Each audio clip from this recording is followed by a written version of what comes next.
Okay, we are live. I'm just loading up the game here. Welcome back to Rob's Red Hotspots, and welcome to, it's been a long time since I've been able to do a stream with my dad, so welcome back to the channel, Dad. I am very glad to be here. Alright, and we decided to pick up on a stream that I had done, Dad was watching as a spectator, but a stream that I did months ago as a Soviet Union in Hearts of Iron 3. So we're going to continue where this campaign left off. It's kind of an interesting campaign to bring those of you up to speed who missed the first part. We did, you know, a few years of just building up and not much going on. We conquered all of Finland, which is going to be interesting because Well, that's right. I Yes, don't know. yes. I mean, I've got militia up here on the border with Sweden, just on the odd chance that the Swedish join the war, but I don't think they will. They usually don't. But, you know, I've got some, some sort of low-end militia units up here. There isn't much of a border to defend with Norway because there's only... Basically, I think if they want to attack us, they have to land troops at this port here. So if Norway... Is Norway in the Allies? Oh yeah, no, Norway's in the Allies because Germany invaded them, so they won't be attacking us. That's good. So we don't really have to defend that border. And basically what we did is we conquered Finland, we conquered the Baltic countries, so Estonia, Latvia, and Lithuania. And it's interesting because Germany, of course, completed their conquest of Poland, but as we can see, I mean, I don't know how good our intelligence is here. How many spies have we got in Germany? We didn't do the Molotov-Ribbentrop Pact, that's correct. So we didn't do Molotov-Ribbentrop. Blair, Eric, welcome to the stream. Really glad you could make it out. We didn't do Molotov-Ribbentrop, and as a result, the whole war kind of got started earlier. Germany attacked Poland, and then now which means they're at war with, because Poland's independence was guaranteed, so they're at war with France and the UK, but also, and of course the Commonwealth, but also the USA and Mexico have joined in the war, and Japan has joined in the war early, and I believe Italy as well. Let me just double check. Oh yeah, Italy's in the war. I can see hatching here, which means that they've got troops in the Western Desert there. It looks like Britain is holding Malta for now, which is good. I mean, good for us. And yeah, because there is always a danger if I'm gonna talk a little strategy. We're gonna look at the general overview and then we'll get rolling.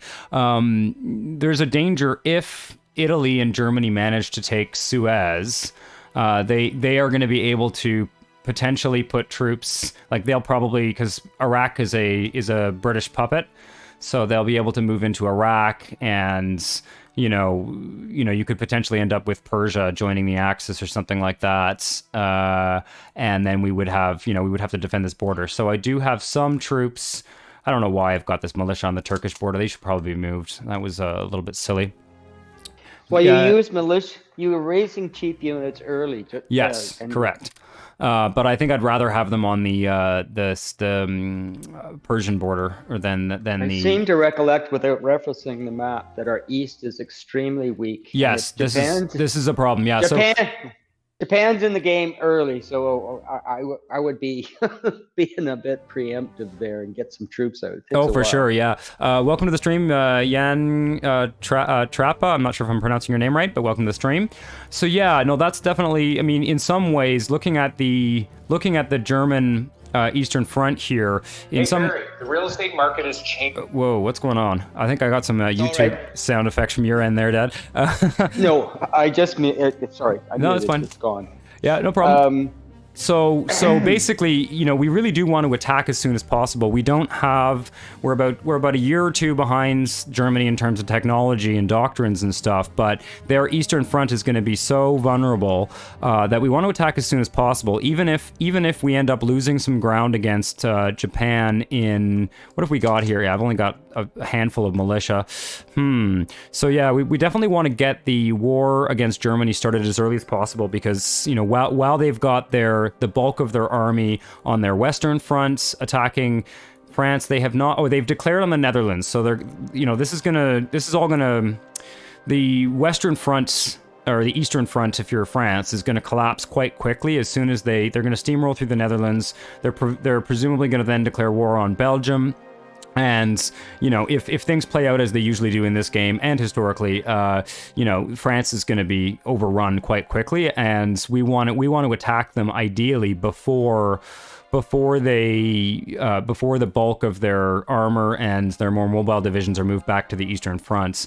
It's interesting because of the situation in Poland. We've ended up with less land than we would have had we done the Molotov-Ribbentrop Pact. On the other hand, the German supply lines are more stretched from the get-go, and they're going to have to move troops from elsewhere. So let's start. I want to, I'm actually... Then I'd be getting those militia units as hamburger for your planned offensive and somehow replace them and I've got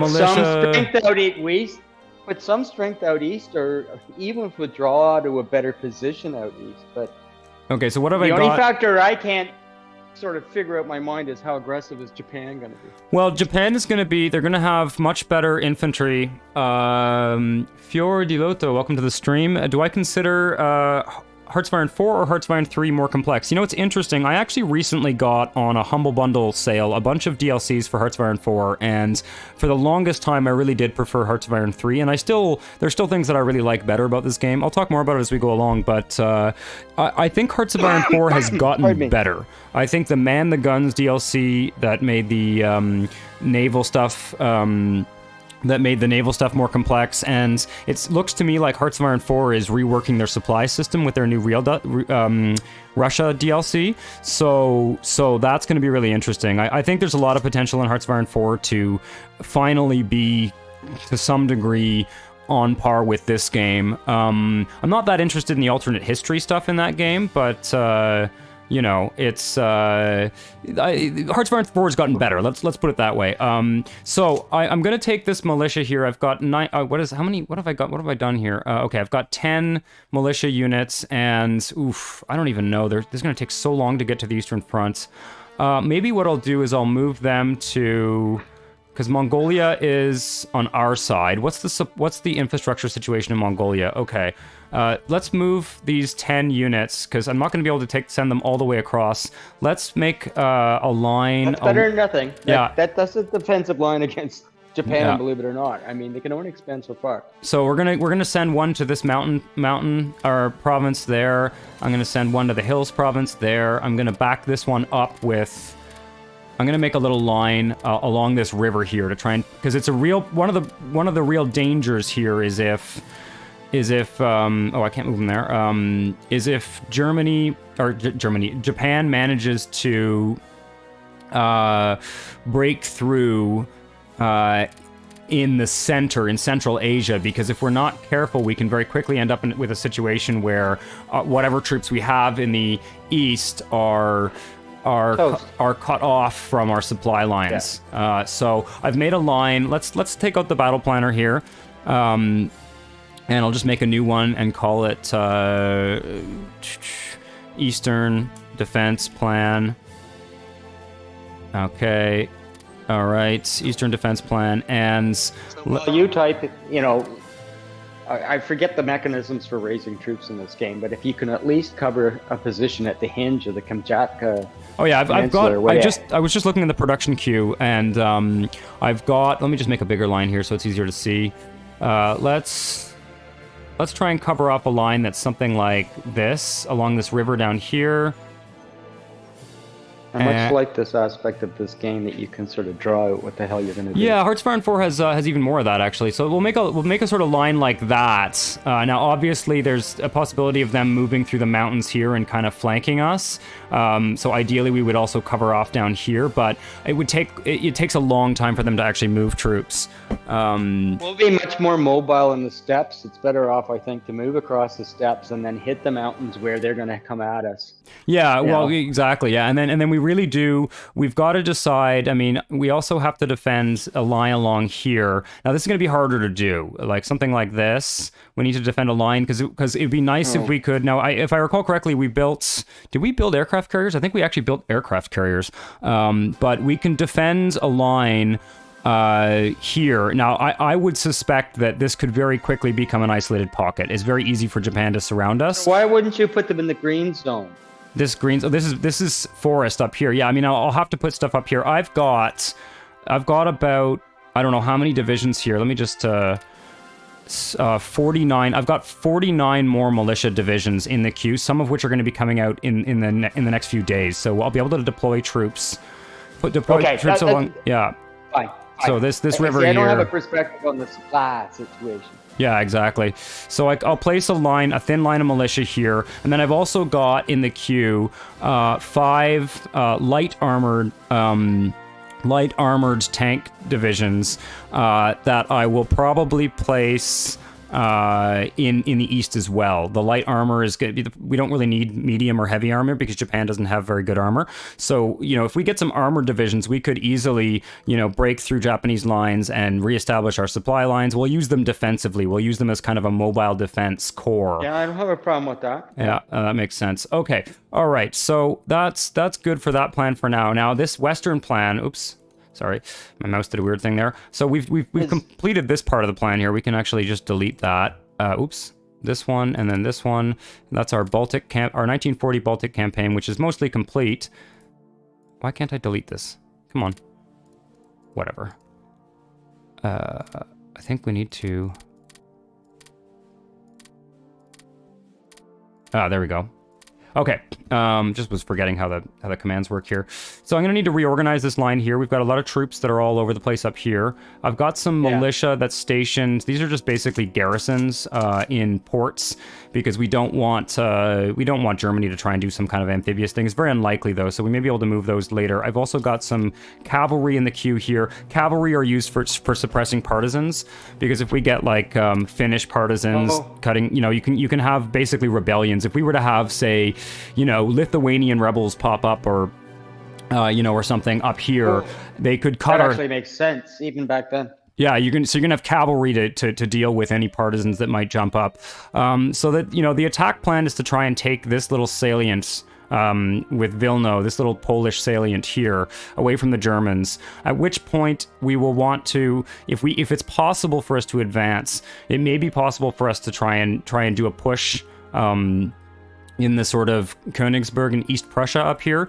At the very least, we'll want to see if we can capture that airfields and hold this river there. But yeah, so it's going to be all about repositioning. What's going on down here? I've got these units need to be attached to a theater. So there's a little bit of organization to do here, guys, but it will... pay off in the end. It will pay off in the end, exactly. What's going on down here? I'm probably going to want these guys to be in a core... It sounds like half this game is how do you organize your troops so you can actually affect the moves without losing your mind. Yeah. Well, and you can moving parts. There's a lot of automation and stuff like that. Let's make an army down here and an army group. Okay. And I'm going to have to take a look at my leaders as well. So we've got a fair amount of organization to do here, but we'll get there. We'll get there. Oops, not the Central Asian Theater. We want you attached to the Far Eastern Theater. There's I've set up 3 theaters here, and we may want to set up other theaters later if we want to automate certain aspects, but we've basically got Stavka, which is the Western Theater, the Central Asian Theater, and the Far Eastern Theater. There probably nothing will happen in the Central Asian Theater. In fact, yeah, I just really don't want to leave it completely unmanned. Even if some Persian troops started moving up here, I would have time to deploy something to go and intercept them. But I can't have them moving through the Caucasus. We've got oil refineries and stuff there. So, Schaefer Gaston, okay, welcome back to the stream. Welcome to the stream. Real military operations, if done right, are incredibly boring, and the battle is won through organization before the first shot goes off. Yeah, I guess so. Yeah, I mean, this game definitely captures that spirit for sure. We're going to be unpausing very shortly here. I just want to make sure I've got everybody moving. How have I organized Stavka? So I've got, yeah, this is the okay. So we've got an army group here, which is the Baltic Front. Let's keep that intact for now, and we're going to strategically redeploy the entire Baltic Front to. What is this? Kaunas, which I think is in Lithuania. I've got submarines that are moving around that should be sent back to base. So we're not wasting fuel. And then what's the situation with... Oh, I haven't even organized my Air Force yet. Okay, let's do that. Just make these into 3 stacks of interceptors. And I should also take a look at how many interceptors I have. Oh, I also built some close air support. That's kind of fun. They're probably garbage, but and then I've got some transport planes. So let me just... I was reading reading just recently about the female pilots. They would pilot biplanes at the start. And You're talking about the night witches. Yes, indeed. It's quite exciting. Amazing, really. And yeah, it really is. That many. They didn't lose that many pilots. Yeah, it's pretty amazing. They were. I mean, my sense is that the Soviet Union had, was really, for all of its flaws, was one of the. Really one of the first countries to allow women into the military and into many aspects of life. And my sense is that because... They sure know how to mobilize. Well, because... Oops, no, that's going to be 3 interceptor. I gotta label these or I'll go bonkers. Well, my sense is that even though they were allowing women into the military, it wasn't like a complete... it wasn't, they weren't allowing them into all roles. And so my sense with the Night Witches is that they had to push so hard just to be given combat roles that, they were, they essentially, as a result, they put, they really did recruit the very best, and they ended up with, the best female pilots in the entire Soviet Union. That's how I understand it anyway. Looks like I'm building a second fighter group. Okay, yes, that's right. So I've got there's 2 types of interceptors in this game. You've got your short range interceptors and your long range fighters. The long range fighters are going to be good for defending if we have some naval operations. What have I got down here? I've got 2 escort carriers and a battleship in the Black Sea here. So if we end up having to deal with Italy, it'll be nice to have some air supports. And then I think the other fighters are going to go on the Eastern Front. Don't forget about the female snipers and Alexandra Samusenko, says Blair Eric, who was the first ever female tank commander. I did not know about Samusenko, but I did know about the snipers.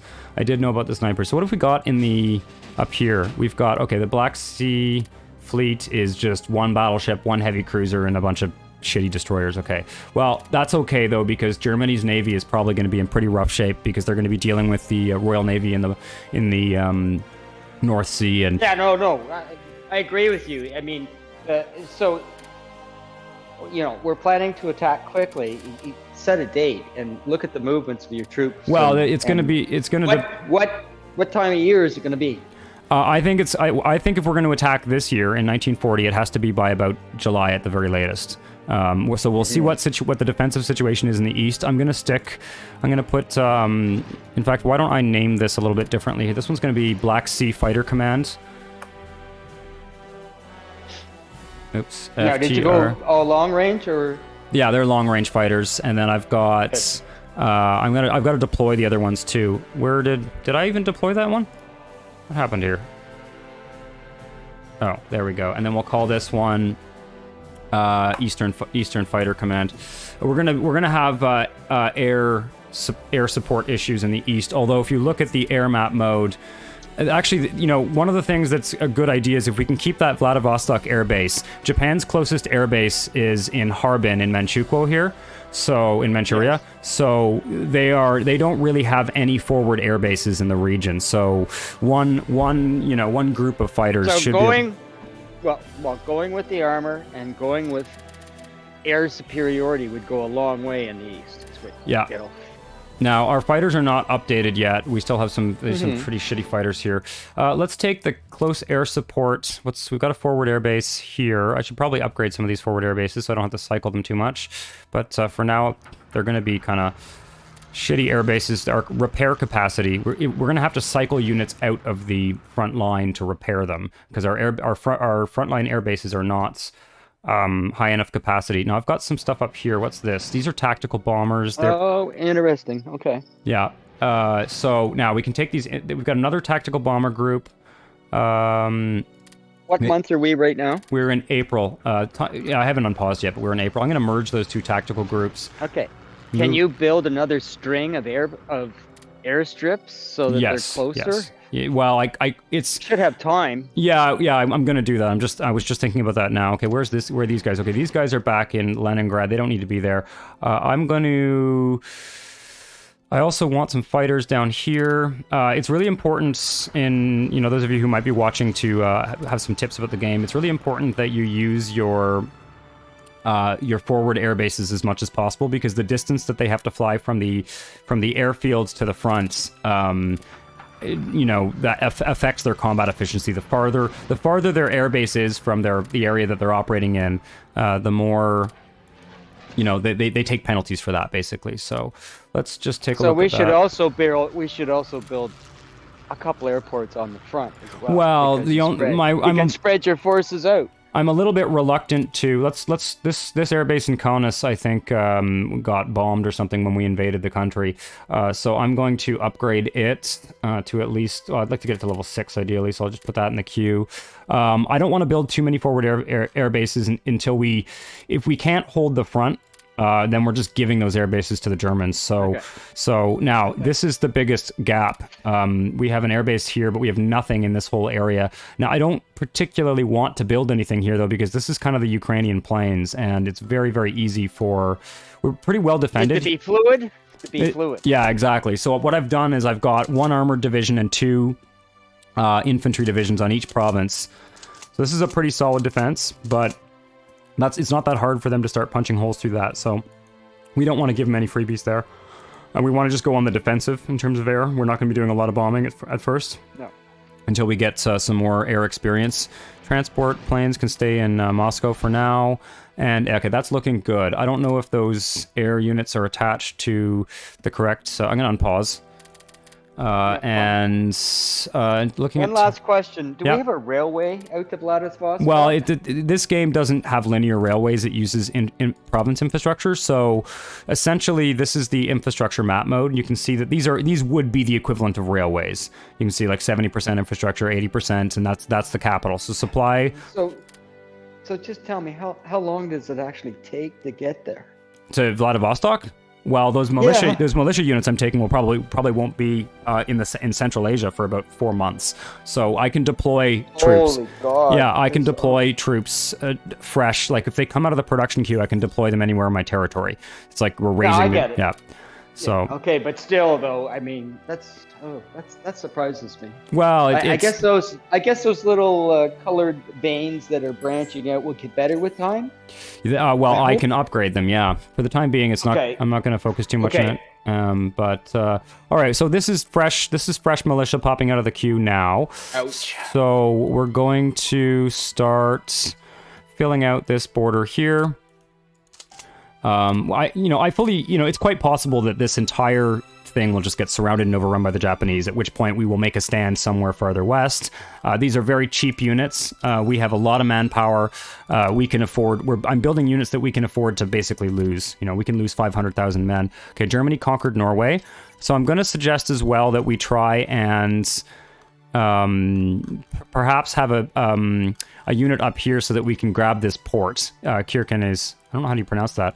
We can grab that port up there if we have like maybe 1 mountain division or something, and just deprive the Germans of that port. Okay, I'm going to... Absolutely.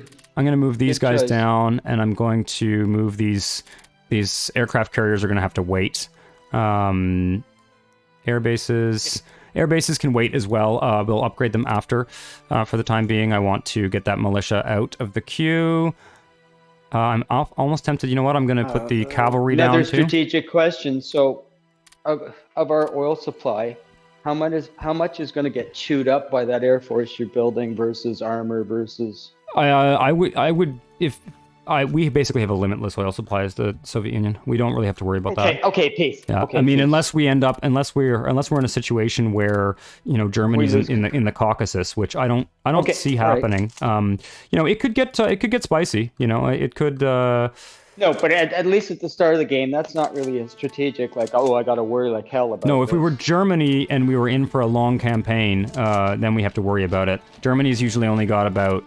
Germany can run out of fuel after about 2 or 3 years if you don't do things smart here. Whatever. I'm going to keep selling resources to Germany and Italy for the time being, but pretty soon we'll cut off those deals. So we're starting to make a line up here. Are you attached? Are we able to sell to the Allies? We can, but they don't. The Allies are mostly buying from the United States. They don't really need us. They don't need our resources. Okay, and then let's. It's kind of hard to get it there anyway, so.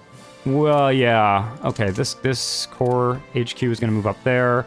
I need the army HQ to be probably somewhere like here.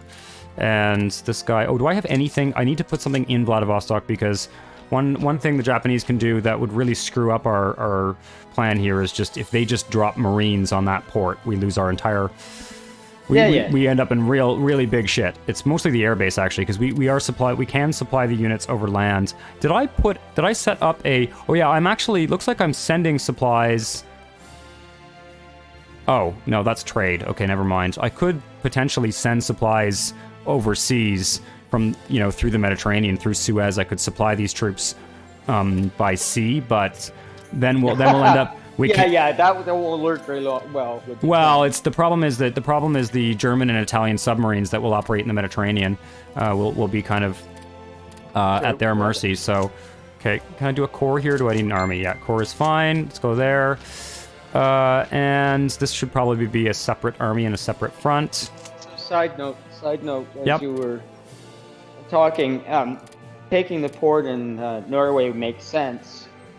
The other thing to consider, not that it's priority, but basically everybody's gang tackling Germany, so you might be able to just nibble away at Norway and keep nibbling and keep nibbling. It's possible. And that will be all to our benefit because they'll have to bring resources in that will bring them into conflict with Britain and so forth, right? So yeah. Well, they also Germany gets the heavy water, so that's not good. They have Norway now, so they actually have access to Norway's heavy water. Now the AI is not typically very good at building atomic bombs, but it is something to consider. Okay, combined arms warfare completed in terms of tech. That's really useful. Okay, we got rid of see, I've got Finnish nationalists popping up already. That's to be expected. That's going to be a non-stop issue. Let's drop some more militia along this border here. We're starting to get there. As soon as this line is occupied, how long are these militia from Central Asia going to take? Because this may be, yeah, there they are there. What has it been? It's been about a month. So they're moving, like, how long does it take them to move one province? I think that is... Oh, there's this one here. It's taking them about, a few days to move per province. Militia moves very slow.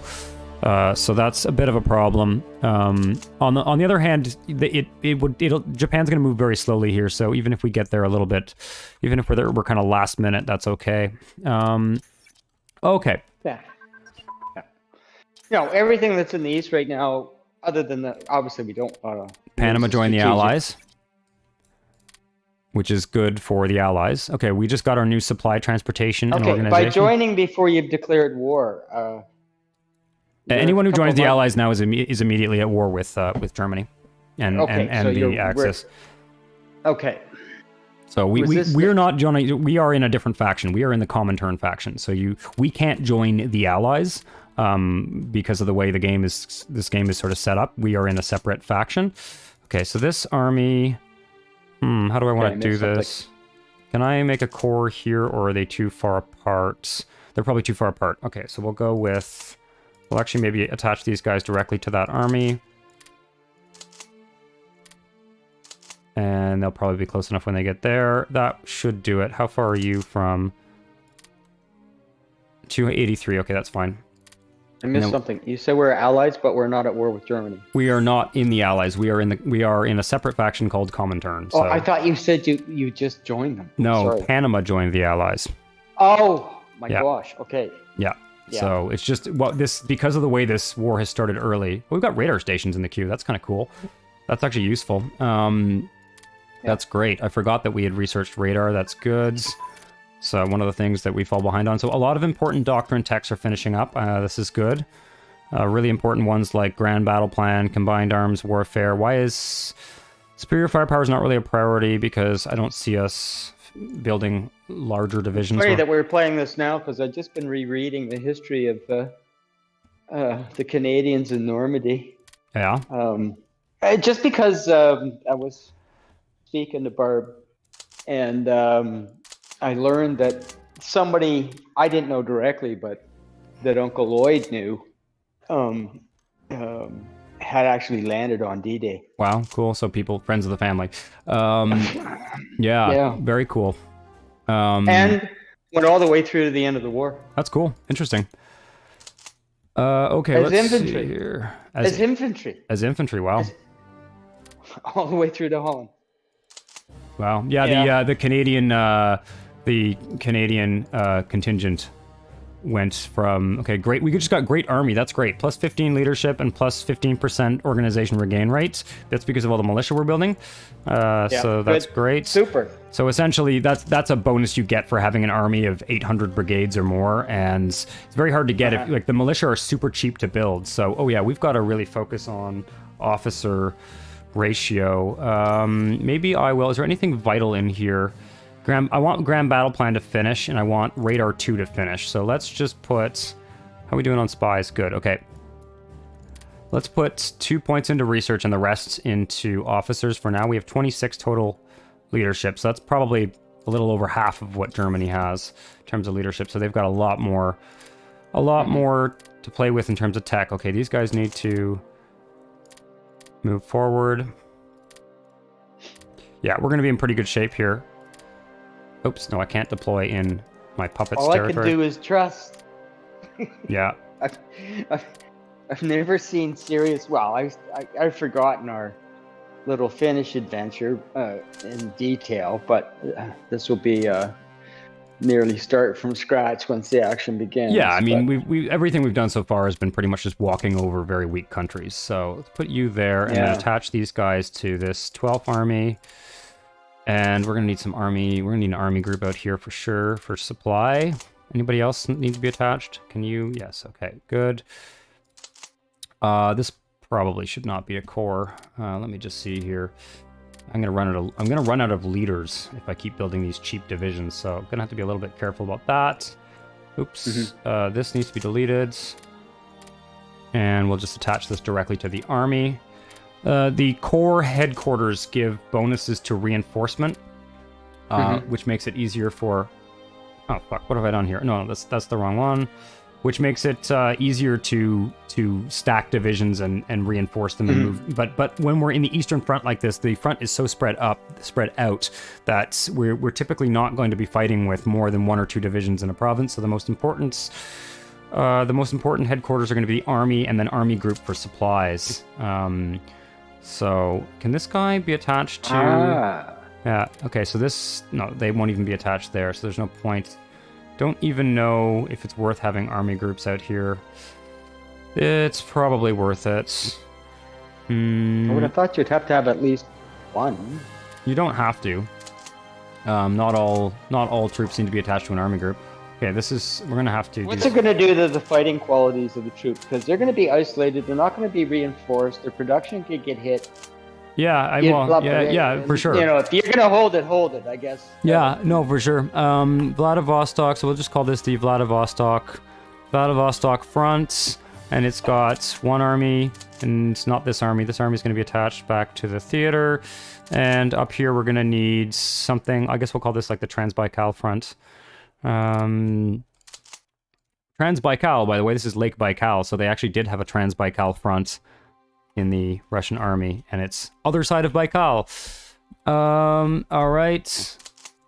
And that's where those dudes in the long walk, they walk to the east side of Lake Baikal, cross the entire friggin' Gobi Desert and everything else, cross the friggin' Tibet somewhere, and got to India. Yeah, like... That's insane.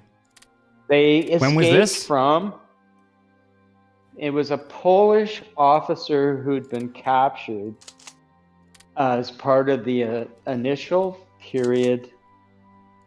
You know, the Molotov thing when, like... Oh, yeah. So they did some horrid things. Yeah, I bet. Anyways, this guy got transported to a gulag, basically, or whatever they called it back then, a concentration camp. They actually walked for incredible distances through the snow to get to the camp. Cool. And these guys escaped. A few months or so in, or I think it was within the first year of them being there, something like that. And then they walked, literally, like, I don't know, 3,000 miles, 2,000 miles. And I think about Okay, that's one- grand battle plan. Let's. Oh, I'm researching mechanized infantry About too. 3 or 4 of them died. Wow. Anyways, Very cool. they were determined to walk to India. When was this? Why they couldn't? It was during the war. During World War II. In World War II, yeah. When was Why the are walk you... done? Oh, you're attached to the wrong front. Okay. Yeah, let's attach you there. I would say the early part of the war, relatively speaking. I actually think we're in pretty good shape here. Who's out of supply? No, Oh, these guys. no, we're not good. It's just a matter of being prepared for the future. Okay, so we got that covered, and it's either going to be there or not. But you know what? I'm going to take... forces. I don't think we need all these divisions. I'm going to take 5. 1, 2, 3, 4, 5. And I'm going to put them down on... I'm just going to make a small front on this border here with Iran on the odd chance, because there's, it does happen, either Italy will succeed down there and could potentially... Italy? Well, Italy could, if they take Suez, they can... If they take Suez, they can start moving. They can start moving through the Middle East, right, and attack us. No, I know that. Yeah, but there's either that, or there's the possibility that Persia occasionally joins the Axis, right? So okay, we've actually got more militia, I think, than we. Now, how would we compare technology-wise to them? Would it be a walkover, other than issues Italy? of terrain? Italy would be probably at parity with them, to be honest. No, but initially, if Persia goes to the Axis, it's going to be Persian troops you're going to face. Norberg, welcome to the stream. You usually build about 40 mountain divisions for the Far East Theater and build a 100 supply line slightly north towards the front of Vladivostok. Yeah, the problem with mountain divisions is they eat a lot of supplies and they're very expensive to build and they take a lot of officers. So I've opted for a militia-heavy strategy, mainly because... militia does move slowly, and they're not very strong troops, but they will kind of slow the enemy down. We're starting the war early, but we're still working on technologies. Like exactly. What we're going to do in terms of armor and I'm pretty sure that the stuff. So we know we're starting early, but we'll be catching up later. Yeah. Yeah. Okay, let's see how this... I want to take a look at what's going on over here. These guys need to be put into some kind of army, right? Let's just do that. I'm not going to have enough leaders for all this. I probably will, actually. It's 1940. But okay. That does go back to my point about Norway. And you were building one division like that, right, somewhere, right? Well, I was going to send something up there. That's easy enough to do. Okay, who are you attached to? Oh, yeah, this army. Okay. Having one might be handy. Yep. Anyways. I agree. Do we have any? Anything up there? Well, not at the moment, but I No, sorry. No, I mean mountain divisions. We do. We have, I think, 10 mountain divisions. I'm not focusing very much on special forces for the time being, because we need to... No, okay. Yeah. Where are they located? I'm just curious. Okay, that guy can be attached to that corps. And what about you? Okay, you can just be attached to that army for now. That's fine. I put a few in here. We can fall back to these urban provinces. Militia get a combat advantage in urban provinces, so if we find ourselves in the defensive, everyone can fall back to Vladivostok, and the militia get an urban defense bonus. So the one thing they're good at is defending cities.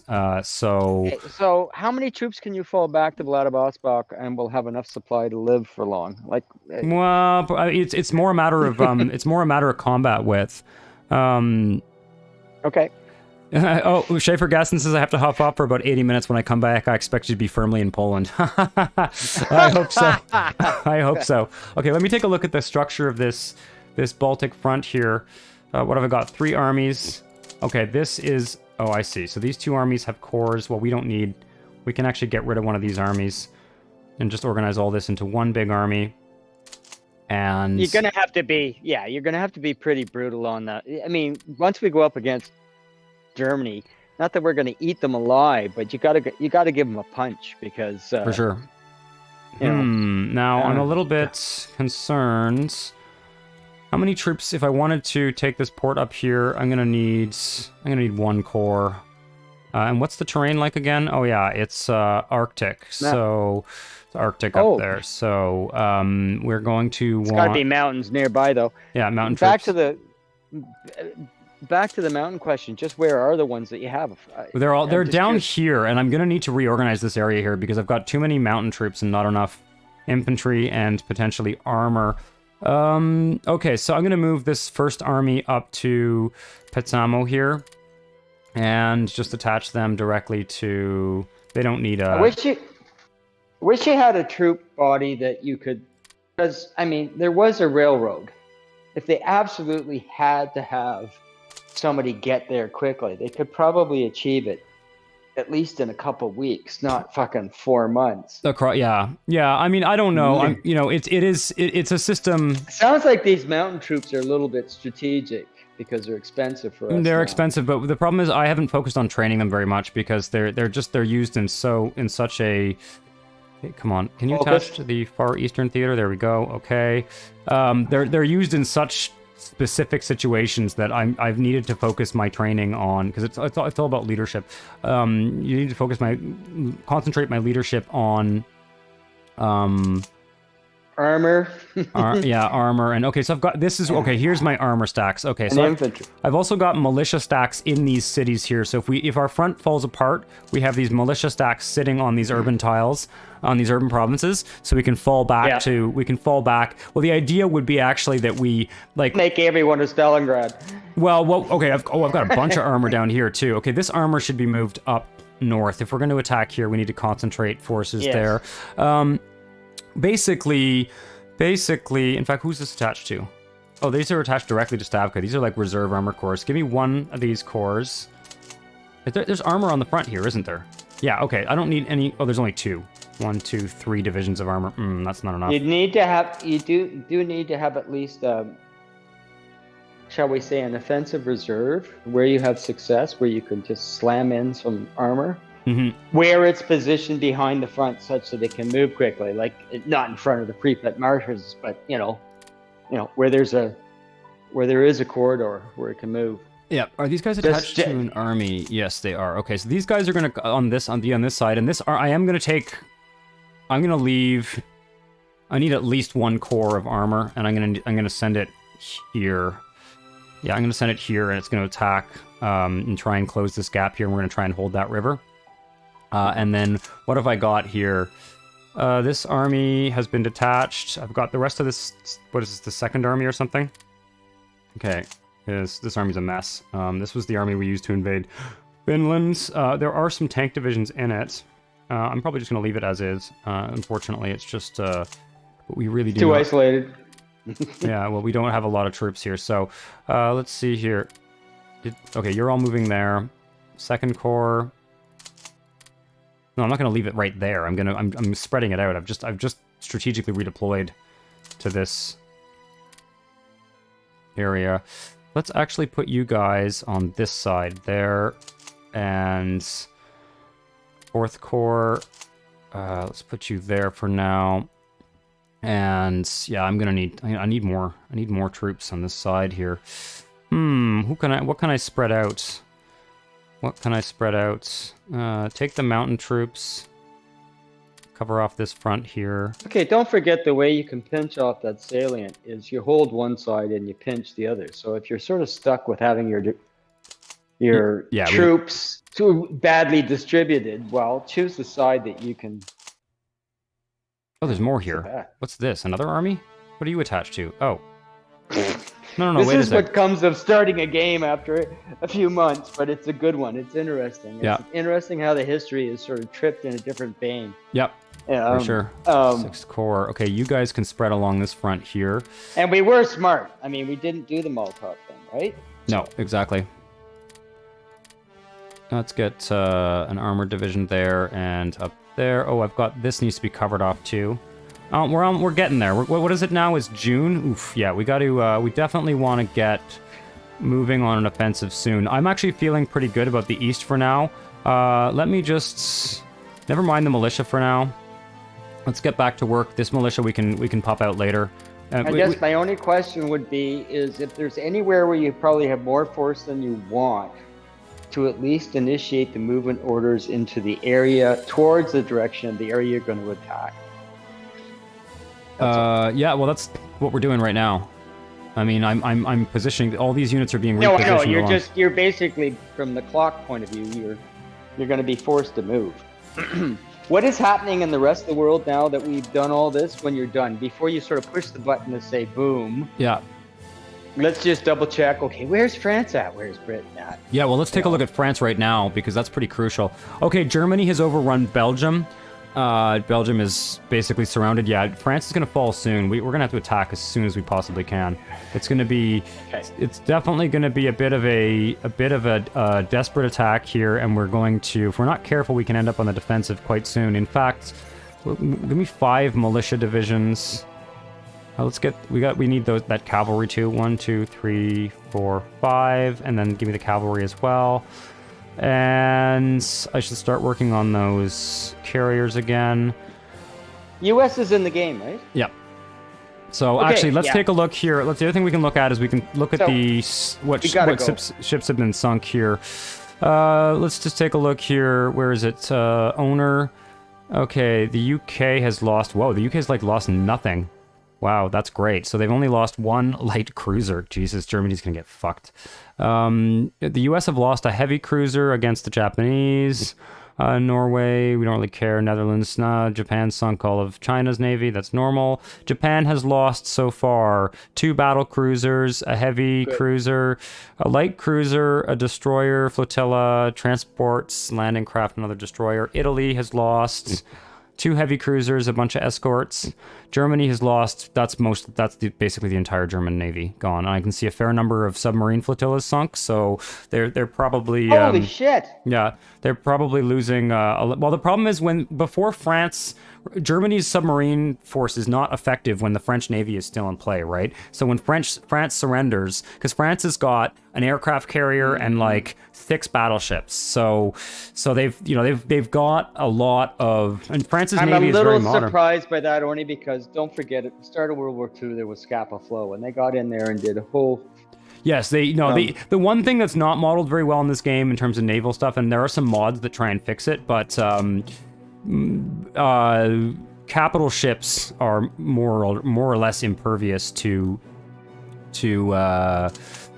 submarine attack. In fact, surface ships in general, submarines in this game are really only for convoy raiding, and that's unfortunate because part of the real threat in the early part of the war. I'm just redistributing troops here because unfortunately, well, it's how do you prevent your capital ships from being taken out? And well, that's it. They lost. They got badly nipped. Yeah, they did.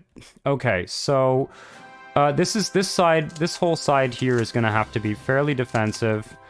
Let me put, what's the terrain here? Okay, that's woods. They've got a lot of forces there. That's going to be tricky. I need more divisions. Where can I steal divisions from? What have I got down here? Oh, is Romania in the war? Aligning towards allies. Romania is not in the Axis. So what have I got down here? 1, 2, 4. Okay, there's a division. Detach this one. I'm just going to leave 2 divisions along the Romanian front. I was going to say, aren't we at least able to take a bit of punishment from the Romanians down there and still? Yeah, I'm even tempted to leave just 1 division along the entire front, but let's for now just grab these 3 divisions. That should be okay. So yeah, Oops. Let's send these 3 divisions up here. Actually, we'll just send them right here. 1. It's gonna take a while to get there. Oh, what a drag. 2 and 3, and then I'm gonna check my leaders, and we're actually, the way we've tripped this game has actually put us on the back foot a little bit, in so much as we really have to move fast. Well, exactly. To take advantage. But I've got like 10 armored or 9 armored divisions here. I've got, and this is going to be a massive armored offensive. Looks like we're going to move across this way. And what's going to be tricky, they may start to push up here. These are all moving. We're pretty much ready to go here. What I need to do is, how are we doing on officer? Oof, the officer ratio is not good. Let's put this down. I really want to keep working on that radar tech. Let's put that down there. We've got, okay, and then... Oh, I've got some more militia popping out. I'm going to put a militia... Will the radar tech buy, out of curiosity? What's that? What will the radar tech buy? Well, the radar tech will open up a couple of very important technologies like the airborne radar, so small air search radar is a very important tech. That'll help us do defense against night bombing and just generally make our fighters more effective at flying at night. We've also got the radar techs will also help us if we decide to do, you know, I mean, we won't be doing much naval bombing or anything, but although we could in the east, we could use naval bombers to attack. Like this naval surface detection +6 is really, really big. Medium navigation air. You know, this one's night attack. Night attack is always good as well. I don't have any strategic bombers or anything, do I? Okay. Well, it's not a big deal. Okay, I'm gonna put a militia stack in Riga. And I think actually at this point, we got to stop building these militia troops, and we really do have to start armor and infantry. So let's get. Oh, I've got guards infantry too. Interesting. How many of those can I build? Probably a fair amount. Let's build guards infantry. That'll be fun. Let's put guards infantry with rocket artillery. That could be fun. Let's see here. How fast does the rocket artillery move? What's the terrain? What's the difference between the rocket artillery and the standard one is what I'm wondering. Okay, rocket artillery gives us, let's just take, for example, forest movements -3.7. Artillery is forest movement -5. So the rocket artillery is actually more mobile. What else we got here? That's looking like this might be useful. Build some guards divisions. Fort attack -6.5. Mountain attrition. Interesting. Okay, well, let's do that.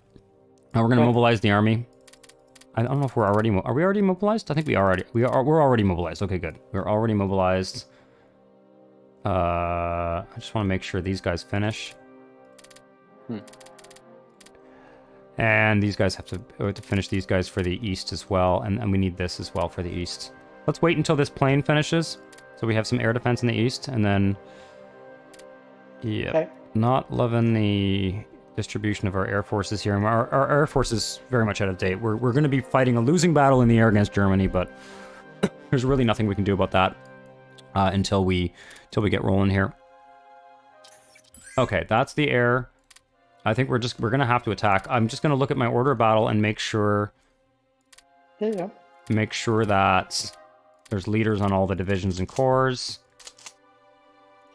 I think we should take a very brief break just before you push the button. Yep, I agree. Riga garrison. Where am I attacking? Where am I attaching these garrisons to? Are these directly attached to Stavka? Yeah, okay. Perfect. Riga garrison is directly attached to Stavka. Okay, whatever. Who's out of supply? Okay, these guys who are moving east. Okay, it's looking good. So you can see now we're in June, and these troops that we sent from Central Asia, they're kind of halfway. So it's not viable for us to transfer troops over land. We can deploy them here. We can essentially raise regiments here, but we can't really... Yeah. And, you know, if you want, you know, you can think of it any way you want. It's one thing to physically move manpower on rails, but it's another thing to move equipment, right? Like, you know, field artillery, all the support equipment and stuff like that. It's not very viable to move that. How are we doing? France is holding out for now. Oh, they've broken through the... Oh, fuck. Jesus Christ, the AI is stupid. They've actually broken through the bloody Maginot in the north here. See this here? This is insane. And this province always gets taken because the way the combat modifiers work is they can attack from Pirmasens, Landau, and Karlsruhe at the same time. So they can attack from 3 sides, and that means they can break through the fort there, just because of the way the game stats work. But normally it's suicide. Normally it's suicide. Eccentric Fellow, welcome to the stream. And yeah, nice to see Hearts of Iron 3 in 2021. You know, it's funny. I can't remember who it was. One of you guys was mentioning, oh yeah, Fior di Lotto, I don't know if you're still on, you were asking whether I preferred Hearts of Iron 4 or Hearts of Iron 3. What I like about Hearts of Iron 3 is the granularity of it all. You don't really control, like, there aren't any cores in Hearts of Iron 4, it's just armies and divisions and army groups. There's no like granularity to it. So this game has a real, like, you know, I can set an automatic, you know, AI control for, okay, I need to defend this province. I can set like AI control for you know, individual corps and armies and divisions. We're really, really weak in this pocket here, and I don't think we're going to be able to do much about it for now. If we have to fall back to... Oh, shit. In fact, this is stupid. Caunus. This will solve the problem. Let's put these guys in Caunus. Caunus garrison. Move them forward. We don't need a garrison in Riga yet. We can pop out 5 more. At least then you've got reinforcements on their way. Because I just... Yep. Let's put 5 more militia divisions here, and we'll put them in Riga in case we have to fall back all the way to Riga. I mean, that would be a catastrophe, right? Losing this. But if this offensive fails and we end up on the defensive, our line of defense is this river here. And so having militia ready to deploy in Riga in case we end up having to sort of, because what you do with these militia garrisons is you essentially abandon them, and you take your more modern infantry and tanks and you withdraw them, and then you turn the city into a fortress, and it holds out for... I've had militia stacks hold out for like months. Months where you're tying up 5, 6, 7, 8 German divisions on a small front where your army is able to run back to a more defensible position. So it's an interesting. We may not need to do that. In fact, all that militia I built may, if we are.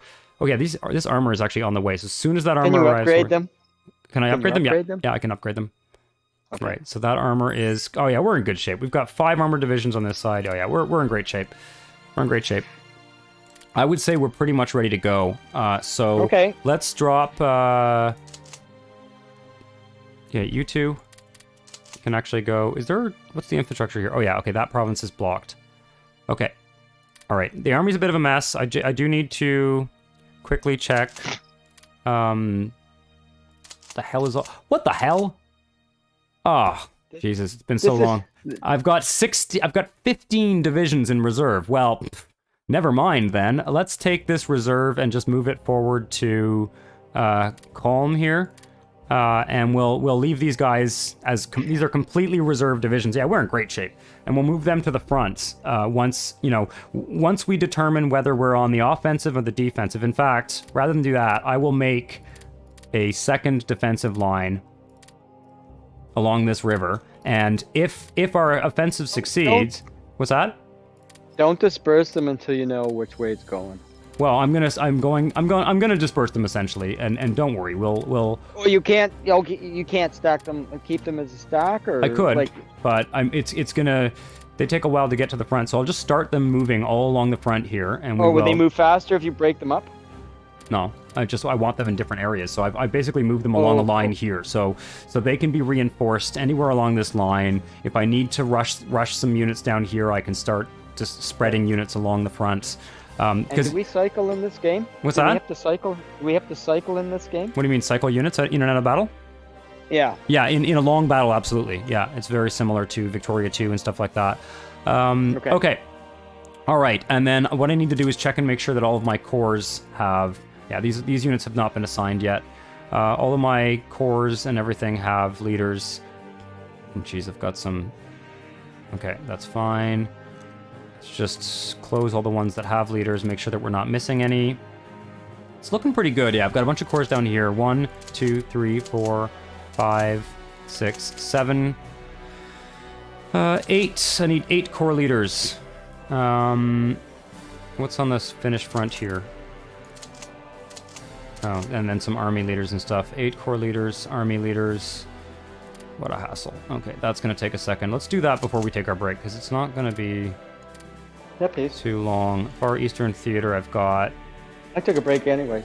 Yeah, I know. You're not on the clock. Yeah, I'm not. Yeah, exactly. No. Okay, let's just put... That's fine. That's fine. I don't care. Just put old guards in these. Get rid of any kind of shitty leaders we have. What we're going to need to do for this is... We do not have a huge number of high-skilled leaders, so... Vasilevsky. The leadership thing is going to kill us, so we gotta... Yeah, what I'm looking for is... There we go. You know what? I am not. I'm gonna pick random. I'm not gonna bother micromanaging the leaders. I'm going to just place. I'm just gonna fill up any slots that we have. You know, give a few promotions out and stuff like that, and just Is there at least one top guy? Oh yeah, we've got, and then what I will do is at the core army and army group level. Yeah, I need to. Jesus Christ. The Soviet Union, it's insane. There's so many bloody units. At least I've got everything kind of automated. I just got to make sure that we don't want to have no leader anywhere. That's the most important thing. And then if we find that there are particular corps or armies that what the fuck? So there's a third army here that has Konev leading it okay, that's good. Okay, get rid of that. All right, that was a good catch. Just make sure I don't have any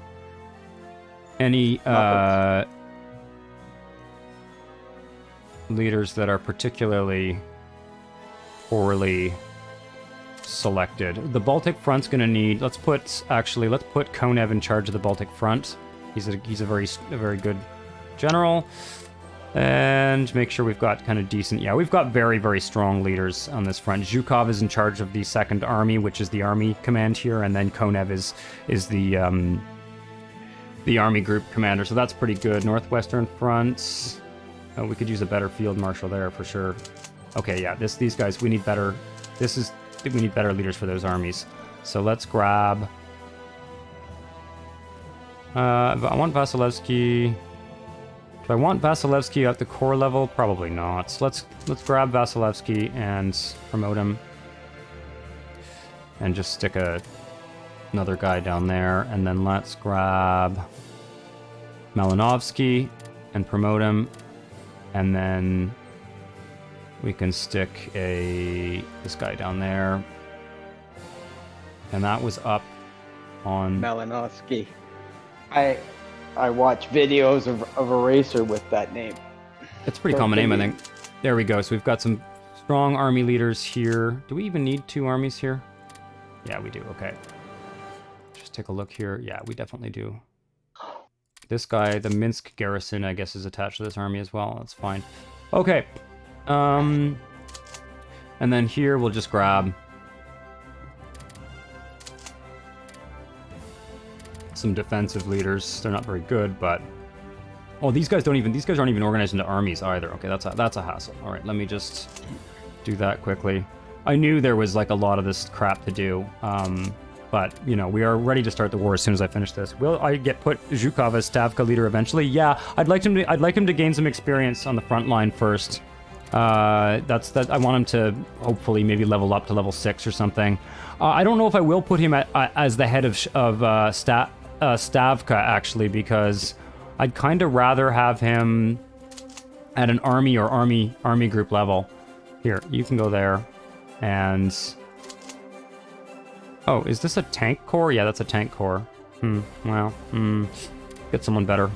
At least I was going to say, we're sort of relying on tank corps to give us a bit of a punch. Yep. At a different point of the war, so having good leadership, not a bad idea. Yep, I agree. Okay, that garrison can just have a shitty leader. This because garrison... AI will probably have their best leaders on the German side in the tank corps. Yeah, that's more or less, yeah, I believe the AI does prioritize, tank corps. Okay, these guys are in place. We can attach them to something. Yeah, just attach them to any random core, and if we find that people are... Unfortunately, I cannot, it's just not going to be feasible for me to do any more micromanagement of, if I were playing this on my own, I would spend just 2 hours doing what I just did and do it properly, but you know. Yeah, no, I know. Yeah. No, we're touching all the bases. Wow, whatever. Okay, so now we've got Baltic Front, Northwestern Front. I'm going to make a new theater, is what I'm going to do.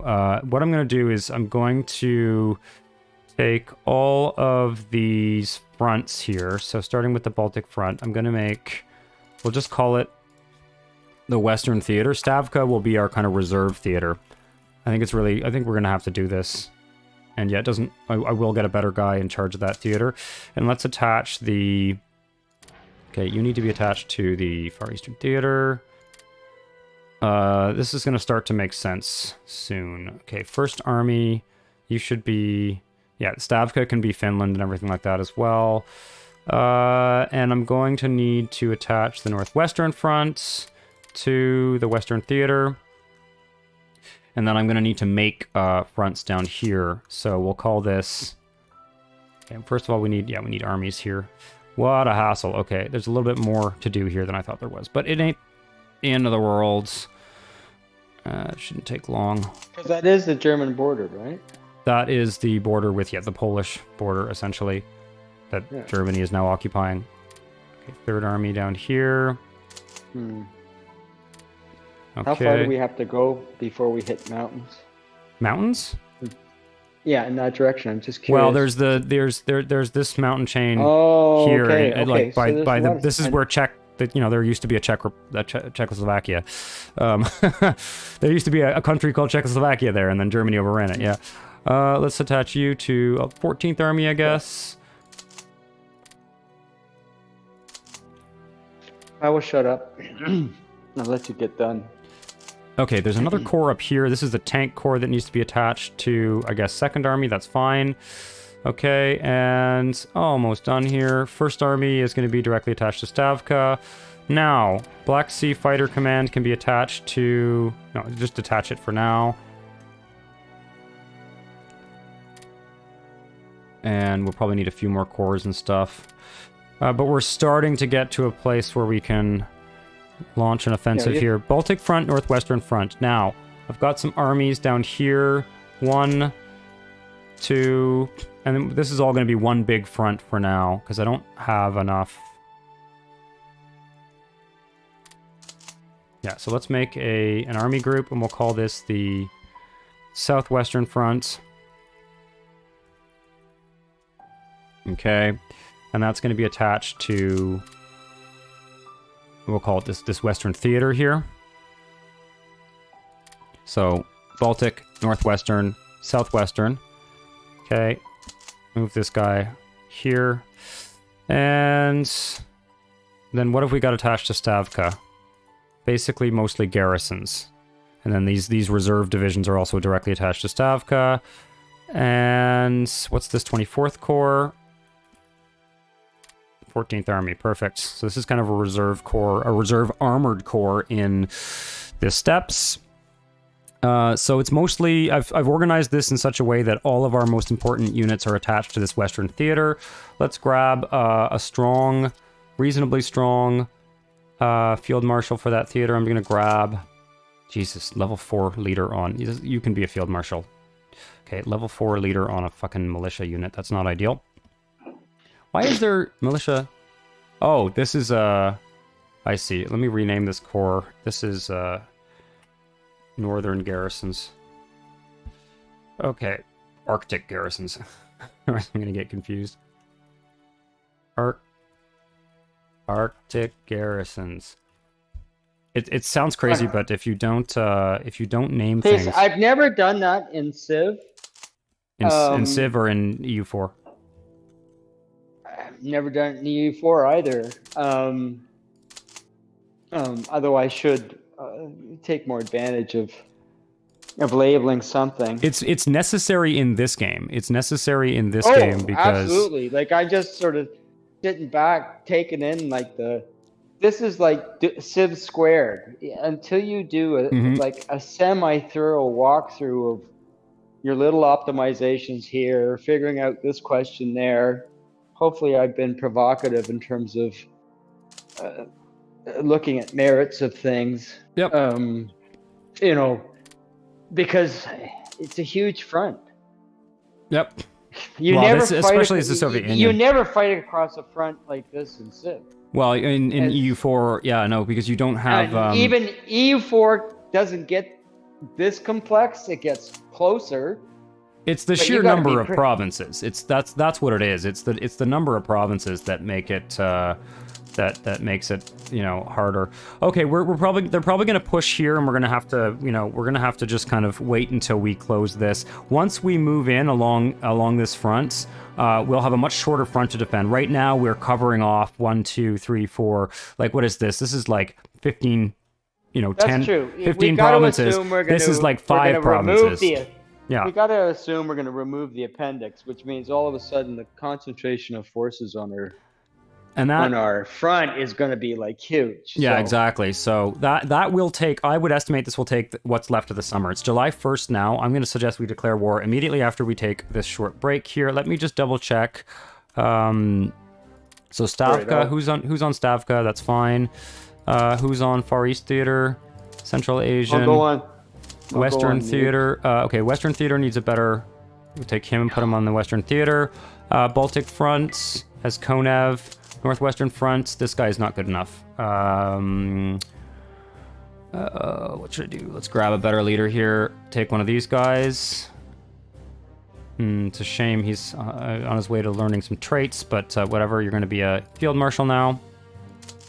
Take you off the divisional level and put you as a field marshal. Southwestern Front doesn't have a field marshal either, so let's grab a level 4 dude here.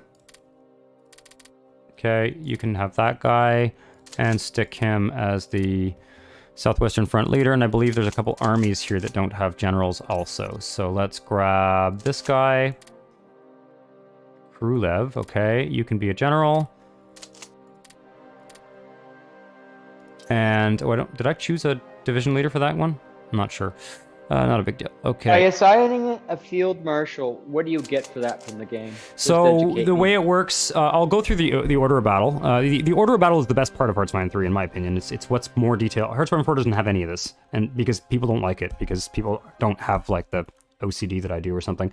But basically, you've got, you know, theater, army group, army, corps, division, and then the divisions actually have brigades, but you don't control the brigades. You control the divisional level at the lowest, and you can automate any level of that and give them objectives. The corps leaders give a bonus to reinforcement chance. So the likelihood of a division joining a battle that's ongoing if they move into a province after the battle starts. The army leader gives an organization bonus. Organization is kind of like morale in EU4.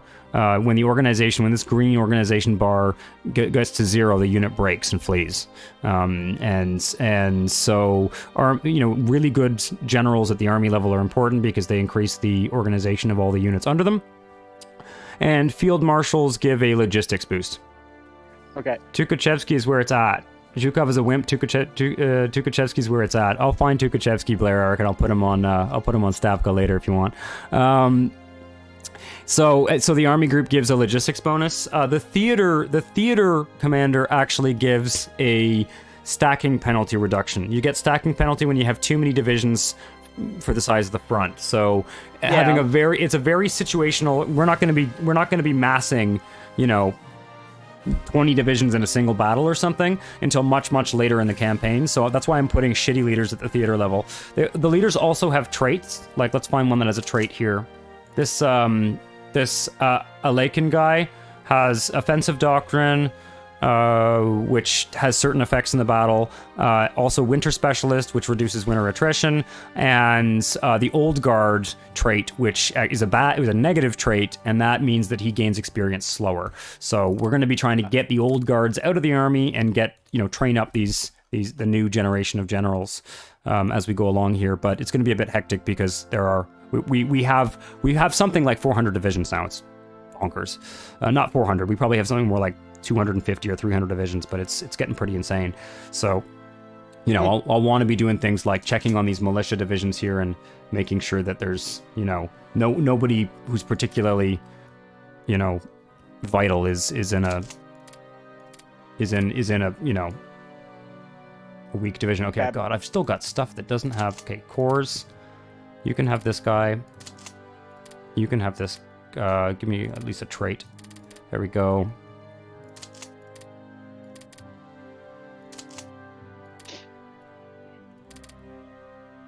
Okay. Yeah, there's a mountain division up here that doesn't have anyone. You can go there.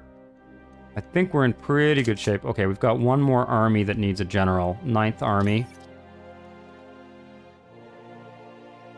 Let me see here. Who have I got? Someone at the division level. This level 4 guy here. Go for it. Okay. Fedorenko. Sure. Okay, and we'll put you... Oh, I saw another one down here. These are a little bit less vital. A little bit less vital. This is the 12th Army. Okay, I'm gonna need one for that too.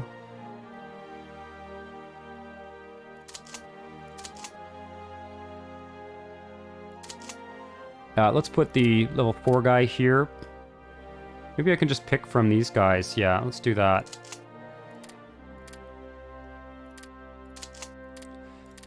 Okay, we can just kind of locally recruit ones here. This guy here, sure.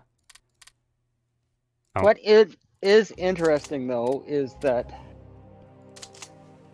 it's surprising how, at a less microscopic level, Civ has actually factored some of those aspects in. Are you talking, when you say Civ, are you talking about EU4 or are you talking about Civ?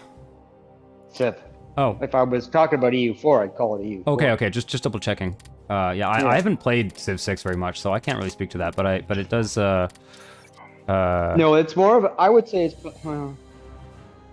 Civ 6 has so many different dimensions because you can literally change the rules of the game by a number of selections, which I really don't explore because I'm not interested. I prefer a more straight game, if I can put it that way. Yeah. Then, you prefer to use the kind of more default settings, you mean? I would say make it closer to Civ 5 in a sense. That's, yeah, I spent a long time playing Civ 5. You can have, you can have superheroes. Now, some of their barbarian variations are interesting. Change the balance of the game. There's, a few strategic decisions you can make.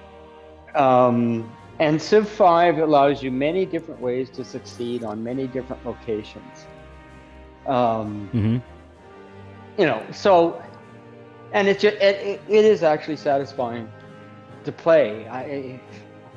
Even if you don't go to the victory, I usually win. I mean, I'm not crazy. I don't go deity because I've wanted a deity, but I want a more balanced game where it's not just like a death pursuit. And I play on huge maps. I want 10 opponents. I want a big world. Yeah, I generally, when I played Civ, I always wanted to do that as well. I found it was kind of boring to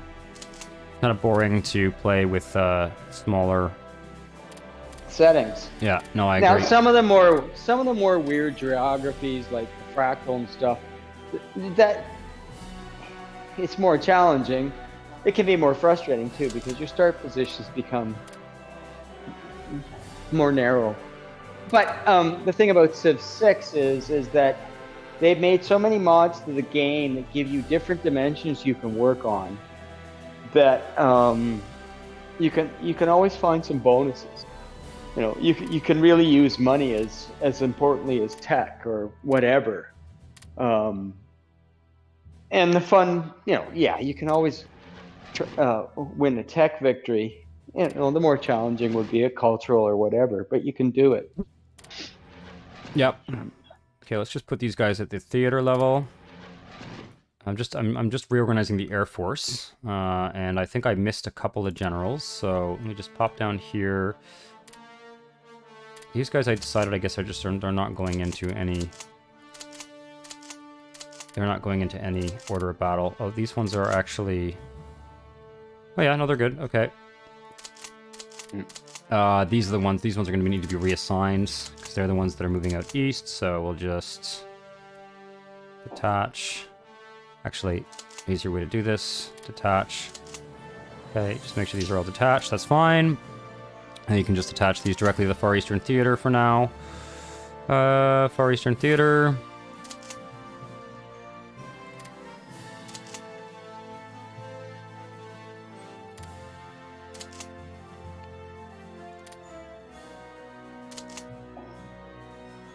Come on, where is it? Are you? Yeah, you're on your way there. There we go. Okay. And where are the other ones? These guys are attached to, I think. Okay, Baltic fronts, northwestern fronts. These guys should be attached to the probably northwestern fronts. Okay, and why are there two here? Let's shuffle these down. Reserve. Shuffle this guy down to, where's the airfield here? Oh, there isn't one. That sucks. Yeah, you're going down here. Okay. And this is attached to the northwestern front, and then we're going to have...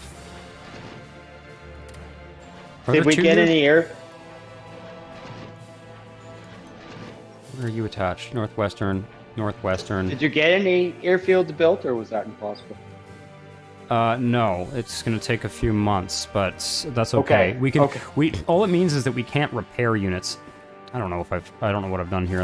Oh, these guys are moving down. Okay, so these guys should be attached to the southwestern fronts as well as these guys. There is a housefly that is bugging the shit out of me.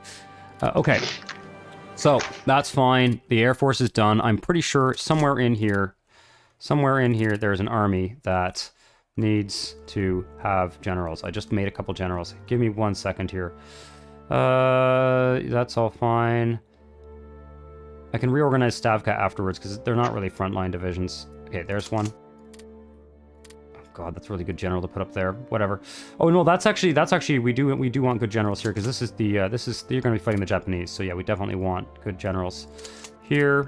Not too worried about their traits. I think that's it. I think everyone has a general. I don't see anyone in there that doesn't. So collapse all.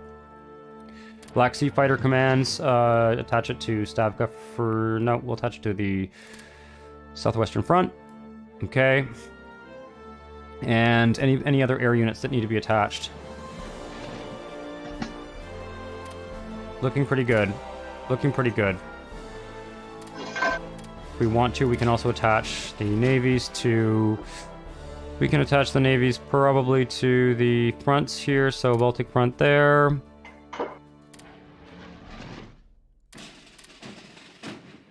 Southwestern. Baltic. And then this truly is, we will truly be ready to pull the trigger. Pull the trigger after this. Baltic. Baltic. Baltic. Baltic. And then this is Southwestern. Southwestern. All these out-of-date submarines, we will use every submarine that we have just to harass the shit out of them, even if they all get sunk. Doesn't matter. And this we've got to have some, at our level of technology, there's got to be some shit that's expendable.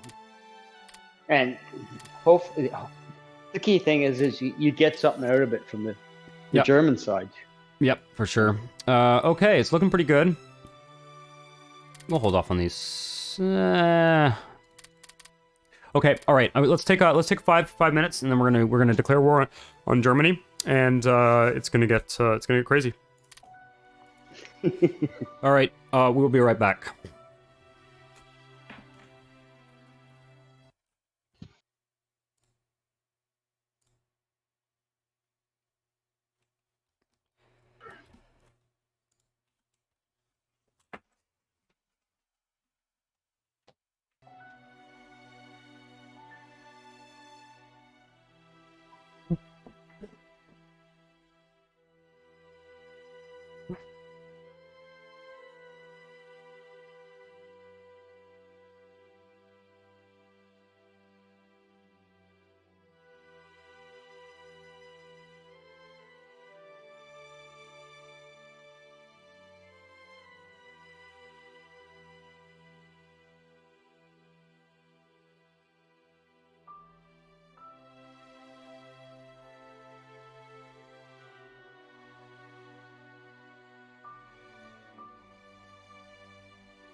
Okay, I am back. I don't know if you're still there, Dad.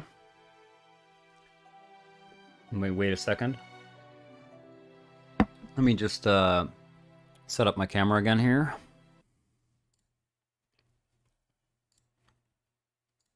I'm you there? here. Okay. I'm Perfect. halfway through cooking the steak. Okay. So I'm gonna go on. Yep. Well, I will eventually go on mute Okay, that's fine. and just yell if it's too loud. Yeah, no problem. Let me just... Okay, I'm All right. gonna listen. I'm gonna listen. Okay, sounds good. Let's just take a look here. So, double check one last time. Take a look at our Eastern Front, because I expect... How many Japanese divisions?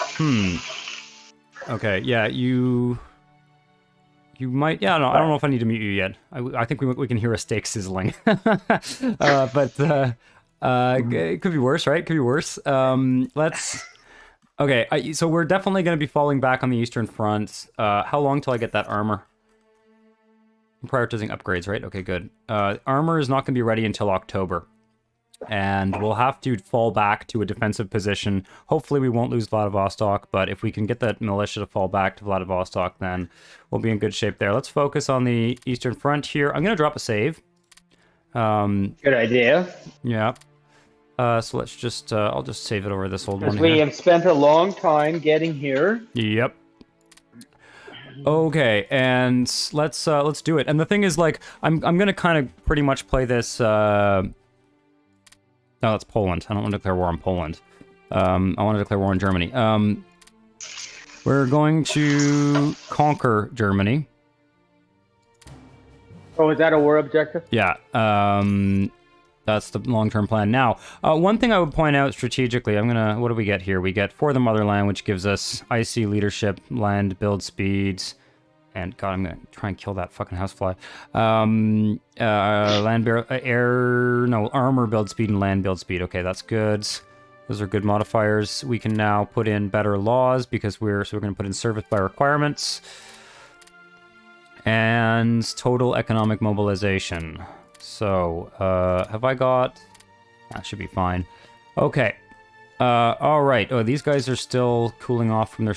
These guys can't move for 125 hours, but that's okay. Nonetheless, let's take one armored division and try and push somewhere here on this Plains province here. That's a mountain division. They're really badly positioned, so I'm going to attack there. I'm going to micromanage all of this for now. Okay, I should have spaced out this armor a little bit more, but it's not a big deal. We're just going to punch through... These armor divisions are going to have to punch through the forest. Let's take 2 infantry divisions and 2 armored divisions, and just make sure these guys are actually attached to cores. Okay. And what's the core leader there? That's not the best, but we can change up leaders later if we want. Let's go down to speed 4. And I don't know if I'm going to... Let's use the... close air support. I'm not going to send out the tactical bombers yet. We'll just do ground attacks with the close air supports. Set them on passive and only during the day. Continuous. Okay. And then we're going to send out the Red Banner Baltic Fleet. Why do these guys have low org? Weird. Okay. Let's send out the Red Banner Baltic Fleet to the Eastern Baltic here. And we got a decent leader there. There's not much of the German Navy left, so they can provide shore bombardment for these units here. I'm not going to attack. Could attack at Mamel too. Let's try. Low org. No, I don't love it. I don't love it. Let's not try anything too silly there. Those are... Don't overextend. Yeah, exactly. Where you absolutely have to, right? Yeah, exactly. Okay, and that's pretty much all we're going to do in terms of attacks. I want to get the submarines out, so let me just see here. Naval map mode. So all of this, there's no point in sending anything out there. Let's send these guys out to do convoy raiding for a minute. Yeah, no problem. So we're going to send out some subs to do convoy raiding in the Baltic.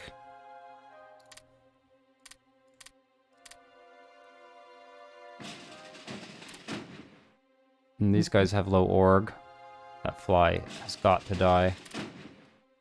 And these guys, I think, these guys can just sit there. Okay.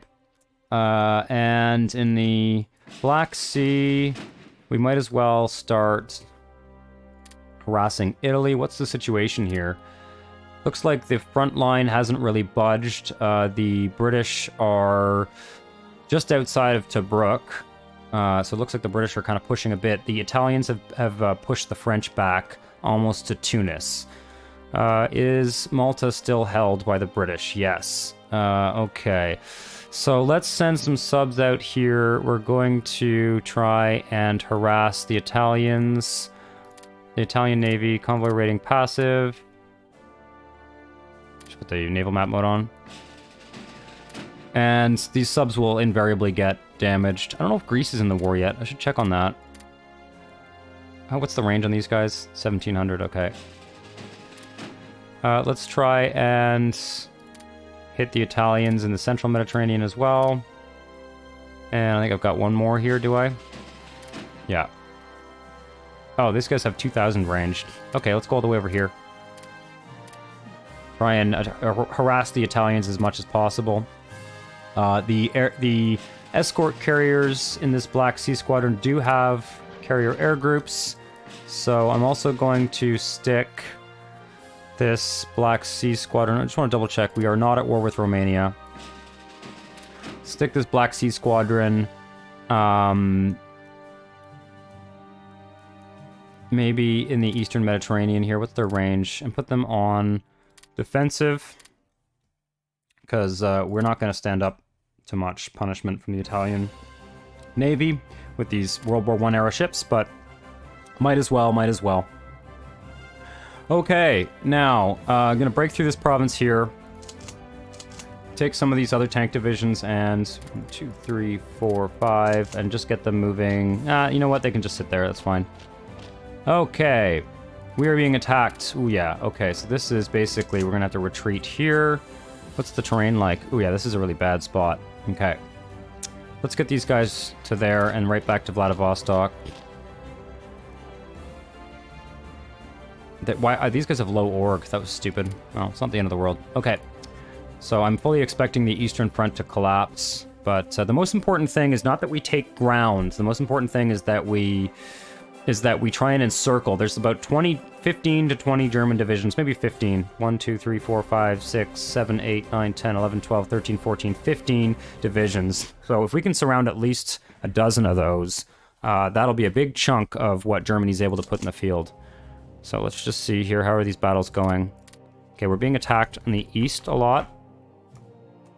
Probably just going to try and hold and move back slowly here.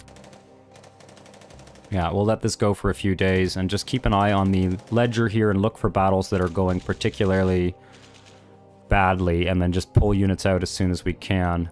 Like this guy here should probably be pulled out pretty soon. Okay, now Germany's counterattacking over here. Oh, shit. I forgot to send something up north. Okay, well, we'll have to send something up here after. How long can you hold out? Not very long, I don't think. Have we got something there? Okay, we've got a garrison unit there. Do we abandon the Swedish front? It's not a bad idea. I don't think Germany can get access through Sweden. Grants military access to Germany. That's not ideal. Okay. Let's put... I'm gonna need a couple of cavalry units. These guys are just going to be spread around in Finland. And I'm thinking of actually sticking these militia guys that are coming out of the queue. I think we'll stick them in Vladivostok straight up.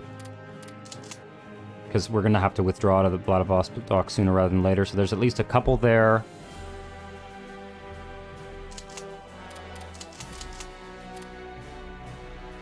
Any more defensive leaders left? No, I'll just do that.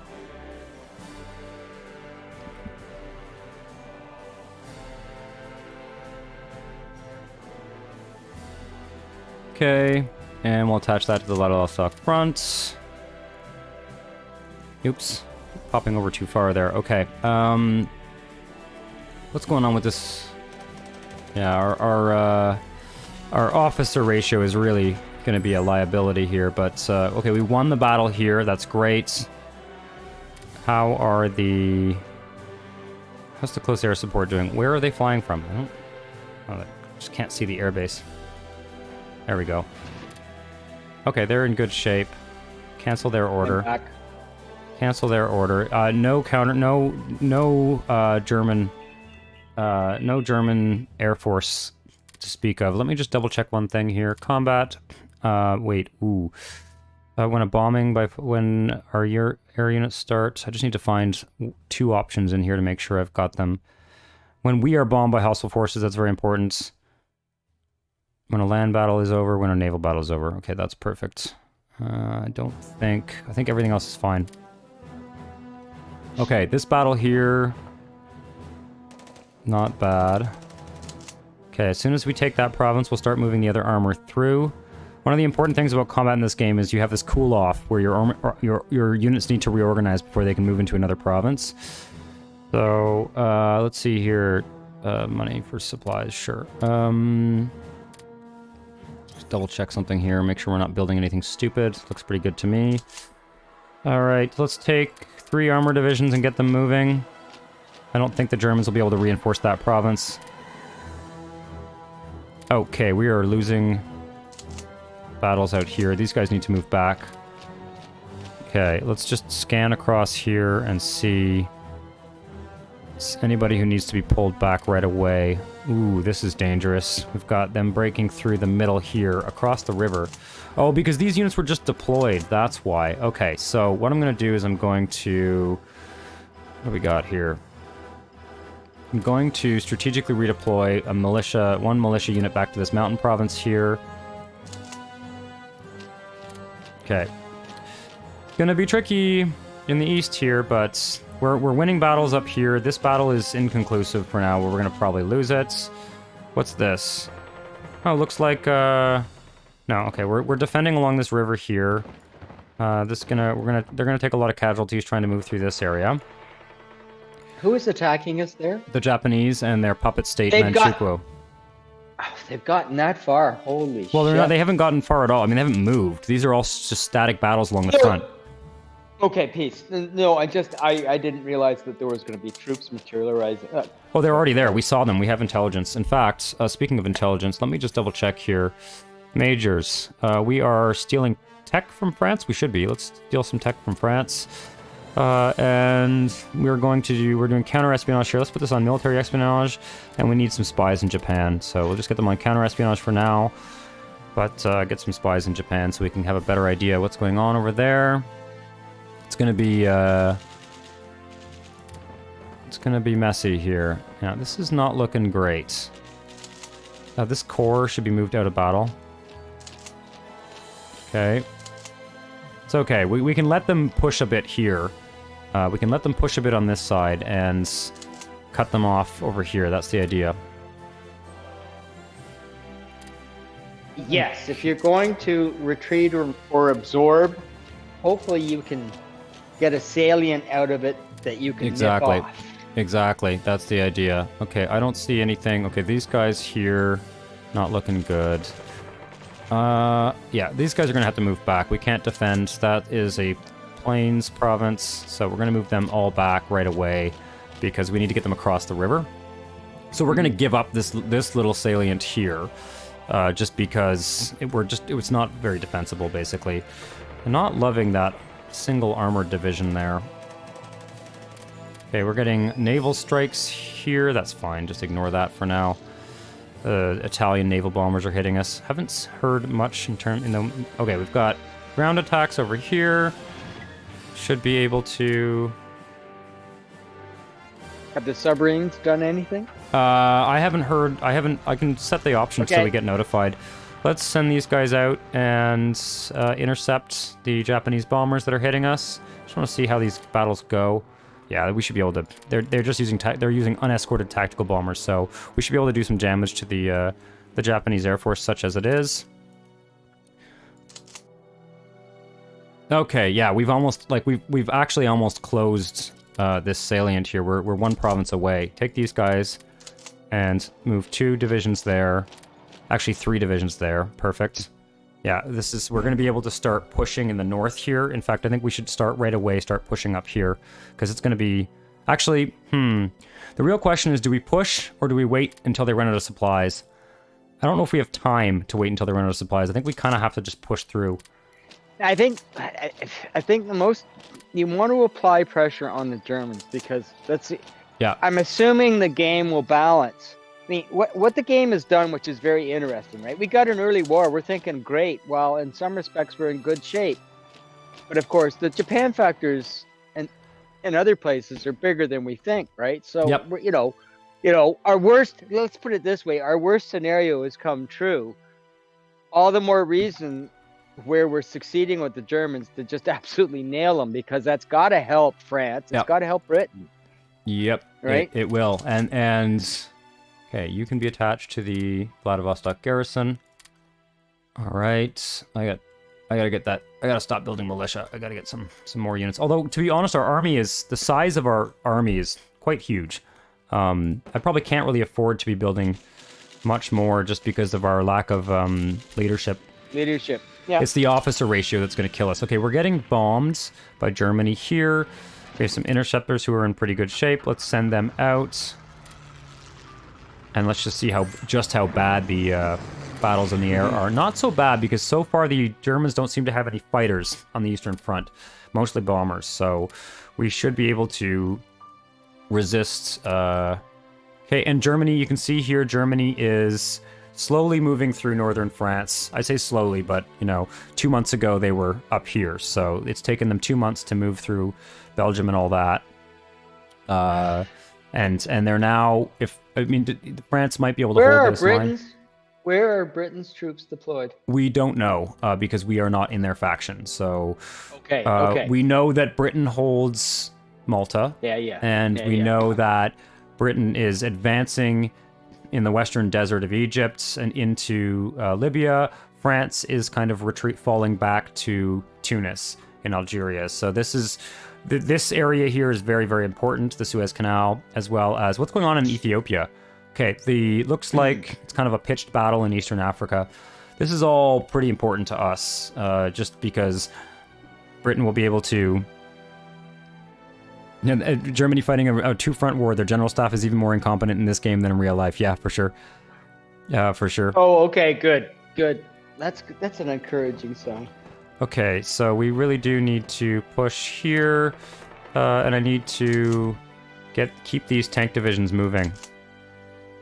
Get those 2 divisions there, and gonna hold this river here. What's the terrain like? Okay, it's woods. Okay, I really need these divisions to become available. We're going to want to push south here. Unfortunately, it's marshy, but we're going to need to push south here and just get right up to that river. But you can see they've got 1 province to escape through here now, and we're already moving towards it. So this is looking like a perfect encirclement. It's going to be a little bit... I've got a bunch of divisions that need to be attached to cores here. Let me just do that quickly. This never got done. Okay, these guys are still moving. Oh, they're not there yet. Okay. But you know what I should do, actually? Let's just detach these so I can remember to do that. And they don't need to be attached until they're actually on the front.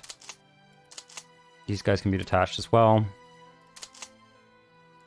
Making a mess of my outliner, but not the end of the world. So Stavka only has the finished front and a bunch of garrison units. Okay, let's take a look. It's going to be really slow going for the time being until the front stabilizes. Okay, these guys need to get across that river. 66%. Okay, we are going to have to retreat up here. I completely forgot to send a mountain division up there. To be perfectly honest, I'm not sure it would have helped anyway. Let's get these guys... These militia units, let's get them moving back to... You and this fucking mountain division. God, you need to be spanked. Yeah. But anyways... Okay, I'm gonna... Do I want to do that, though? I'm not convinced that the Germans won't try and move something through Sweden. No, you know what? Fuck that. Let's keep them here. Do you have a defensive line there? I can move back to like- defensive lines down here. I'd But rather. why would you not? Okay, whatever. Yeah, I'm not going to. I'm just not going saying to if you- abandon that front right away. It's going to take them months to move through There's the a north river. here. There's a river. Yeah, there's rivers. There's rivers all over the place here. We got lots of places we can move back to. It's going to take them months to move through here. They only have like one division up there, and they're not going to. Even if they push us back and they start, climbing around back here, they can't supply troops on these. The infrastructure up there is so bad that it's really just not that big a deal. I was hoping to send something up there and grab that port, but it's really a very minor theater of the war. Okay, where is that? We lost a province there. That's fine. That's just them taking that province. These guys, okay, this armor division is in rough shape. I don't want to reinforce them just yet, but I need to send some units. Someone's got to go over here and kind of shore this up. Let's just send them back here. Okay, I should have looked at the battle results because they're going to lose that battle. Their break. No. It's just where you're taking it from. That's fine. Never mind.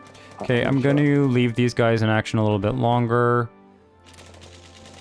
This division needs to retreat. So definitely looking rough in the east, but we expected that. And I will have light armor to deploy. Hopefully we can see supply in Vladivostok to supply that pocket. They're kind of making it too easy for me. Yeah, Germany, it's going to be easy with Germany. I'm just hoping that, all that stuff I have deployed in the east. Really, to be honest, though, we don't need to win in the east. We need to slow them down. I'm going to send a transport, an air transport to an airfield's... Jesus, do I have anything that could be supplied within range of Vladivostok? Not really. I don't even think I can air supply from this airfield. Let's do it, just in case. Send an air supply up here so that if we need to air supply a pocket here, we can. That's fine. This is going very well. Look at this pocket here. This is beautiful. This is what I like to see. This is what we like to see. Okay, have I got any tanks? No. Okay. Okay, Germany's... Okay, this is actually not so great. Okay, what's this? Oh, these are the mountain divisions. They're on their way. They're on their way. Okay, so let's divert 2 mountain divisions here. This is perfect. Yeah. This is fine. Okay, I sent a whole fucking mountain corps up here. So yeah. We'll be able to deal with this mess up here. This is fine. The militia is there to slow them down. We've got 5 mountain divisions on their way up to this Finnish area here. I completely forgot that I sent them, so that's great. That's good. Okay. Anything else that's urgent? This is not looking so hot here.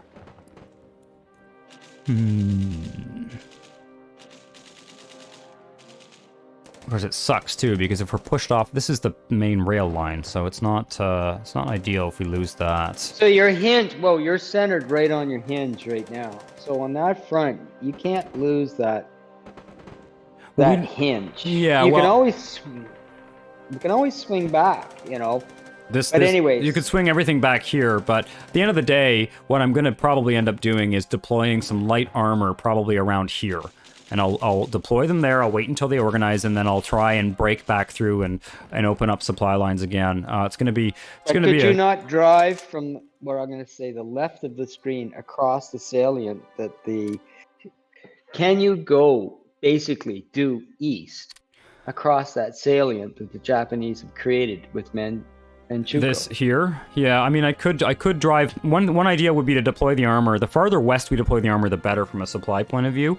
I could deploy the armor. You've got to defend that railhead at least where you're swirling around right now, yes. Yeah, well, what would be ideal would be... I mean, we don't have armor until October out here, but by October, we can, we may have to defend a pocket here.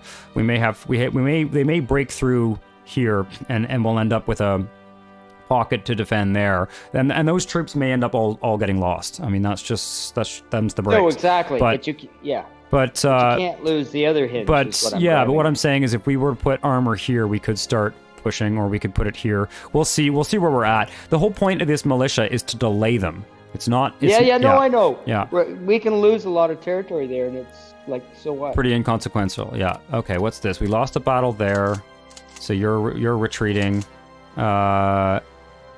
These guys are going to have to retreat too. Are they dug in? Yeah, they're dug in. Let's leave them there as a little bit of a rear guard. Where's this? Okay, we're going to have to pull them out. Some of these units were deployed recently and are just not very well organized. Which I really felt like, you know, ideally we would have waited until they were organized, but I really felt like, you know, time was of the essence. Okay, they're pulling back. They're pulling back a division here. So I'm going to attack. Kind of a counterattack. Actually, wait, hang tight. Rather than counterattacking there, let's counterattack there and push this division back. Yes. Support attack. Actually, no. Take the armored division, attack. Take these guys and support the attack. Support attack, by the way, means that the division will participate in the attack, but they won't advance into the province. Yeah, so this division here, you can see... Oh, yeah, they're in pretty good shape. It's unfortunate, but okay. All right, things are getting bad here. We are going to need to, yeah, pull these guys back. Can I... Do I have anything? Ooh, yeah, Vladivostok is dangerously... Okay, these guys need to move back. Everybody needs to move back here. I should have withdrawn them there. It's a real drag. Okay. Okay, so... what's going on up here? These guys are all going to want to move forwards. Who are they attacking? That's fine. What's going on here? Have I got armored division? I got divisions here I can move. Leave an infantry or two there, and then grab these two guys. Move them up there. Oh, someone has to go into this province. Okay. This is... Yeah, we're in great shape here. Okay. So the only unit I can see that's moving towards the province that has to be sealed before they're all nailed. There's a bunch. Is that there's a headquarters division that's... Nope. Like you got enough force there. That's all I'm asking. The headquarters divisions are basically... You can actually put combat brigades in the headquarters divisions, but they're not good combat units. Okay. Peace. Yep. Okay, so that salient is now closed. Now, this is the tricky part. I mean, they have basically fuck all here to counterattack. They really don't have much at all. In fact, what's going on here? Can I even... There's no points. Okay, yeah, I could even... No, okay. I could even be attacking down here. I mean, they're very, very weak, but it might not be a bad idea to just attack across the front down here. Is there an objective for it, like an airfield or something that you're going to get out of it? That's interesting question. Not really, but what it will do is it will force them to divert troops from the front where they need them. So let's just attack across the front here, and we'll just pay attention, make sure we don't lose any battles and compromise compromise part of our front or anything. But yeah, this attack where the terrain is an advantage. Yeah, for sure. Okay, hold. These guys are going to start attacking here. We got to close this as quickly as possible and then redistribute these divisions all along the front.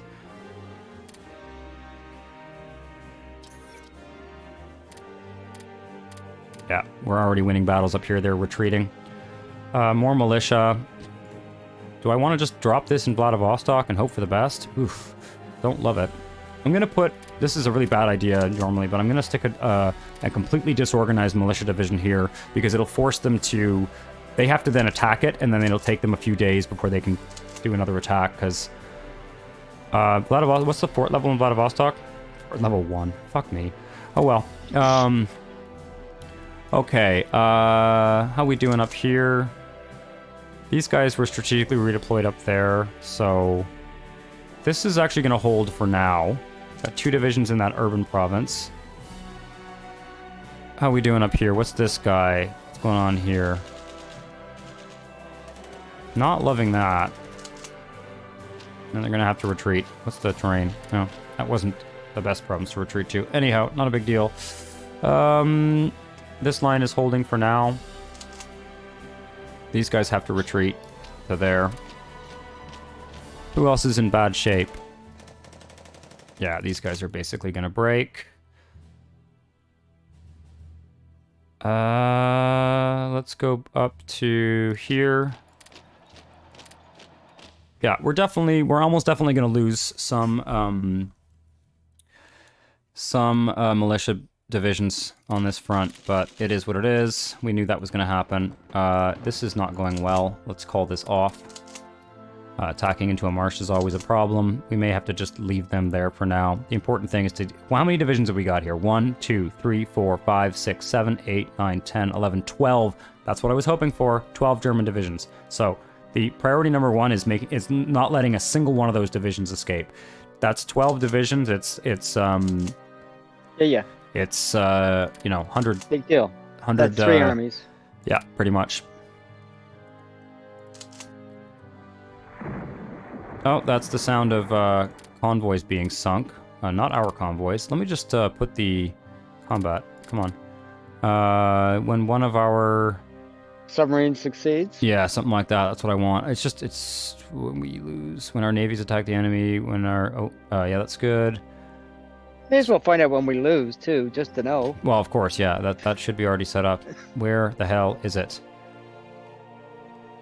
When one of our convoys is under attack, yes, when we attack a convoy. Okay. That's what I want. That'll be fun to look at. Now, as long as they survive, are they going to up in experience, at least? The submarines? Yeah. Yep, that's the idea. That's partly what we're doing. We're doing it. Okay, these guys need to retreat. It's going to get real ugly out here. But like I said, all we have to do is hold out for a few months. And it's going to be, once they get off, they are going to kick us off that rail line, that strip of higher infrastructure. What's going on here? Minus 74%. Oh. You've got to hold the hinge where we were going to put the army. You've got to try to hold that hinge, because that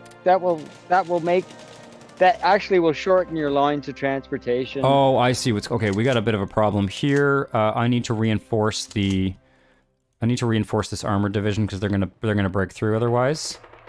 Okay, we've intercepted a couple of Italian submarines, and because we have escort carriers with decent carrier aircraft, we just sunk two submarine flotillas.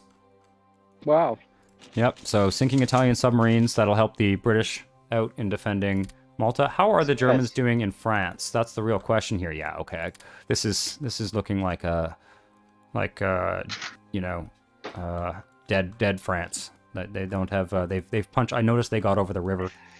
Are they over? Yeah, they're over the river here, so that's not good. And they've come around there. Well, it's not. Look, it's not. It's really not our problem. What we need to do is set up a solid defensive line and eliminate, this German army here. Yeah, get rid of the pocket. Get rid of the pocket, and okay, you guys go and reinforce these ones. You guys go and reinforce this one. Got 2 more divisions coming in there, and now I need to make sure 6th Corps.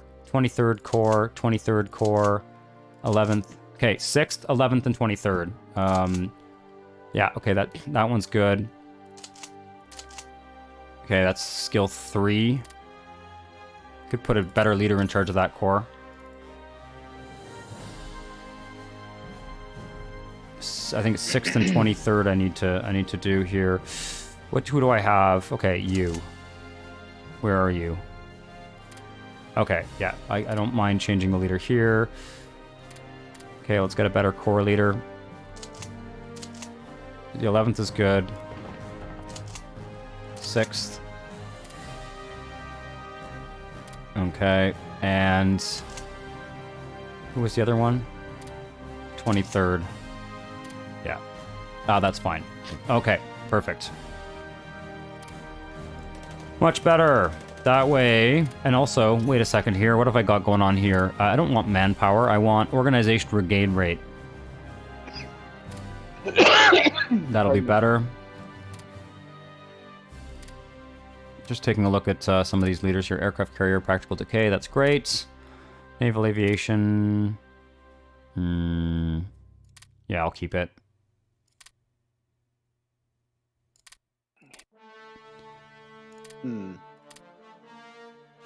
This is probably all fine. Okay, I was wondering if I had a defensive doctrine guy there, but I do not. More militia. Okay, I'm gonna place some more militia up here. Okay, so at the hinge, as you're calling it. Let's put them here. You've got to defend that rail line there, because that actually shortens your front. I mean, yeah, you can't lose to there.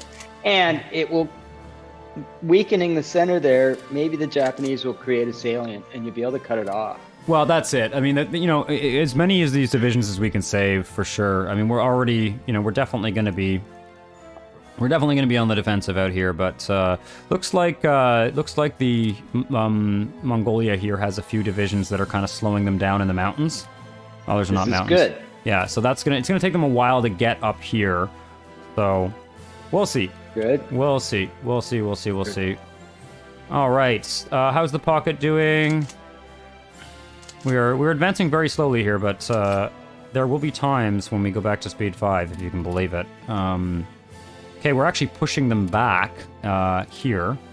This is good, actually, because hypothetically, if we were able to close that pocket and redistribute some divisions south of the marshes, we could push them all the way to, like... Okay, so where are the Pripyat marshes right now? The Pripyat marshes are this color here. This is the color code for marsh. So that's the Pripyat marshes. You could come in if you can break that line badly, you can swing behind the line to the north or drive to. Yep. What is that purple dot in the middle there? That's Brest-Litovsk in Poland. No, to the left about. Lvov? No, not to the south. Same. Just go west from where you were Krakow? before. Or no, up Warsaw. There. Warsaw? Yes, we could. I mean, we could definitely. If we drove to Warsaw, I don't know what the terrain is in between. Mostly plains. We won't have to worry about our flank because of the marshes, and we can drive north if necessary and just smash into their rear. So this is the key number here. I've got a skill 3 general. Reinforcement chance 4.4. That means every hour there's a 4.4 chance that these other tank divisions will join. So it's very, very important that one of these divisions. There we go. Okay, we're good. All right, so we can hold that province. That means we've held the line here. And looks like we'll probably end up upgrading some of these militias that have been deployed in back. I wonder if all of our divisions have artillery. These militia divisions don't, so we're going to probably be building a lot of artillery divisions. Artillery brigades. So. Artillery brigades for sure. Yeah, one of the things I like better about Hearts of Iron 4 actually is the production interface. In certain ways, there are things I like better about it. There are other things I don't like about it. But okay, we're getting ground attacked here. Let's send out those. Just do that for now. Send out the fighters. Try and do as much damage to the Japanese as we can. To the Japanese Air Force there. What's going on? And actually, I really got to pay attention to Vladivostok here. God damn it. Clicking in the wrong spot. Okay. These guys. Oof. Yeah, come on now.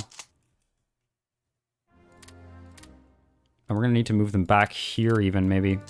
How are we doing on organization here? Not great. If we can make Vladivostok Leningrad, that would be perfect, but... That's the idea. Yeah, I should have checked. I should have been a little bit more mindful of the organization. You have to move. Get out of there. Any units that are to the north of Vladivostok, around that sort of curl, before we go to the hinge, don't be afraid to rescue them and drive them South, west, because the more units you have in the vicinity, the more likely we can deal with it. Well, I can't do a river crossing here. Well, actually, wait, let's counterattack. They've got a single cavalry division. Now, it's going to be a river crossing attack, so it's not a good place to attack, but let's try a counterattack here with 3 divisions, because I have 3 axes of attack, and it probably won't work, but it may tie them up for a second, and it would mean that we could, kind of create put this division in a precarious situation. We may actually be able to. These are not very good offensive divisions, but we'll see. What does it look like? Not great. Not great. We'll give it a shot. They are the Manchurian troops, so they don't have quite the level of equipment and training. Okay, so if they're driving northwest, at least they'll join up with the other troops. Well, yeah, maybe. Yeah, you got to think about rescuing to some extent, right? Yeah. But anyways. Okay, we got so many divisions up here. Let's get moving. Okay, get all these guys going. Okay, we've actually created a little second pocket up here. So we've split this army in 2. Yeah, we've got so many divisions here. It's like overkill. What's going on here? Why are you? Okay, move Blair that pointed corps out there. that we can get our best generals now. Yes, well, I mean, we have them in the field. They're training. good. So the All right. idea is Okay. hopefully no. some of our best generals will actually I just hadn't get higher skilled in these early phases of the war. So it's still tough fighting up here because okay, all these divisions need to be attached to. Wow, you've got 2 bridgeheads across that salient. Wow. So it's 2 pockets. Yeah, 2 pockets. That's I mean, good. that's just how it turned out. It's gotten a little bit random up here. What's going on there? Okay. Should we? Yeah, let's take this armor division and move south. We're definitely going to want to take divisions out of here and move them down here to try and keep some momentum going here. We can't really do any kind of encirclement here, but we can push. And because they've got so few divisions along this border here, we can just slowly push them back. And then once we're able to grab, we'll create like an armored army and wheel it down around the marshes. Actually, we can probably just drive them straight through the marshes. Okay, so here. just a question. So I'm just going to think ahead. So let's say the pocket is truly collapsed. Can you, if you look at the western side of the pocket, at the point, Here? if you drive to the coast, can you cut off that German army to the north? I guess you can't really hold there, though. Well, this is not. Well, you might. This is not a great area to push because it's a big forest. It's very wooded, right? So I'm talking about where your HQ. If you cut across from where all your HQs are there in the south of what is now your salient, in a way, at the north there, where we're cutting off the pocket. If it just drives west from there, can it cut off the Germans? Is there the right terrain? Because I think you're going to have to follow the coast, is my guess. Well, you mean over here? We could do a push over. Yeah. Like we at could the take. early... We could push to Königsberg, and we could really push to what is, I don't know which river that is, the river that runs through Danzig there. We could basically push to Danzig there, but we could also push down here. The question is, what's going to make more sense? Is it going to make more sense to push down here towards Warsaw? Or is the north can't really reinforce the south, so you can do both within whatever your strength is. Yeah. It's where to go up north after the pocket collapses. Let's let the pocket collapse, and then we'll yell. Okay. Okay, so we actually do have to pull back up here for now, though, because, we're also taking heavy losses. But they are too. We're taking about 1-to-1 losses when we fight the Germans because our troops are not the same quality as theirs, and specifically our officer ratio is dismal. It's 99%. We want to get it to 140%. Are you too weak in the very, very north there? In the northern pocket, there's just... I don't see us... No. I know, no, sorry, I forgot about Finland, so I'm just taking a look up there as well. What were you saying up here? No, I've got... Look at all these divisions. I've got like fucking 30 divisions in this pocket. If anything, there's like too much going on. There's too much here. No, I'm just talking about the northwest. There's just... doesn't look like stacks in the northwest quadrant. Yeah, we are too weak here. We're going to get pushed back there a bit. No. I'm talking the other pocket. The northernmost pocket of the salient. There? Yes, the northwest. Oh, it doesn't matter. These units are they're 2 provinces out of supply. Schaefer Gaston, Vistula River through Danzig? I think it's the Vistula. Okay, so they are just absolutely going to collapse. That was just the weakest part of that particular pocket, and I just wanted to make sure. Yeah, I'm pushing from here. It doesn't really matter at this point. They've only got probably a few days of supply left at this point. I don't know when we started this offensive, but it's been... Actually, we are only 9 days into the war. We started on July 1st, so it's only been 9 days. That's not bad. Yeah, so now I'm a little bit concerned about how quickly the Japanese are moving in the east, but what's going on here? All right, these guys have got to hold out. Yeah, these guys have got to hold out until this division arrives. How long is it going to be? 16th of July. That's probably not going to work. Okay. And then how are we doing here? Yeah, I'm a little bit concerned about Vladivostok being overrun. This division, if it doesn't make it back, is going to... Okay, that's another... We sunk... Do we have any idea what attrit the Japanese are taking as a result, even if they're... Attrition? Advancing? Attrition is not too big a factor right now. It's supplies that I mean, like, how many losses have the Japanese to date in terms of they've only got 3 stacks. Well, they're not. Sorry, if you hear me clapping, it's because I'm trying to kill a housefly that's driving me absolutely bonkers. Yeah. Well, we can watch this battle here. Very little. They're taking very few losses, and they're kind of. Okay, that's what I'm trying to get at. Okay. Basically, they're. Oh, what's going on here? Okay, I've got 4 divisions attacking there. That's fine. Are you? Okay, they're trying to. They have no commander on this division. Jesus. Wow, that's pathetic. Okay, so I've got 5 armor divisions doing fuck all here. Let's take this guy, send him north to close that pocket. Let's take these 2, send them there. And can I please 1, 2? I'm gonna just. It's really bad to attack into a marsh, but I would say southwest is going to be your direction because then you might be able to cut off a pocket. You mean the north? Pushing here? No. Pushing here. No, in terms of this front, I'm going to call it the north front and the south front. Okay, the north front, it's the Baltic. This is sort of the Baltic and northwest front up here. That's what I've called it. Okay. The Baltic front. Yeah. If you can smash through to the west, you're gonna cut off even. Anyways, I had the thought, but I. Yeah, the real question is, it may be easy for us. I mean, it may not be. I'm pushing a bit in the south. In the southwest down here, just to kind of harass them. And actually, there's so few. So you're going northwest there. That's northwest. Yeah, what I said. Sorry, before, I'm talking about my southwest front. The southwest front of the entire. We've got this is the western front, southwest, northwest, Baltic, or whatever you want to call it. But what I'm thinking. I just call it the southern front. There we go. All right, there we go. Yes. In the war against the Germans. Okay, this one I can actually get rid of. Give me a second here. Can I? No. Oh, yes. We should be using the arrows. Like, what's next? Well, what I was actually going to do is just put our... Can I? What the fuck? Okay, give me text. How does this... Oh, I hate this thing. No, I need to put it on the map. Which... Okay, Baltic. There we go. No, sorry. There's a way to make it... We need to get our geometry correct. I'll talk about the north front, which is that concentration. No, you're going to use the terms that I apply and stick on the map. So we're going to call this the Baltic front. Make it easy. Yeah, okay. Okay, good. We have a frame of reference. That's all I care. There you go. Yes. And this one I'll just make a little bit smaller. Southwest front, okay? So the southwest front, yes. I mean, you're pushing in a general northwest direction.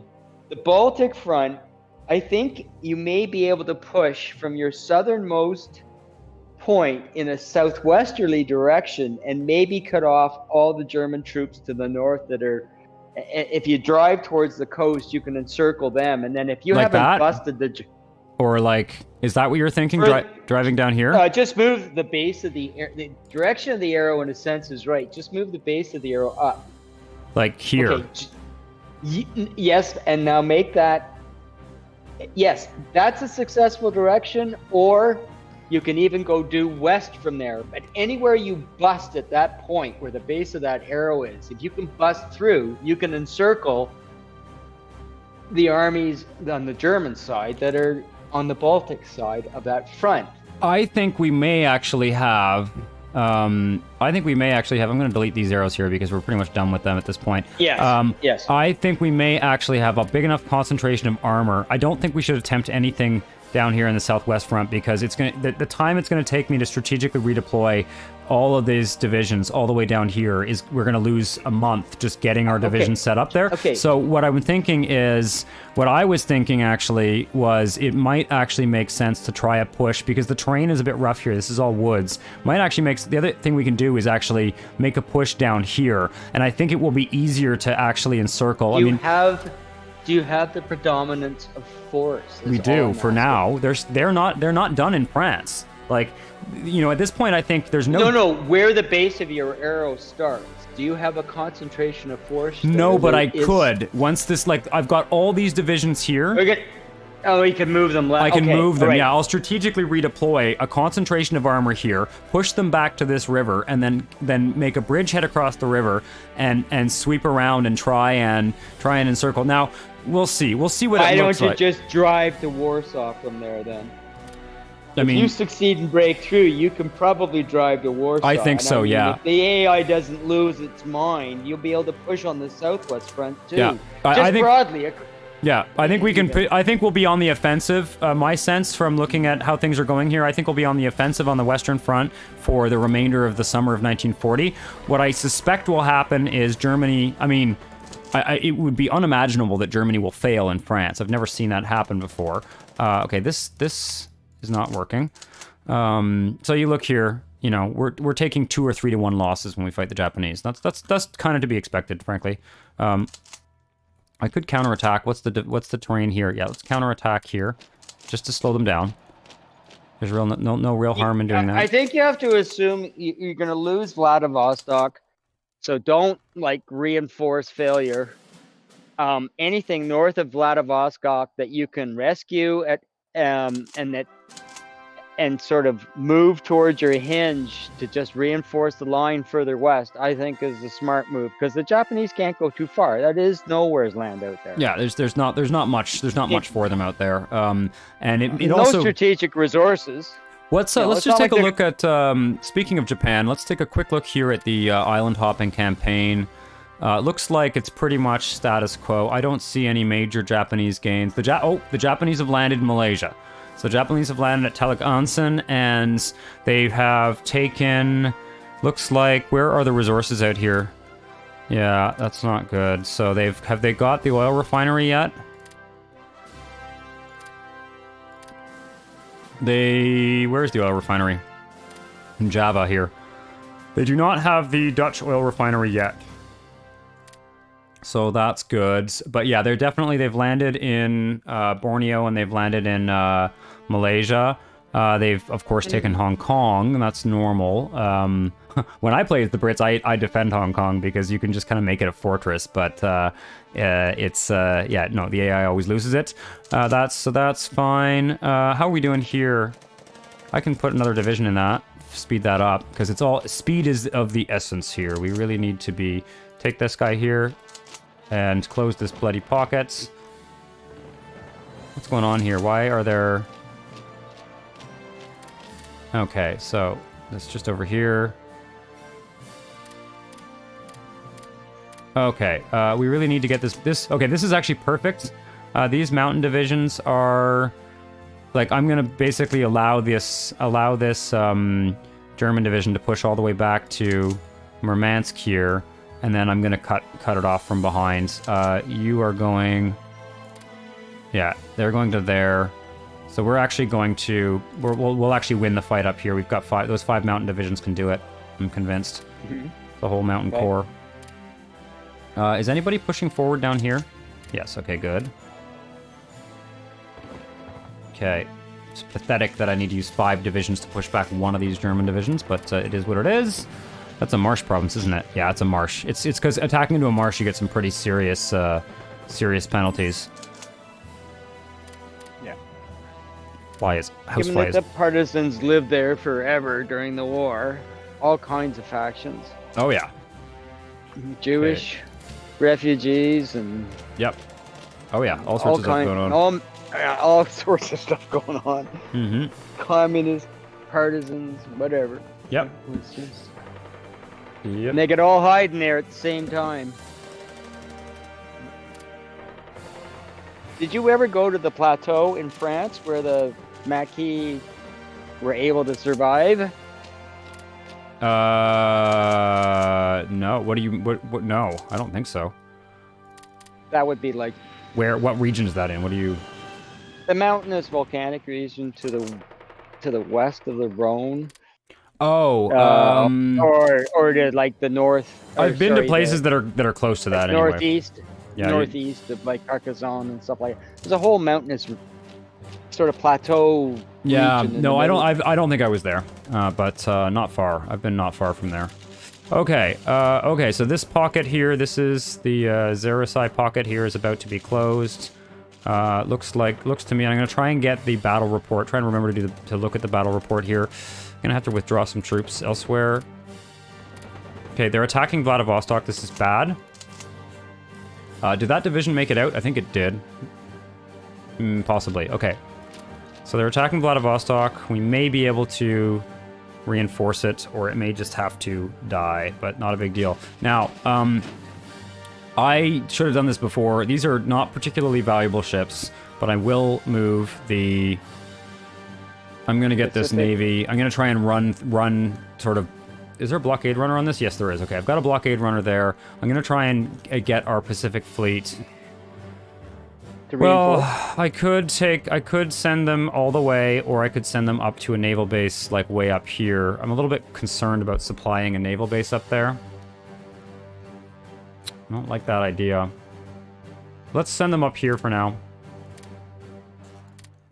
Send them up there. That base should be well supplied. There's a garrison there. How many, Okay, it's a reasonable sized base. Because we can't have the, we cannot have... Actually... Hang tight. Interesting.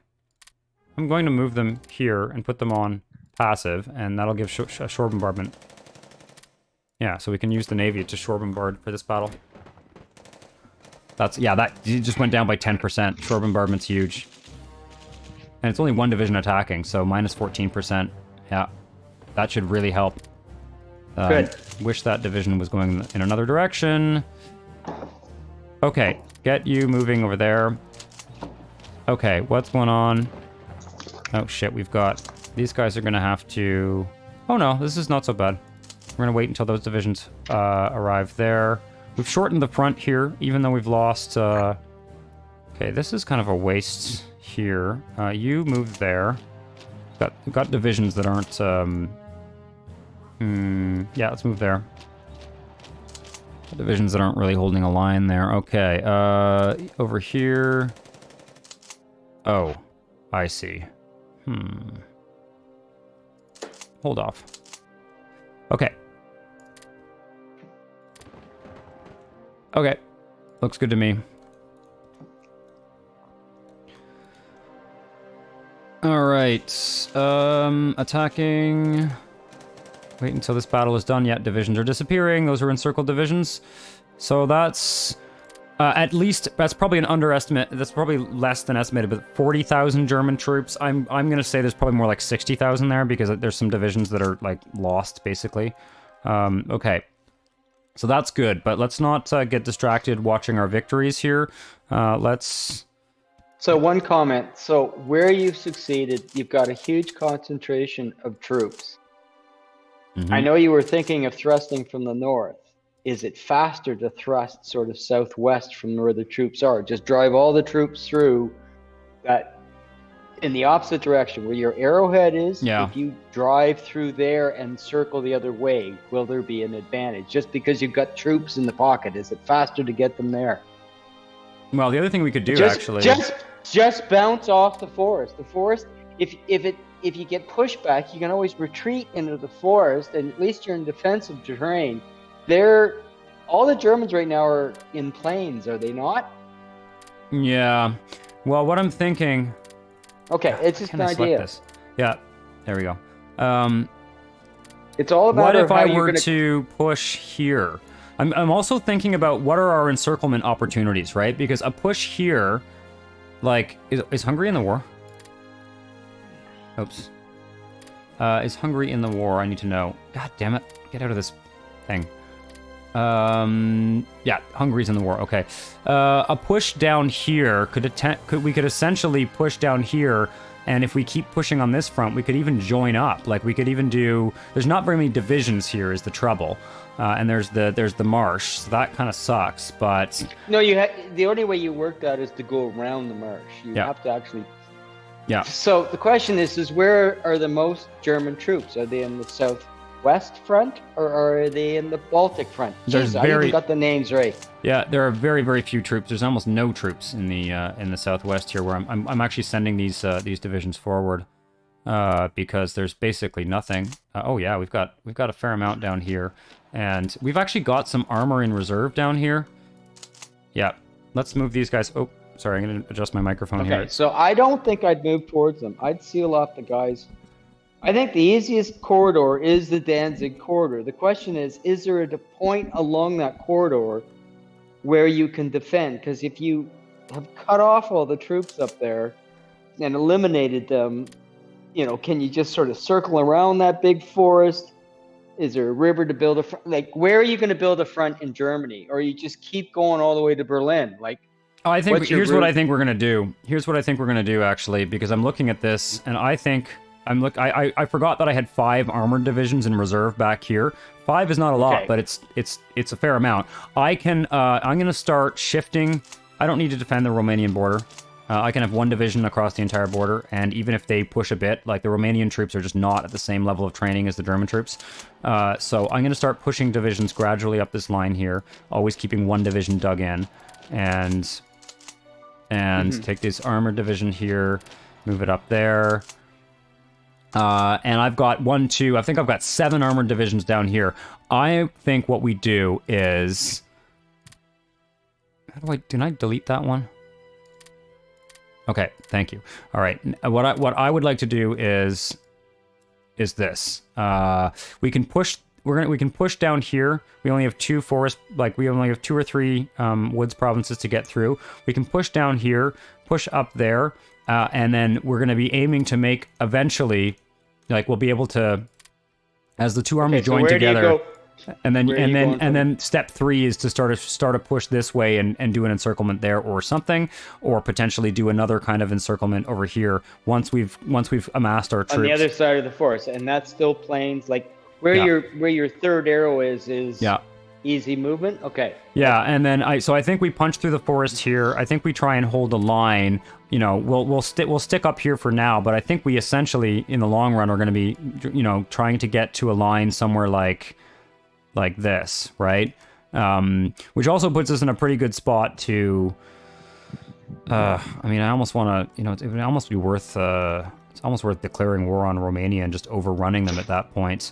I feel like we almost have to do a reverse Hitler and overrun Romania to prevent the Germans from getting there. Yeah. I don't know. No, until you've not focus on Germany. Yeah. As long as you're not losing there, yeah. just go defensive. You can. Yeah. Yeah. No more opponents than you need. No, fair enough. But I think there's an opportunity to encircle at least some divisions here with the armor that we've amassed up here, and yeah, I think that's going to be our easiest. And then at that point, we all probably I can run say this is way. you might be able to. Okay. Can you go that first arrow from the pocket? Can it split in 2? Do you have enough forces to go in 2 directions there? Down here, no. Up here, yes. Where are you suggesting I go? The northernmost arrow, can it be 2? One that cuts to the west and one that cuts in the direction you That's not a bad idea. it. Let's do something like... I really like the battle planner here. Let's do something like this. Like a smaller part of... Yeah. And if you're able to, make it even go west, because you're going to get... It sounds to me like you've actually got a fair bit of forest in the southwest front. Okay, we've got the idea. You'll know what to do when you know what happens when you attack. Because, okay. I think this is. Get the pocket done now, and away we go. Okay, ground attack over here. Let's get some. Is that a lend-lease request from France? Interesting. Yes, okay, France, I'll send you Soviet tanks so that you can survive for a few more weeks. Only if it doesn't... It doesn't make a difference. I'm not actually going to send them anything. I just agreed on principle that I would maybe eventually send them something, but I'm not going to. Okay, I got a bunch of divisions here that are not in use. Let's start moving divisions in position to actually get this plan going. So I'm going to just strategically redeploy. I will take these guys up here. I'm going to actually send to here, just because I want to reinforce this area a bit. Who else is not? Okay, I need another corps up here. Is there an army? 5th Army, sure. And we'll need to do some reorganizing as well, but it's always the case. These guys here are going to need to be attached to a corps.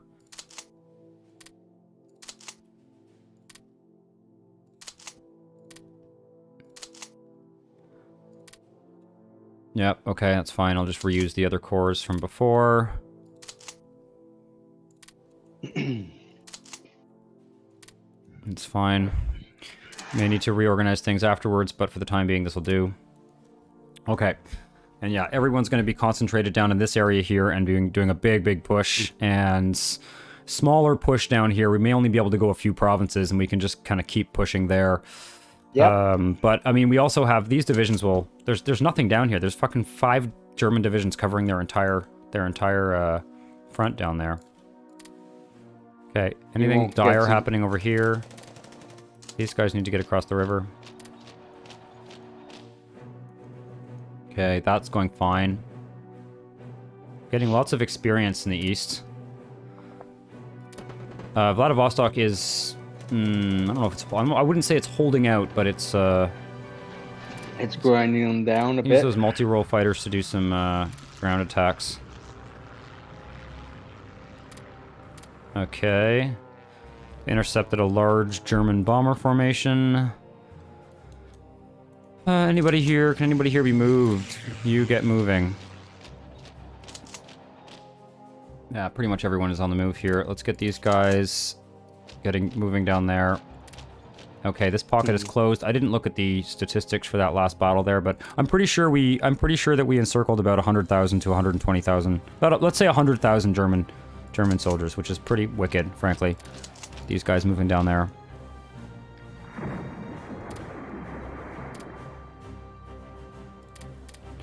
Okay, and we're pushing in the southwest. Definitely. What are these? What's going on here? Where do we share a border? Oh, this is stupid. Okay. There's no point in having troops down here because there's no infrastructure there for them to move into. So let's just get these guys moving. Start a little push down here. Just as a distraction more than anything.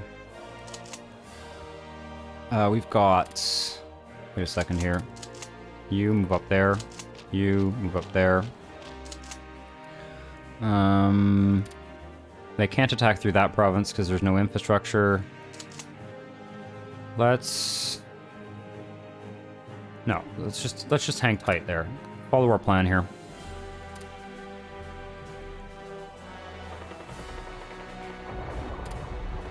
Okay, we are actually attacking in the marsh there. I lost a convoy. Where? Sevastopol. What am I supplying by convoy? Oh. Well, that's dumb. Oh, I see. Oh, actually, that's not dumb. Okay. Well, If we've got subs operating up there, let's grab... Send these guys on an aggressive patrol in the Black Sea. Try and find those subs. I do have aircraft carriers, which we don't have particularly good air detection and stuff, but eventually those carriers will be good for sub hunting, especially against Italian subs. Italian subs are garbage. Okay, these guys are falling apart here. Are we winning this battle? Not really. Interesting. Yeah, we're really no, let's not. Let's call it off. Okay. It's fine. That's fine. How's Vladivostok doing? Not loving it. It's not looking great. That's okay. Get some armor up here. Hopefully, you never know. There's not very many Japanese divisions, so they're much stronger than we are in terms of the quality of their troops, but there's more on the way. They're not very... There's not a lot of divisions, so they can't cover a lot of grounds. And if we can get... Okay, we've got the Admiral Scheer in Königsberg. That's a heavy and a light cruiser. And yeah, we're just going to overwhelm them. That's great. Actually, they're... Almost sunk one of our destroyers there, but we did hit them.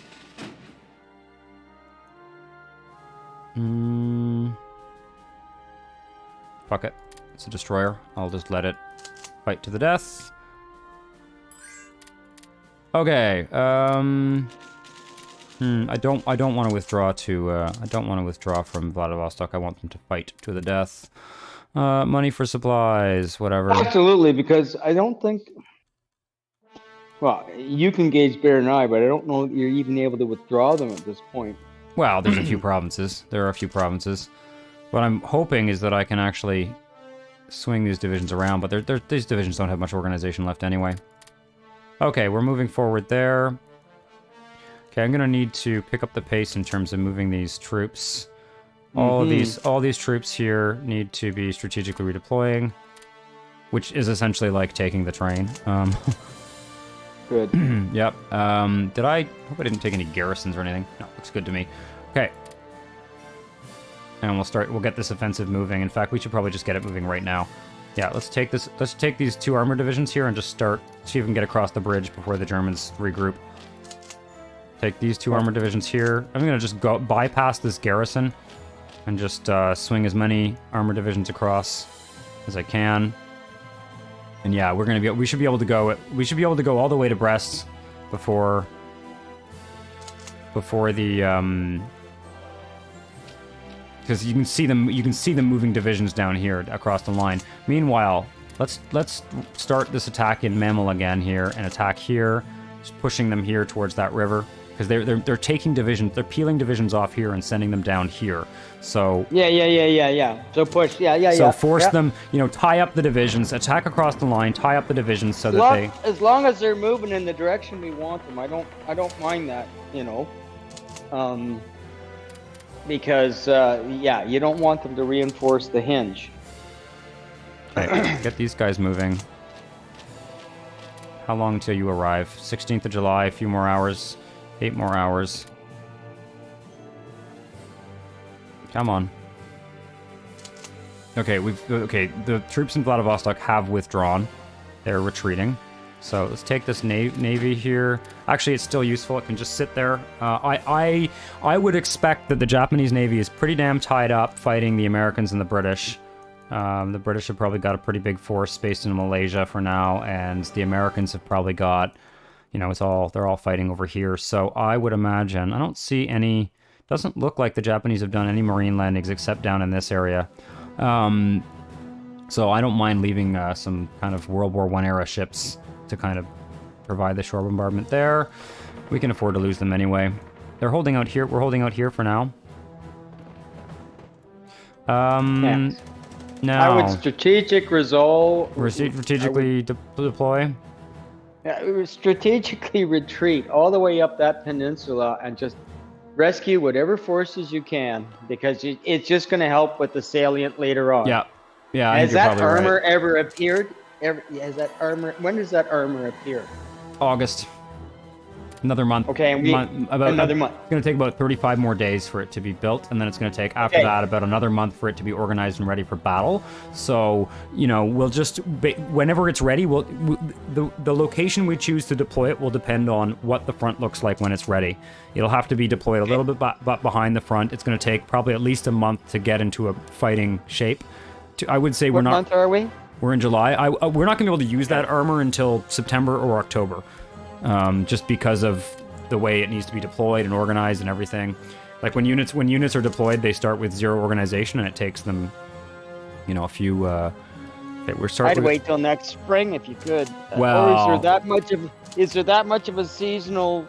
Like, I don't know. There is. Yeah, I mean, it's definitely bad to attack in the winter, but keeping in mind, I don't know what the temperatures are like in the east there. Yeah, it's probably pretty bad. But the thing is, one thing we got to keep in mind is the Japanese don't really have any armor or anti-tank capacity to speak of.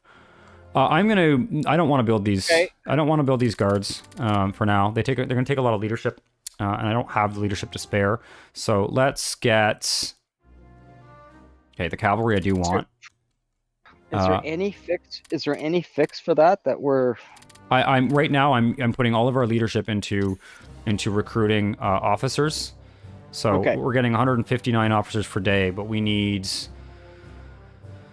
Oh my God! How long is this going to take? If you want to crunch some numbers, by all means, we need something like 25,000 more officers, ideally, and 20,000, let's say, and we're getting 159 per day. Oof, that's not very good. 159, 20. Actually, it's only going to take maybe 4 months. to get us somewhere close to where we need to be in terms of officers, but any more divisions that we build are going to take up more. So I at this point we probably shouldn't build any more divisions. I'm kind of tempted. Okay, I see what you're driving at. I'm gonna cancel the militia. Why is it only canceling 2? Cancel 13 constructions. Do I have any? Yeah, I'm gonna cancel the militia.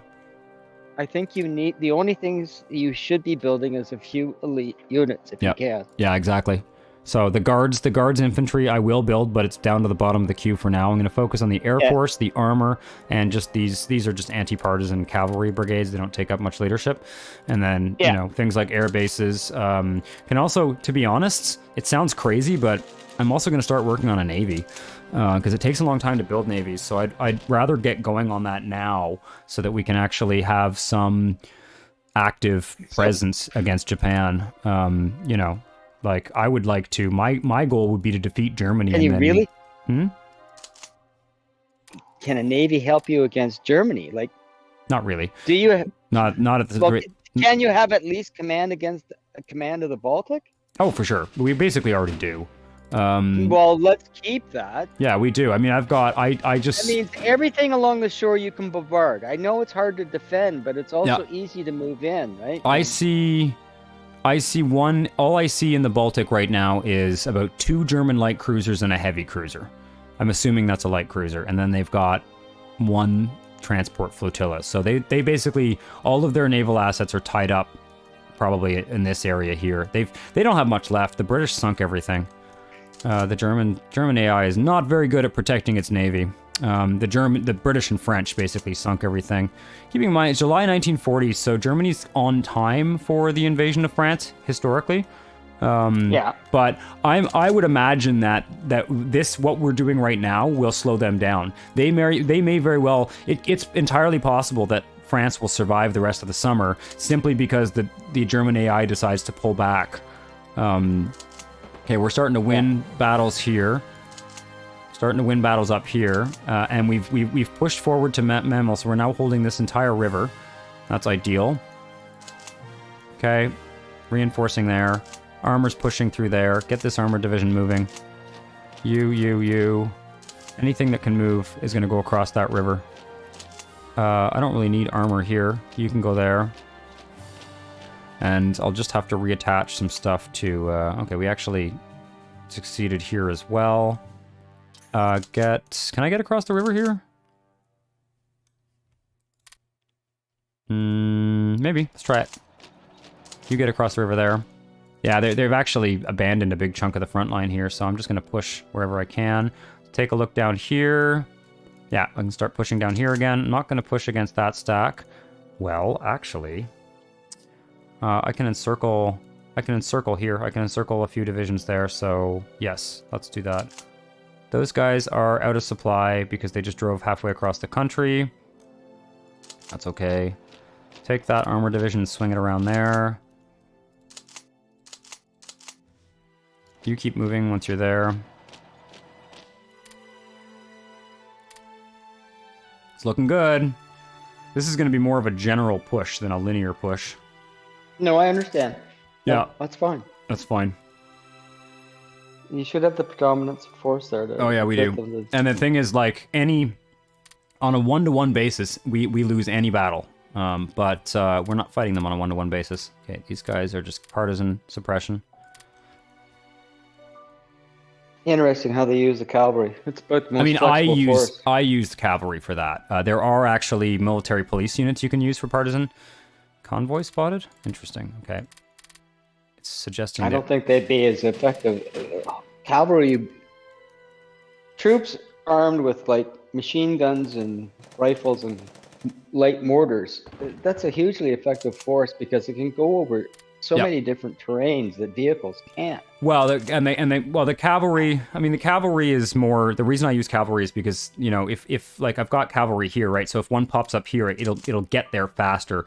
The partisans take a long time to organize. They actually, unfortunately, in this game, partisans, there's some kind of bugs that mean that partisans are basically completely... They basically just harass your supply lines. They don't really... I mean, I guess it actually, it's not that ahistorical in the sense that it's not like you know, From what I've even like read, the there was Warsaw. a limited. Hmm.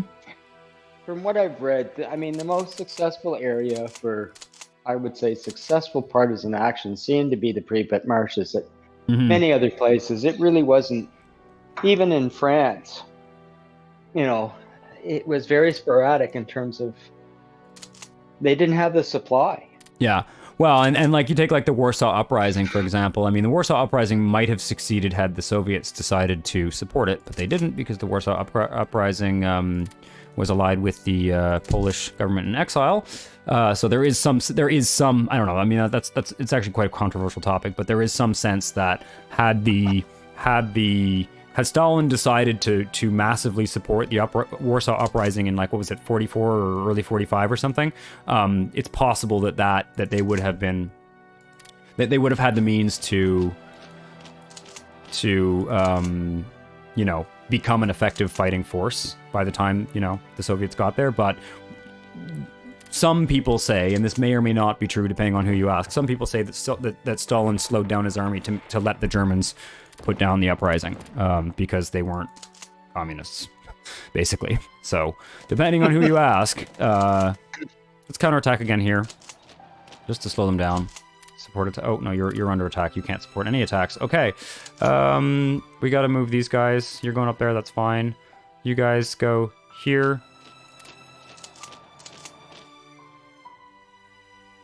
Is that? No. Let's leave you there.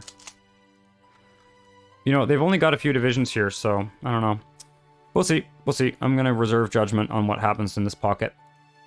I do have the air supply there, but I don't have any air bases that are close enough to actually supply them. This city, God, I should have built an air base there. Oh well, not a big deal. We lose some divisions. Hopefully, we won't lose the Grand Army perk, though. That's that would suck. I don't want to lose too many divisions. Do you have air support at the hinge? Not really. There's just no air bases up there. The Japanese don't have any air cover anyway. They don't have any air bases in this whole area here. They just got nothing. So there's basically no air activity in that. Okay, good. In that theater. I've got those long range fighters, which are where do they go? Oh shit, because they had to evacuate from. Okay, they're hanging out up here. So yeah, I've got some undersupplied fighters up here basically. You're gonna have to withdraw. Okay, you're going up there. Hold on there a bit longer.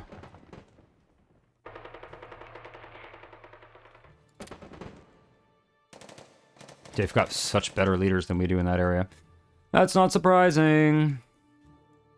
Okay, now, how are we doing? So you can already see a pocket forming here. Like, yeah, you can see a pocket forming. Let's just keep these guys moving here.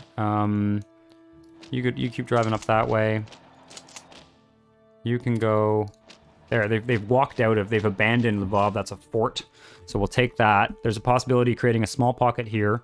One other thing we can think about is it wouldn't be that hard for us to might be able to roll up the whole southern front of Romania. But anyways, we may actually be able to do an armored thrust into Hungary, because we can actually, if we drive to, I mean, I don't want to take advantage of the victory point system too much. Basically, this is the victory map mode, and you know, taking these provinces, if we were to take these 3 or 4 provinces, Hungary would surrender, right? That's essentially, you know, you take their major cities, they surrender. So we may actually be able to get Hungary out of the war in one armored push this way as well. That's always an option. We could essentially we should probably set a war goal on Hungary. Conquer. We're just gonna conquer everyone. I could puppet them, but fuck it.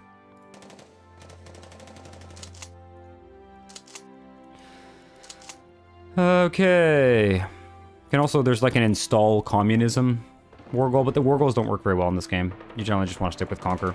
Okay, we're having a little trouble pushing across that river there, but not a big deal. Oh, we're already across the river there, so that's good. You push.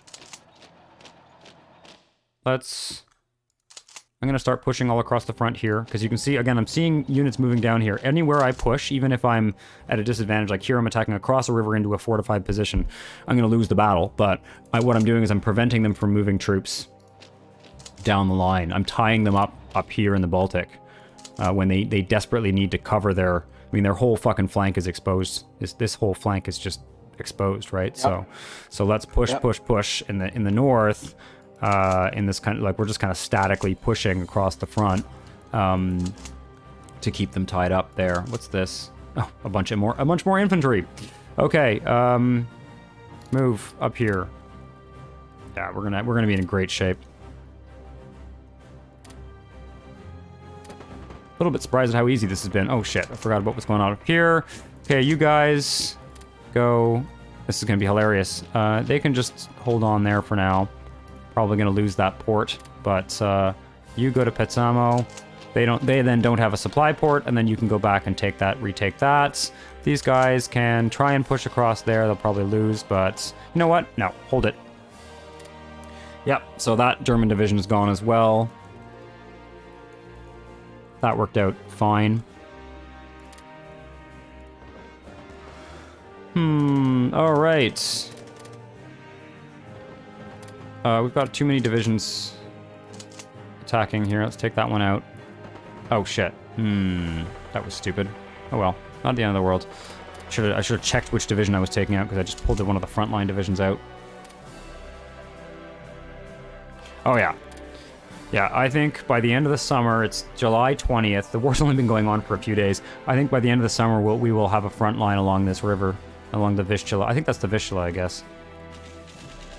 Well, and hopefully at the same time, we've at least gotten one or so pockets out of it, because then we're basically...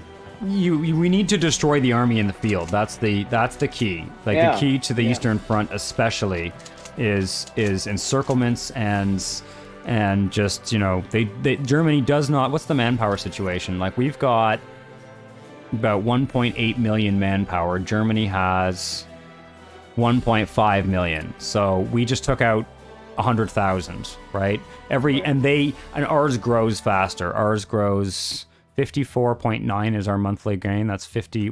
Every month we get 55,000 more manpower that we can put into armies. Germany's growth is probably somewhere like 30,000 or so. They really can't keep up. They can't keep up. They cannot. Germany can't afford to lose like that, like they have been here. So now that does not, you know, we may still have a 3-year war ahead of us, right? If they conquer France and move all their divisions across there, I mean, remember, we are nowhere near to the level of equipment and training that the German army is. The only reason we're winning on the Eastern Front here is because we have overwhelming numbers. And it's easy terrain. And the question is where can you even defend? You know, well, that's why it's so important for us to get, like, by the end of the summer, ideally we would be at this river here with fortified positions there. You know, ideally we would have a line that Yep. Let me just, like, that would be our line, right? Like, we're in pretty good shape to get there. Or even if we finish, even if we're a few months into into November or whatever, and we're just setting up that line. How are they doing in France? They're at the gates of Paris. So I'm expecting France to capitulate within. I give France another month maximum, and then it could take longer. It could be 2 months, but 1 to 2 months for France. Okay, this is not a battle that we're gonna win. Stop pushing there. Keep pushing there. These guys should stop pushing. That's just gonna... I don't want to collapse the line there. What's this? Okay, those are militia. Start thinking about upgrading some militia to... we're mainly going to be building artillery. I guess rocket artillery is going to be our chosen... Okay, where was that ground attack? Apparently the Allied rocket artillery was pretty useless. The Allied rocket artillery? The Allies had very good airborne rockets, but the Russian rocket artillery... From what I understand, the Russian rocket artillery was... Can I reach that? Can I give them air support? Yes, I can. The Russian rocket artillery was not particularly effective at, like, hitting targets and killing enemy soldiers, but it was... Like rockets were in so many cases, it was, like, super demoralizing. Like, it was... The Germans was pretty demoralizing, yeah. I know that much. The German what? The German rocket artillery was too. Yes. Yeah, I don't think they had it in any numbers. What was it called? Stellensorgen there. In the Battle of Normandy, there was a lot of it. Trust me. Yeah. No, in Normandy, sure. Well, but not in numbers that had a serious effect on the outcome of the war. The Russians had something like 20 times as much artillery as the Germans by that stage of the war. I mean, it was just insane. I don't know, like maybe not 20 times, but really, really up there. And a lot of it was self-propelled. By the end of the war, the Red Army was much more motorized than the Germans. I mean, they were basically, riding fucking famished horses back to Germany. Yeah. Boy, so few of them escaped. Do I want to? Yeah, I'm going to withdraw here. That's fine. You go back there. That's fine. Withdraw there. Keep pushing there. They can, if they want to push forward here and create a Nebelwerfer, yeah, but they weren't that common. You're talking about the Blair, Eric. You're talking about the German rocket. Yeah, I just don't think they produced them in any substantial numbers. By the time they were deploying that kind of technology, they did not have the. It wouldn't have worked on the east. It did in the west, in so much it was a much focused front, and that, as I said, it was a Normandy thing. It wasn't a. Yeah, the fight in Normandy from any comparative, if you're looking at the east and the west, any comparative. The fighting in Normandy, even though it took a while, I mean, it largely took a while because the Allies were extremely cautious. They were very risk-adverse and cautious, and I think that the Allied commanders' mentality was, we are winning this war. Why have a bunch of people die, basically? What are you talking about? Normandy, the Canadians lost 95% casualties. Well, yeah, in the early, I mean, in the early days for sure, but by first 2 months. Yeah, the first 2 months. Yeah, but they didn't. They weren't deployed in very large numbers, right? I mean, it was essentially as they set up the beachheads in after D-Day. It took them a while to get a large army landed, but to get all their equipment basically. But once they had all their equipment, they were outnumbering the Germans, and they had complete air superiority. They had, Oh, they definitely had a lot of things going on. I mean, they were basically fighting the dregs of the German army, right? No, they had Panzer divisions. They did. They had. Well, there were two. There was a Waffen FS. That's why Normandy was so difficult. There was a Panzer Lehr, and there was. Yeah, there was a Panzer division, and there was an SS. There was like a weird SS youth division there as well. Should I withdraw here? Should I wait? Let's withdraw. No, but it wasn't. I mean, it wasn't much. The difference is the width of the front. We're talking about fronts that were 50 or 100 miles. Yeah, in this area here. Most. And when you talk about the Eastern Front, it's the scale is like completely off the chart. Well, and the number of combatants. I mean, you're talking, throughout for example, the entire Western Desert campaign down here involved something like a grand total on both sides of like 30 divisions or something, not even. Whereas I think it was more like 20 divisions, 25. Whereas the Eastern Front was hundreds of divisions. I mean, it's just the scale of the fighting, and in the Western Front as well. It was about a fifth of the size in terms of the number of people fighting on both sides combined. It was just not. Not a major theater of the war. I mean, obviously it meant that it made a big difference for Russia to have Germany was sort of forced to defend on two fronts, but it was not decisive. Not as important as the Eastern Front for sure. But anyway, let's see what's going on here. Who have we got who can move? You can move. You should move as soon as you can. You can move. No, let's hold that line. What is that squeaking sound? It's pretty awful. Nothing. It's the freezer. Oh, okay. You're walking around your kitchen. I see. Okay. All right. You should just get a bloody projector screen when we do these, and you can just project across your entire living room. And talking about the Eastern Front, people tend to ignore the Eastern Front of World War I as well. They should make a film about it. Yeah.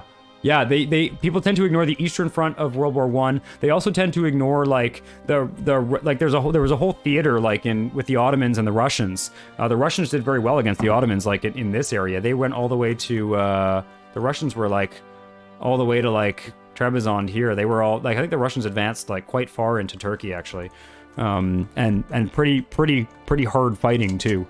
Very different kind of warfare than the. They gave some lickings to the Austrians.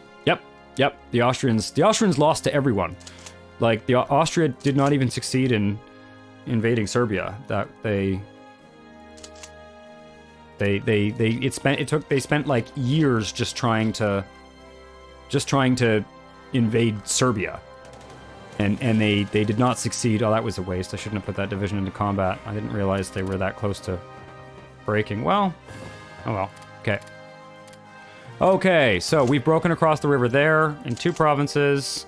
I really do want this armor to... Yeah, I can see a pocket here. I can see a pocket. I've got infantry divisions moving forward. Let's try and push them back a little farther here. Now we're still waiting for these guys to be ready to go. Like, Hearts of Iron with a World War I setting would be interesting. Could also include the Russian Civil War. Well, I mean, there is the World War I mod for Hearts of Iron 3 and for Hearts of Iron 4. I should check those out at some point. There is. Because, yeah, Victoria 2 covers the World War I era, but because it's more of a general 19th century simulator, it's not particularly... Like, the combat is... I don't know. It's pretty cool. I love Victoria 2, but you don't have this, like, really granular small provinces like you do in this, and that would be well suited to a kind of trench warfare. The only concern, of course, playing this game in World War I would be, like, hopefully you don't just sit with a static line for the entire campaign. But I'd be curious. I'd be genuinely curious. Okay, we lost the Battle of Murmansk. That's fine. It's fine. They can keep pushing us here. Getting these generals frames. I'm basically cutting them off from behind. Yeah. Yeah. So they're fucked. Those mountain divisions will take care of them. Okay. Yeah, pushing down to Brest here. Actually, probably down to about there. Getting across the river, I've got about 10 armored divisions pouring over here.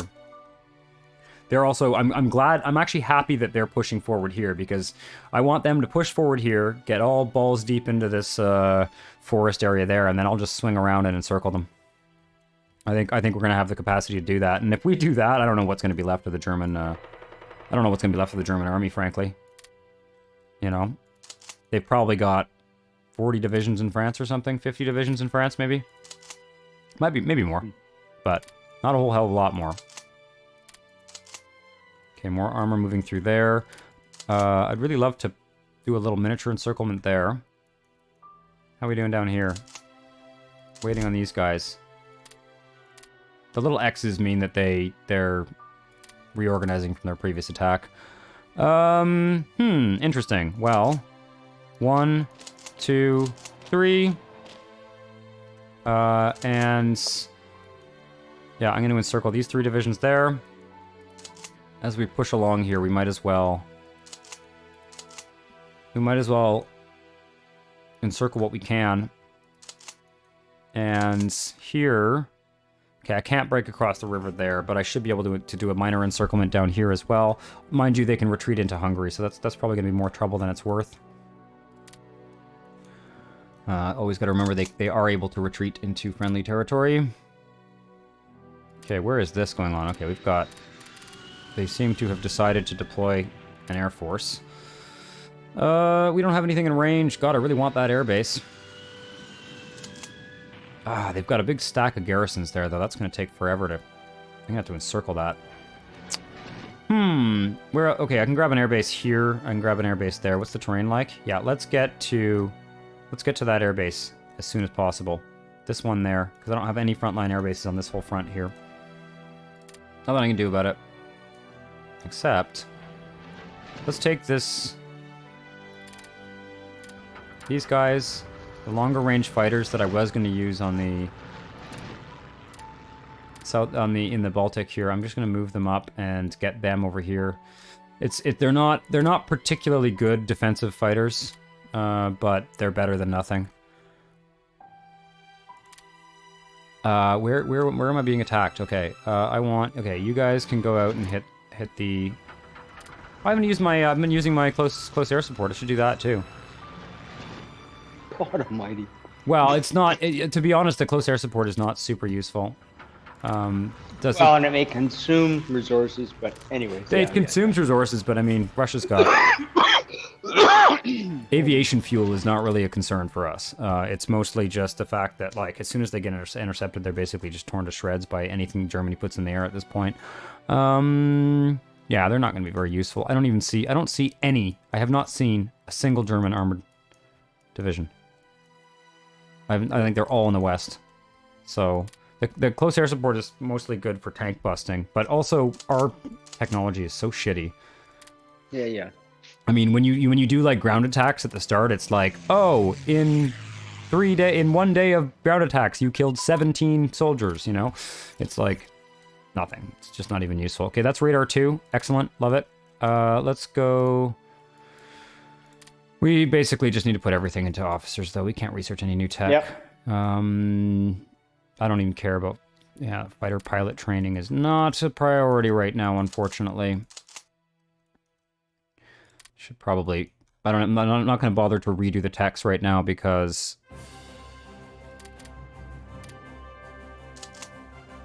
we don't have any leadership available to research new technologies. Yeah. Let me just double check our production. Okay, I got rid of... Okay, good. I got rid of all of the... got rid of all of the militia because we overbuilt it. What I'd like to do is get some artillery. What? Oh, wrong. There we go. Let's get some artillery brigades. Let's go with the rocket artillery just for fun. And I'm going to delay the construction of these elite guard units because they take too much leadership. There's no point in building them if we can't really field them effectively. And the rest will be Air Force. Not too concerned about putting more useless casts. Yeah, pretty much. Oh yeah, I remember Blair, Eric. I think you were watching last time, and I built the cast because you wanted there to be IL-2 Sturmovix. So it was a flavor. It was a flavor based decision, if you will. Okay, you guys can intercept on this province here. In the long run, I may end up automating some of the Air Force stuff, but for now, definitely, we're definitely taking this very, very slow here. I could be going a little bit faster, but it's fun, and it's a crucial phase of the war. If we kind of micromanage this phase of the war here, it's gonna... Okay, what's going on over here? Oof, nasty. Okay. What's the terrain like here? It is mountains, so we should withdraw into the mountains here. We can make a pocket in this sort of hilly mountainous area here, yeah, and it will like, I don't think... It's just a defensive withdrawal all the way up there. It sounds like it's feasible, and it would just... Yeah. They have not managed to break through in this city of Khabarovsk here. They haven't. They've been trying to push across this river for weeks and have not managed to break through. So it's interesting. We do need to hold this river. That's definitely a priority. Well, we'll see. It may not matter. We may be able to withdraw all the way back to a line like here, and then simply, you know, once we get some armor, once we may end up on the defensive for 3 years in this theater. It just doesn't matter. I mean, once we knock Germany out of the war, and then we retake whatever we've lost from the Japanese. I would honestly, my goal is, because we don't need to build our army any bigger than it is. We're just going to upgrade it. My goal would be to... My goal would be to... let's leave one of these guys here.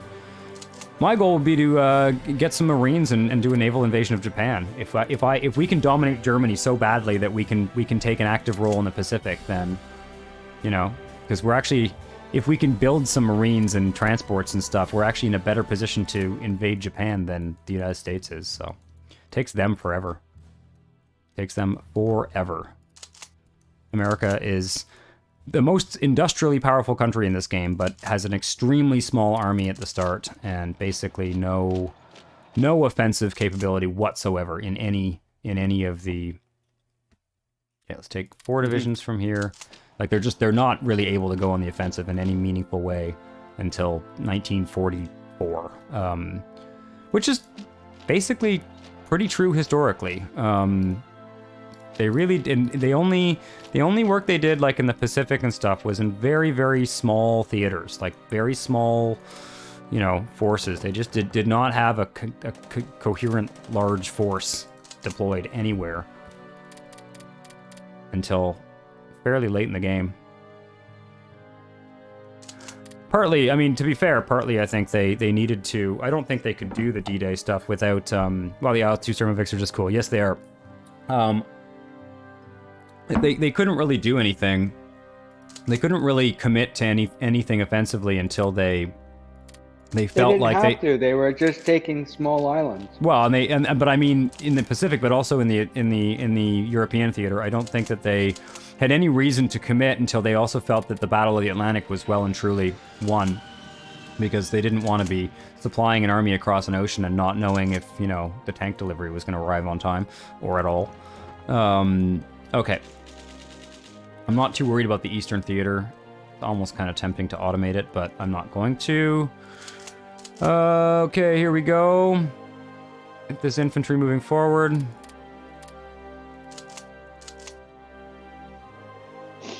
We're doing okay here. We're doing okay. They're pushing on all fronts, but they haven't taken that much territory. They've just, I'm annoyed that I didn't put a stack of I didn't get a stack of militia in Vladivostok. Could have held out much longer had I planned things better. Let's put it that way. Well, the thing is, it wasn't a matter of planning. It was more a matter of, like, I was watching things come out of our production queue and, you know, watching Germany overrun France. And I just thought, you know what? We're not ready in the East, but I don't want to wait. I'd rather, sacrifice Vladivostok to get, to fucking Warsaw, right? I'll trade Vladivostok for Warsaw, which is essentially what we've done here. Look at all these divisions. We really got to push here. How many hours have I got? 54 hours. In 2 days we can start pushing again. Okay. Is anybody just sitting on their ass down here? No. Okay. It's good. Oh, what is all this? Jesus, look at all this. Okay, give me anything mobile. Start moving it down the line.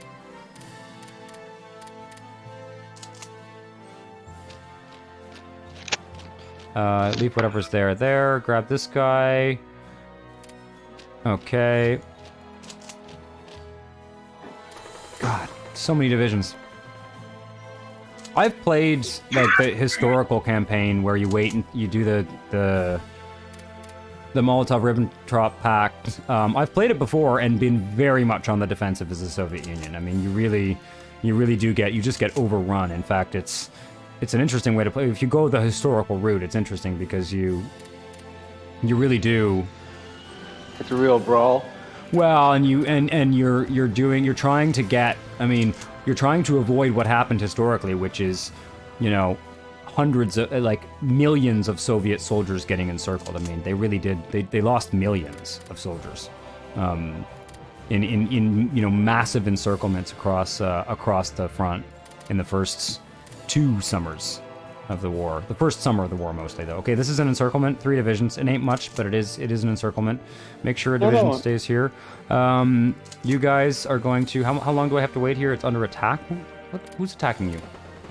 Oh, that's... Ooh, amazing. Okay, so that's actually an SS elite unit. That's the Waffen-FS troops. Okay, attack there. Attack there. Okay, this division is pretty weak. We need to get moving here. Gonna save. Probably take one of these guys and get him ready to attack. I really hope they don't break through here. Have I got some armor I can move down? Get you going down there as soon as you can to reinforce. I don't want them breaking out. That would be really stupid. pointless attack down there. You know, we're only fighting probably... We may only be fighting a third of the German army here, but we're making some substantial gains. All right. I really need these. Okay, there's a division that can start moving. All right. Okay, whoa. Who's attacking across the river? What's this tank division attacking across the river? It's not, and say we did, please. Where is it?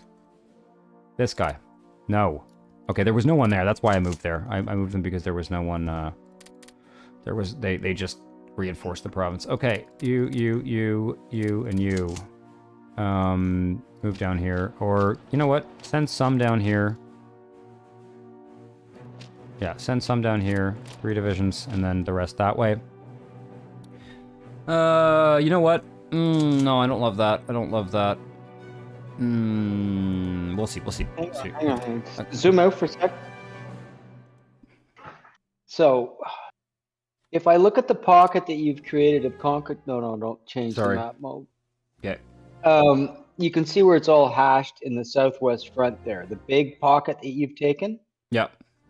Is that getting kind of thin? Up here or up here, you mean?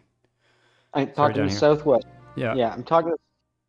That big pocket that's hashed. Yep. Is there enough troops in it? Because where you were talking to the north of that, I'd be pushing in that direction. In the north, yeah. Well, this is our main thrust here. This is 8 armored divisions. Just what problem is, like, every time they attack, they have to wait like 50 hours before they can attack again. In fact, you know what I want? If there's one technology I want, it's operational level organization. I want that as soon as possible because that's going to reduce our attack delay. It's slowing us down a lot. We need a more mobile army. That's a doctrine tech. I wonder what our land experience is. Yeah, we got good land combat experience, so we can start keep them moving. I don't want these divisions going down here. I forgot. That's basically the fucking marsh. So who's going down there? Yeah, you were supposed to be avoiding the marsh. Yeah, exactly. I realized that after I... Ugh. Should have it in terrain mode. Oh, it's too bad you can't get a terrain overlay. There is a terrain overlay. Simplified terrain mode. Okay. I don't understand. Why am I not able to see? Who's going down there? It was like 3 that I sent down there. Okay, well, I'm just going to have to wait till they arrive there and then cancel their move order. Okay, alright. Because I can't figure out which divisions I sent down there. Okay.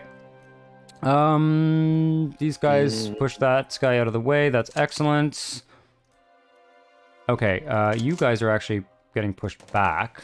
It's kind of normal because they're being attacked from all sides, but that's okay. We're tying up a huge number of divisions here. It's going to be very important to try and sweep around and encircle those if at all possible. You know, we may find that the front stabilizes, though, if we're not, you know, hopefully we can keep things moving quick enough. Okay, these guys won their battle. They successfully defended this city here. That's pretty amazing. Okay, you're withdrawing there. I don't like that province being empty. Japanese are also going to have supply issues up here. They don't have a lot of ports. Although giving them Vladivostok sucks because that's a level 10 port. So they actually probably won't have supply issues because they can supply Vladivostok. That sucks. Yeah, that's... I would probably have put more of a... more attention to defending Vladivostok if I did this again. And a little bit less attention to planting garrisons in these Ukrainian cities. But you never know. Those garrisons can just be transformed into offensive formations.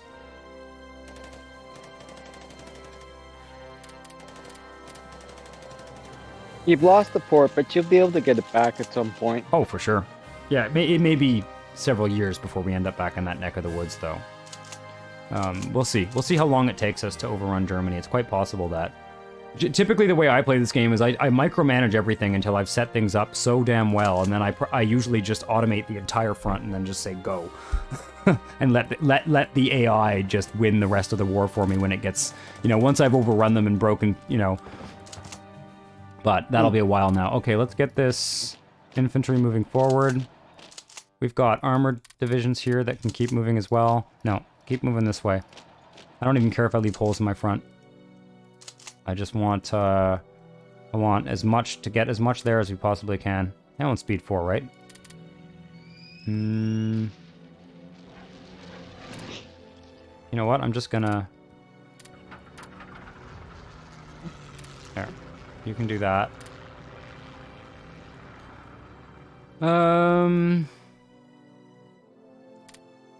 And I'm gonna actually turn these guys off. I don't need to see every time we get into an air battle. I just don't need to see that. It's too much. It's too much. Too much detail.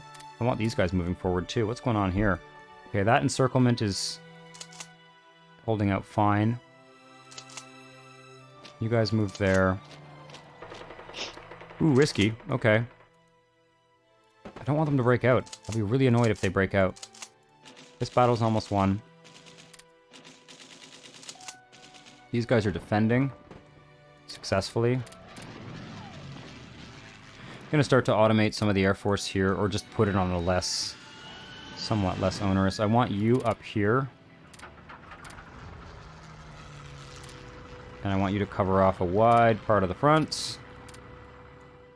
Something like... Actually, you know what? We'll do this way. I'm gonna start to just set this up so that I don't have to manually do it. Something like that. Okay. And then these interceptors can cover off some of the closer provinces. I don't need to cover up anything down here. I don't need anything down there at all, actually. You are completely useless. But I don't want to move you to the front line yet. And then in the Baltic here, I'd love to get a hold of that airbase. Okay, what's going on? You guys... Oh, there must be in the air. Yeah. Yeah, they're in the air fighting here. Okay. Also getting probably walloped at this point. So we'll just cover off a big chunk of the front here. These guys. Okay, and they're all set up on passive so that they don't, that this area here is not covered, but oh, that's not a big deal. Okay. Probably should eventually. Okay, we've got mobility here, thank God. Alright, you, go, move, let's do it. Let's surround, let's not get stuck on Brest here, let's just drive past it. Let's go right to there. Just keep moving and filling it in with infantry as, well, keep the infantry marching along here. These tanks are defending.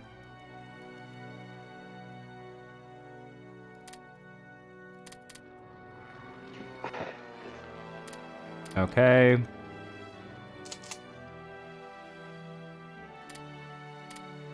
What's going on here? It's looking pretty good. I don't think we lost any divisions here. We may have. Now they're attacking again into the city, but they keep failing here, which is great. Really brilliant. The longer they get stuck there, I mean, some of these divisions will actually start to get reinforced. Yeah. Okay, this is...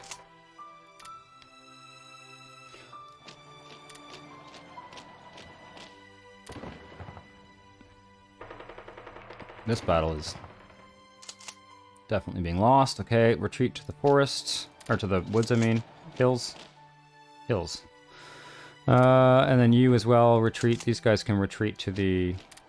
Mountains hills. Or whatever. Yeah, they're just hills. They're not like proper mountains, but it still helps. It still helps. This... Okay, I need to get some more... They're definitely...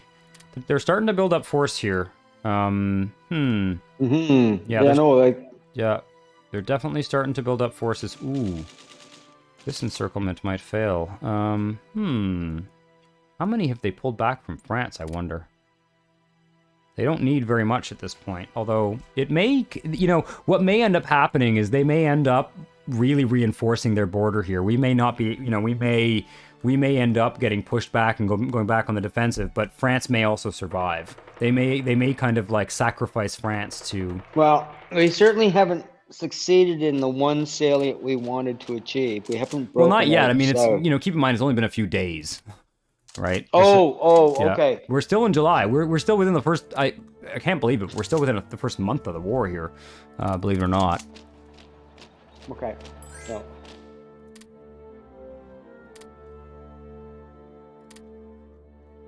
Okay, now that should sort that out right away. Okay, they stopped attacking there. Can I please have access to my troops? Thank you. Keep this guy here, and this guy can keep moving there. Yeah, I think we're gonna be okay here. Oh yeah, these guys are free now. Let's do it. So only this guy and this guy are gonna attack there. I want you to attack. No, I don't want you to attack at all. And then I want you moving there and there. Okay, you need to get there and defend these guys. Oh shit. Yeah, get there now. Go, go, go, go, go, go, go. Don't let them break out. Because this division actually had to retreat. Okay, these guys have got to keep moving. Just a slow retreat into the mountains here. Force them to create a pocket. And problem is, if we don't have a naval base to supply, we'll have to try and get them back to this pocket here if we're going to try and keep these troops. Mm-hmm. Yeah, because if we don't have a naval base, we can't supply them. I don't have anywhere I can... Oh, I could air supply from here. I could do a little bit of air supply from there. But do I even have... Air Force is getting pretty beat up. That's okay. Get some air experience. Oh, I've got supplies. I can send them supplies for sure. Is anybody out of supply? Yeah. Definitely having some supply issues here. Where are we at? You were just zoomed in on... Sorry, I was cycling through units that are out of supply. I was trying to see where we're having supply issues. Okay. Trying to see where we're having supply issues and what's happening in Finland? It's all pretty much ready to go here. Almost done. It's almost yeah, done. I mean it's very slow going up here because of the terrain. Basically they kicked our garrison out of Murmansk here. And I've got a division coming in behind them, and I've covered the other two naval bases and then blocked them off here. So it's pretty much all set. Okay, we've got divisions that are free here. You, and you. Get moving.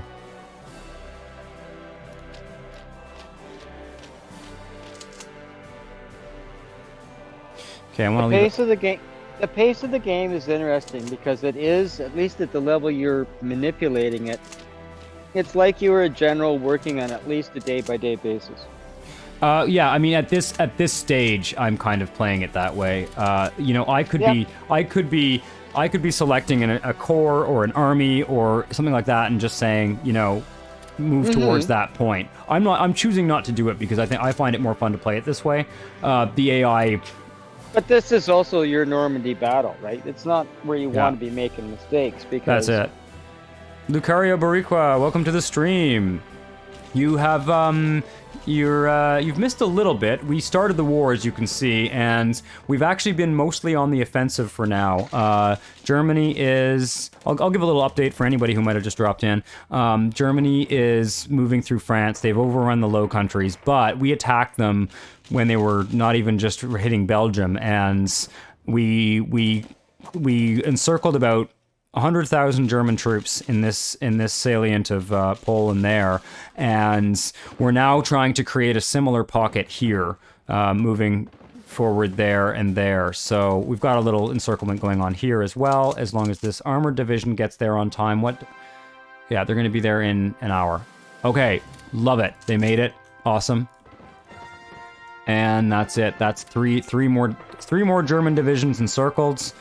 We are in a general withdrawal. I think we might actually have to strategically redeploy here. I'm kind of not keen on...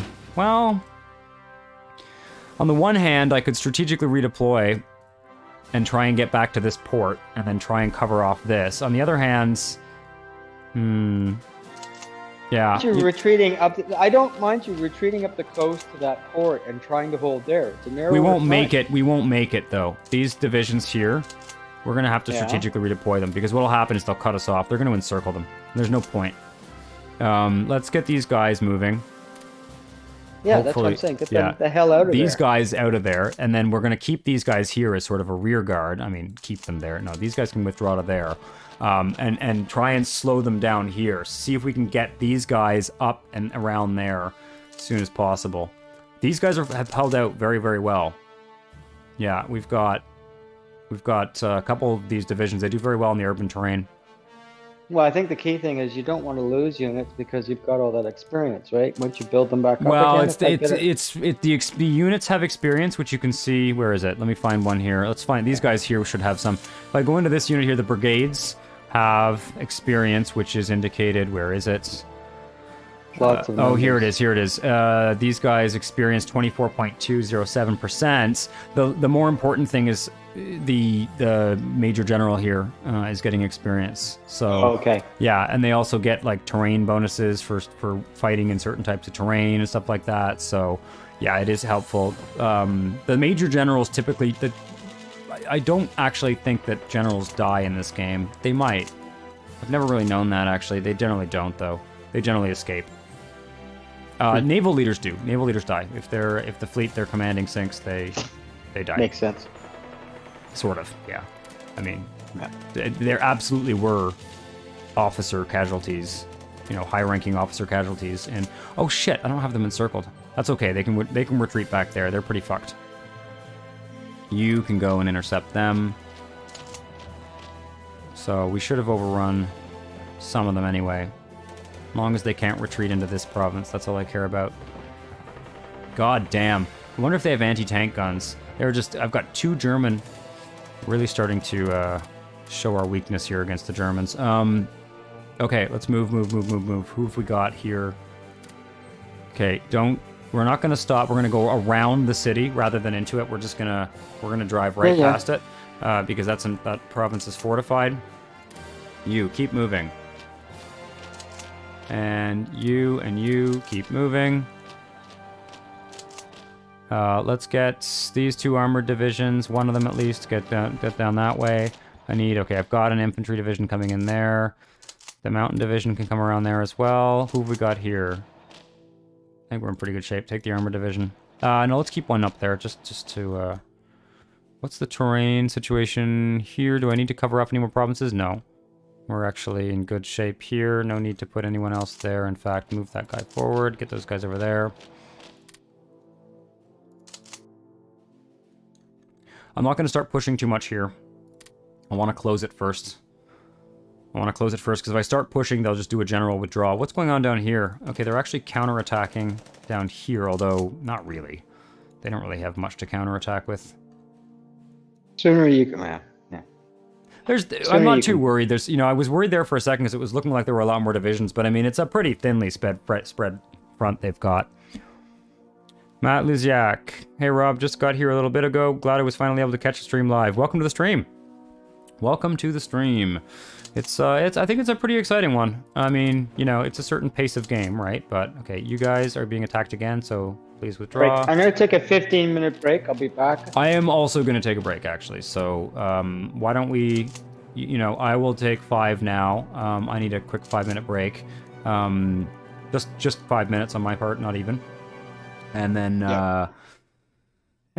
we will continue afterwards. But it's looking pretty cool. Really, really am hoping I can close this pocket here. I think it should be okay. I'm a little bit... It looks like so many troops in it. That's my only worry. Are we taking off too big a bite? But boy, well, the thing is, what I'm worried about is I don't want to push through this fortified city here. But I'm also starting to wonder whether... Okay, you guys go there. Who's not moving? One of these guys needs to not be moving. Okay, someone is under... I don't know. I don't know who it is that's... Oh, this one. Okay.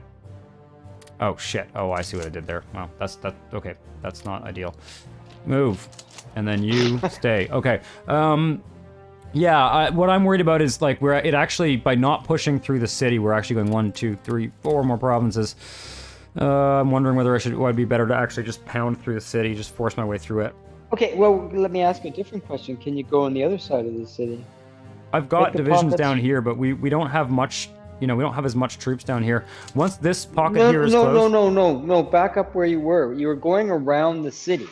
You said to Yeah. the west. Can you go around to the east? yes, but that's gonna give them the opportunity to withdraw a lot. They're still pushing troops Okay. into this pocket. So I'm trying to. Okay. We're moving up here. You see, we've got divisions moving up there. We're having counterattacks down here a little bit. But like I'm trying to keep them fighting on these fronts and keep these troops here, because if we push here, they're just going to start a general withdrawal, right? No. Okay. No, You can kind of trick. I'm Yeah, you can trick the AI into over deploying in an area, and then, you can see actually if we succeed in this encirclement, you can see how thin it's getting here too. It wouldn't be hard to then do what we said and keep pushing that way and cut off a bunch of divisions in the Baltic as well in East Prussia. Right. So let's take a pause here, and we will be back. We will be back shortly. yeah, I'll be a little bit longer. No problem. But Yep, no problem. I'll be right back. it's all.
Okay, I'm back. I'm assuming that that is having his dinner. Let me just...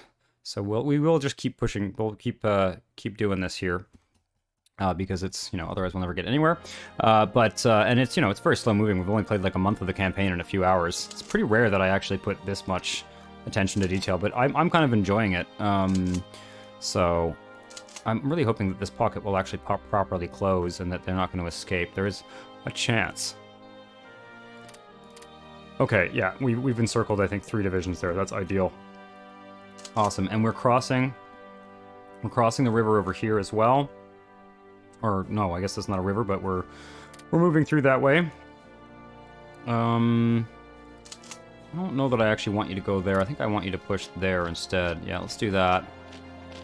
And I think we can start moving more divisions up. Yeah, definitely.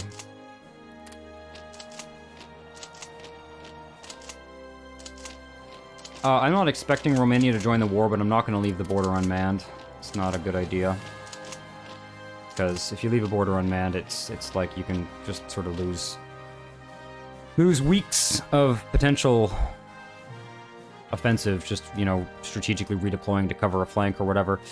This is looking good. I think we punched through the city. I don't think we go around it. I was thinking that we wanted to go around, but we'll cover our flank, but let's keep moving straight south here. It's we're 2 provinces away from closing it, so it's not worth going around the city. And I don't think they have too much there. Ooh, it does look a little bit rough. Might have to cycle. Oh, it's a single garrison. What's going on here? I've got headquarters that are going to be encircled, it looks like. What's going on? You keep moving, keep moving, keep moving. Oh, shit. Oh, that's not good. That was not a good move. Okay, well, we might lose a couple divisions down there.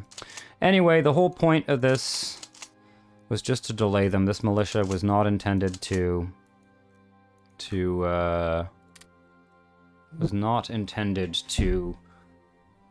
pose any significant threat to the Japanese.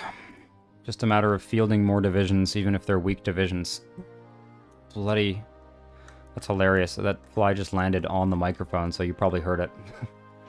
Okay, this is not good. Can we please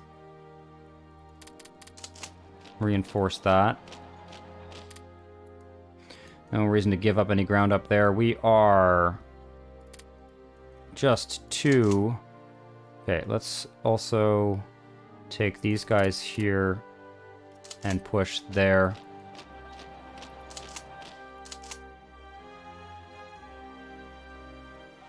Okay, I do have Germans actually moving around a bit down here. Not loving that. And it's not looking like it's going to be quite as big an encirclement as I would have hoped, but it doesn't really matter. We're going to be in a very defensible position when we get to the end of this. I really do need a few more divisions up here. Can you move there, please? And where are these guys going? Can you... Yeah, go there. Need to get some more divisions up here.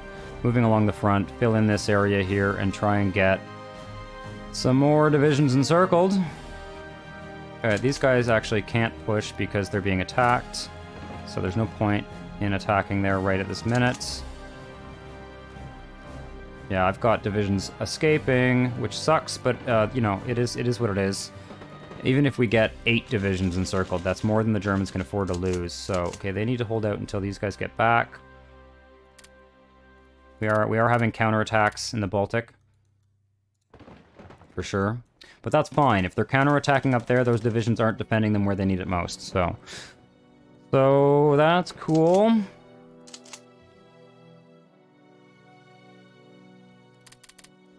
I should put a Discord link. In fact, maybe... I don't know, Blair Eric, I'm not sure if you have the Discord invite permissions, but if you do, or Lucario maybe, if one of the 2 of you guys has permission to put a Discord invite link in the YouTube chat, that would be super awesome. If not, then I'll do it shortly, just so that anyone who's watching who might want to join us on the Discord can do so. Okay, move that guy there. Come on now. Yeah, I'm seeing a fair number of divisions move out. Oof. This is looking rough.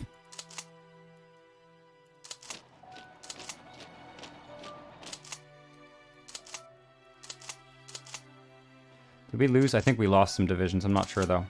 Oh, maybe not. I don't think they got there on time.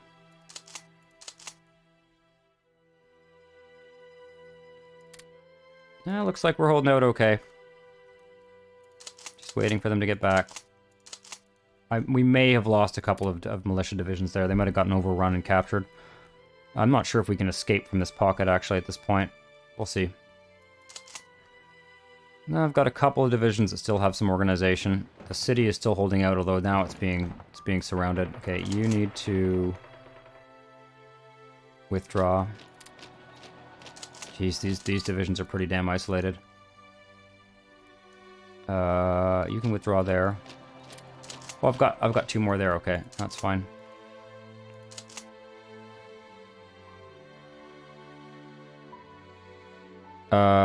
Newcomers to Rob's Red Hotspot go here. Is that a link, Lucario?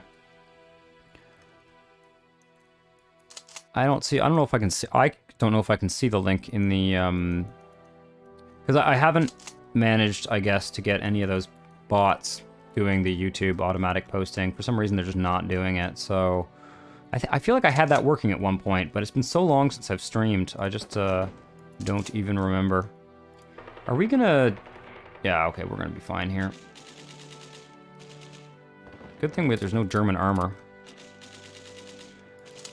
Yeah, the Germans are being very, very foolish and pushing these... Did they overrun my garrison? Oh, that sucks. Oh, maybe it was just a militia. It was just a militia. Okay, that's fine. I thought I had a garrison up there, but it's just a militia unit. Okay. This is not looking good. Can you please retreat? And... I can't have them breaking through too far up here, although I think we're in pretty good shape, frankly. Let's put these guys... Leave this guy and that guy there, and then put this guy there. We held the line along the river here, which is good. That's all we really wanted to accomplish up there.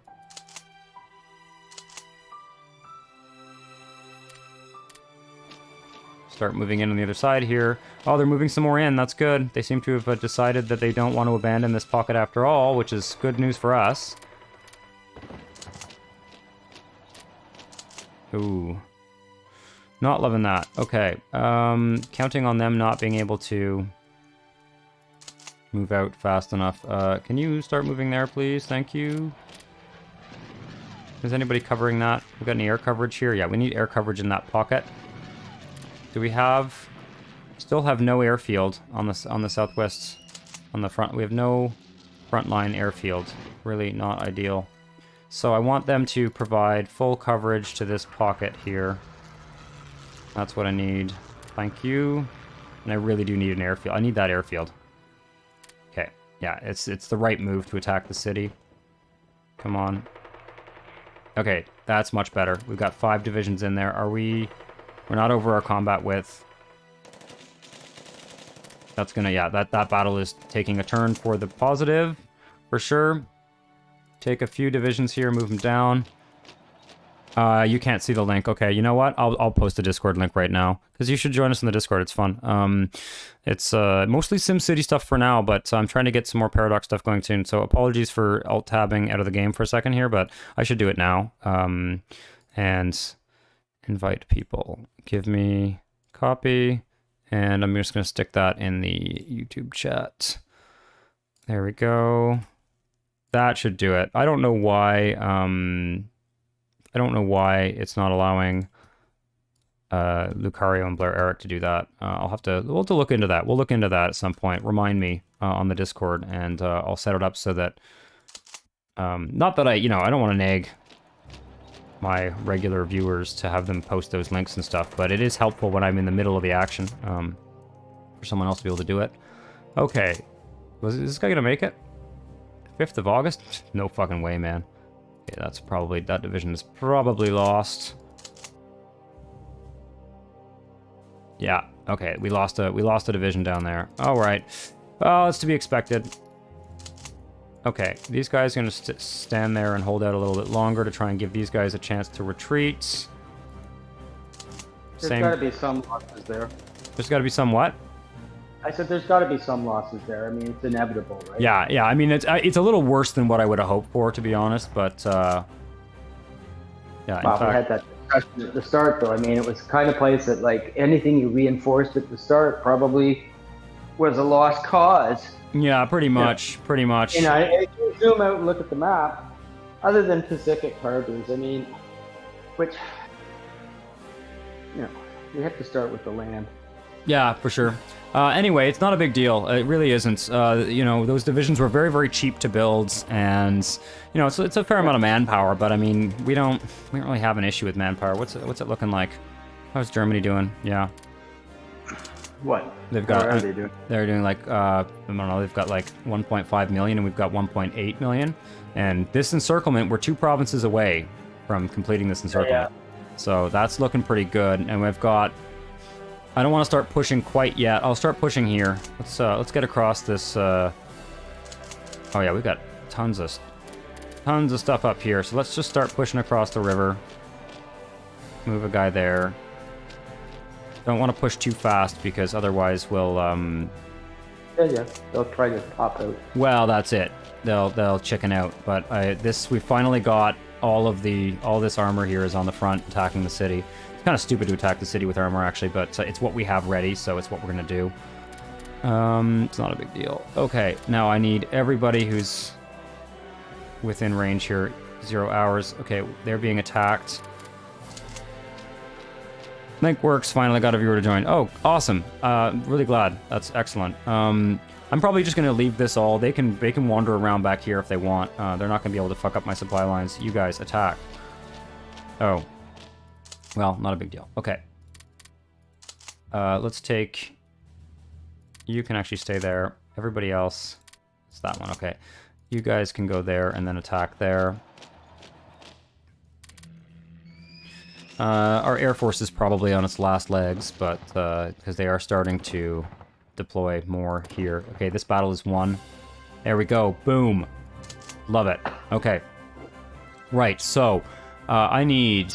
You guys are actually going to stay there. I want these 3 divisions to move forward into the city, as well as the ones from this province. Have I got anybody coming to back them up? Yes, I do. Okay. I'm going to need to... I've got a bunch of divisions here. This is going to turn into a bit of a supply bottleneck if we're not careful. So let's take some of these divisions here, and I need to cover my flank.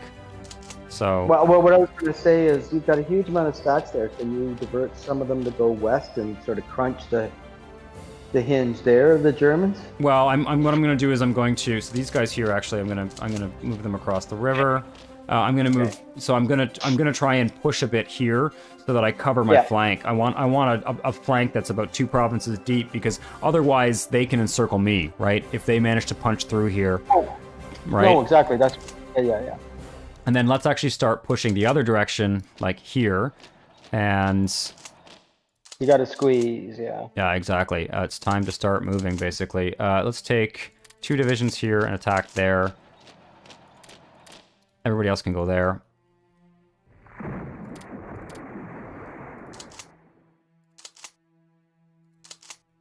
Why are they not? Okay, they're attacking. Good. Yeah, it's not a very successful attack, but it is an attack nonetheless. It's all a matter of, like, when you tie down divisions in combat. When you tie down divisions in combat, they end up getting... They're unable to come and reinforce areas that need to be reinforced, right? That's really the principle here. Okay, you guys are going to attack north. Again, just shoring up this line here. Even if we don't take the provinces, we tie them up in combat, and because it isn't going to be super easy to close this pocket. What's the terrain like? No. Yeah, it's pretty rough terrain, so we're going to have to be holding this line and surrounding them for... You know, we're a month into the war now. It might be another few weeks before we actually get that pocket closed, but maybe not. What's this? Oh. Okay, well. Unfortunately, our submarines are getting caught by the Italian Navy, but you know what? They're there. They're there. It's a learning experience. Only, you know, if they have 80% losses, then, you know, the guys who come back will be more experienced, right? Yeah, it's not a focus. Exactly. But if you have it, use it. Exactly. So the trouble when you're playing is like Italy, is you have so little fuel that it's like, love to use my navy, but I can't, you know? Okay, we're gonna finally withdraw out of that city. These guys can withdraw as well. Don't know if these divisions are gonna make it. I don't think they are. 4th of August? Maybe. There's a Japanese division moving in. Yeah, this is looking pretty grim. You can move again. Yes, this is unfortunate. However, we may lose something like 10 or 15 divisions down there against the Japanese, but it doesn't really matter. We've got lots of units in the field over here. I'm a little bit concerned about if Germany somehow...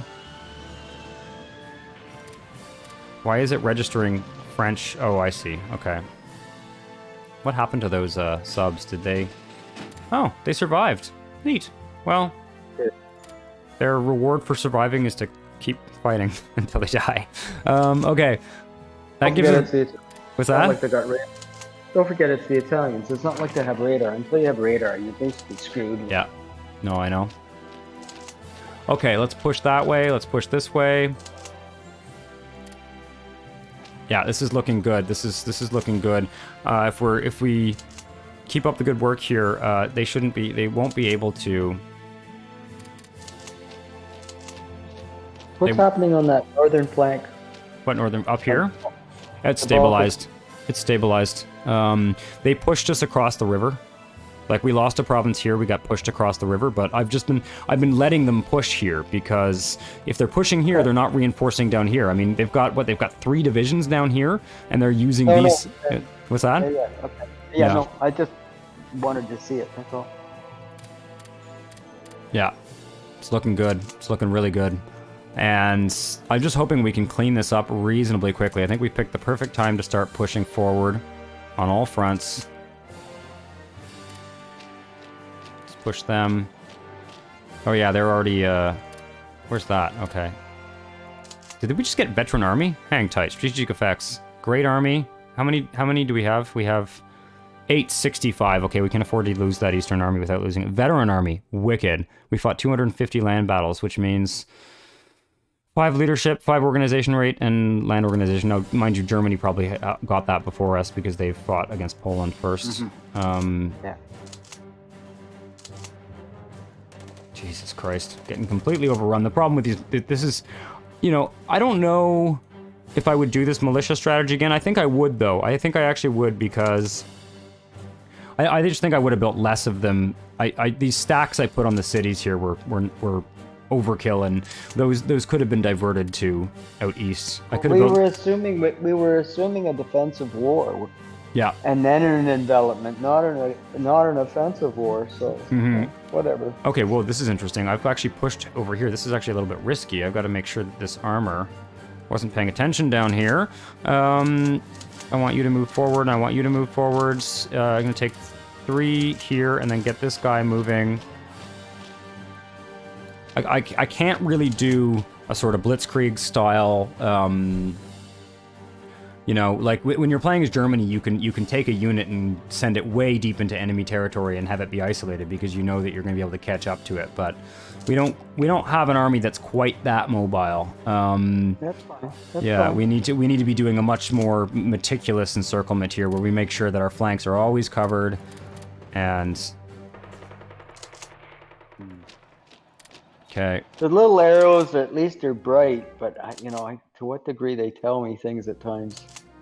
Oh, these little green arrows? Yeah, they're not. Yeah. It's not. It's an older Paradox game than what you're, you know, kind of used to. Yeah. So okay, that's done. We can retreat there. You're retreating there. Waiting for this guy. Maybe he'll make it back. 5th of August. They can hold out for another day. Maybe. Okay. Gap is almost closed. How long are you going to be? Tomorrow at 11.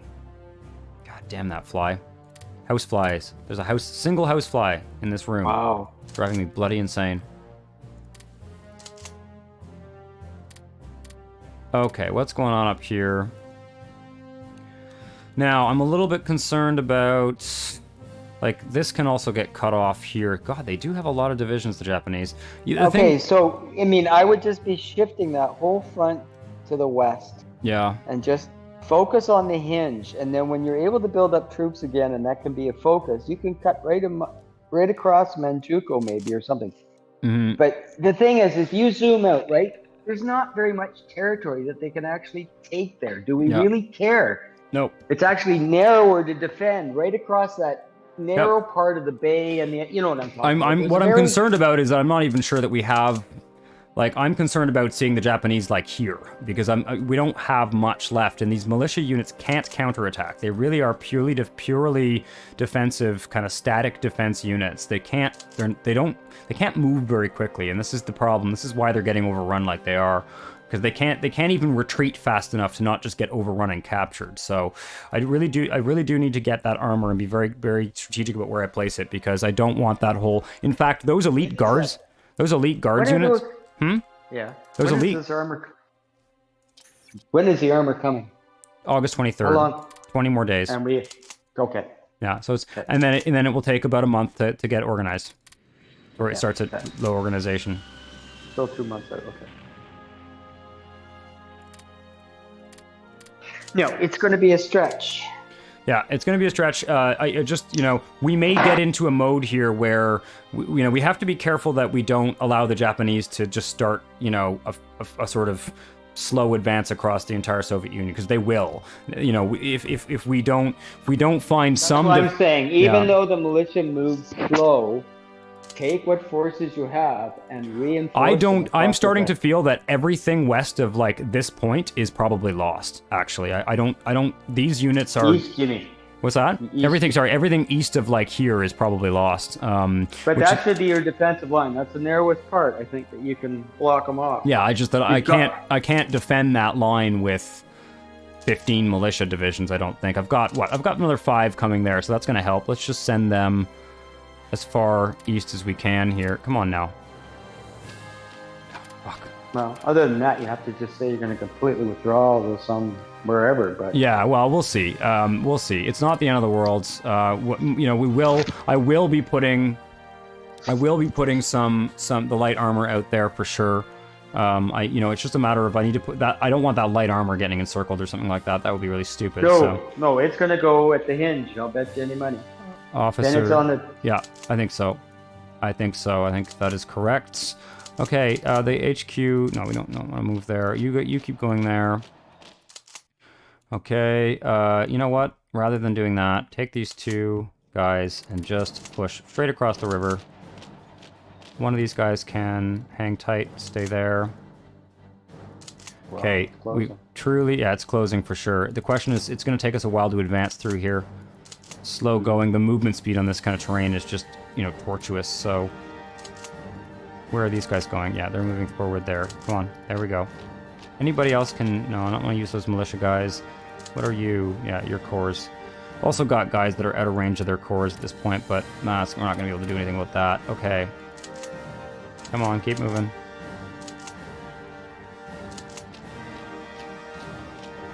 There's no way these guys are making it back.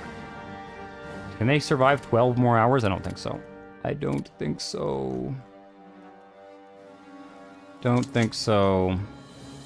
Okay, are you guys moving? Yes, you are. You're moving. You're moving. We'll see. We may end up with a series of pockets that are just, the militia's just not holding out as well. It really would have helped to have a big stack of militia in Vladivostok. And I'm kind of kicking myself for not having done that, because, yeah, that would have helped. Let's take that airbase. Do we have? Shit, we have a forward airbase. Love it. Okay, let's get that. Let's get these interceptors in that forward airbase right away. The other, where are my... In fact, we'll take the close air support and stick them up there as well. It's a really shitty airbase, but you know, we can just... I don't really care if we take a lot of attrition in the air at this point. There's the Black Sea Fighter commands. You can just repair for a while. There we go. We have a forward airbase. Sort of. Not much of one, but it is forward airbase. Right, there's one in Warsaw. There's a few. Oh yeah, there's tons. There's tons. Okay, this is failing. I need to keep this moving here. Okay. You can join that attack. We need to move more. Yeah, I've been not paying enough attention of keeping... Got about at least 5 or 10 infantry divisions here that I can get moving up the line here. Yeah. Keep moving. Shifting everything up there so that we can get more up to this front when we need them there. I'm seeing... Because they can always go left to right. Yep. So I'm seeing an Italian motorized division, so they are now getting troops from Italy to come and help them on the Eastern Front, which is normal. Britain is... I mean, they did that historically. There were Italian divisions on the Eastern Front. Yep. Britain is doing an incredibly slow job of working across the desert, which the AI is terrible at. If I were playing as Britain, I would have already covered all of that off in about 2 months it would take me to win that entire theater. You just go for a drive across the desert, you know, with one armored division and 2 motorized divisions. And it looks like Ethiopia is... Trying to get the overview here. It looks like Ethiopia is... There's still another month or two of fighting here. The French are still holding their naval bases. And they've taken the Italian naval base there. The Italians are down to 1... Yeah, they're down to 1 naval base in the region, so they're pretty fucked. They'll lose. The British will win, and even if France capitulates, Italy can't supply their troops down there. Has the battle in Norway finished? Yeah, Norway has been conquered by Germany, and that's why the German troops are up here.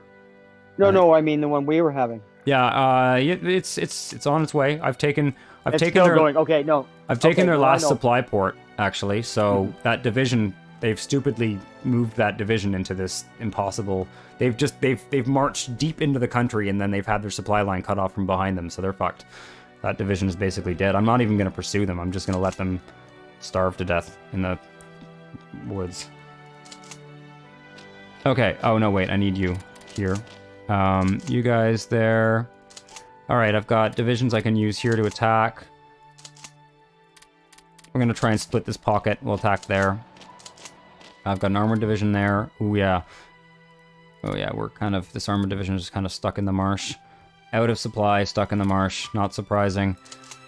A little bit, thankfully, we're not fighting in too much of this. But you can see, yeah, this is why this pocket is going to be so hard. It can take a week for them to move a province in some of these areas just because it's such low infrastructure. So, should have been...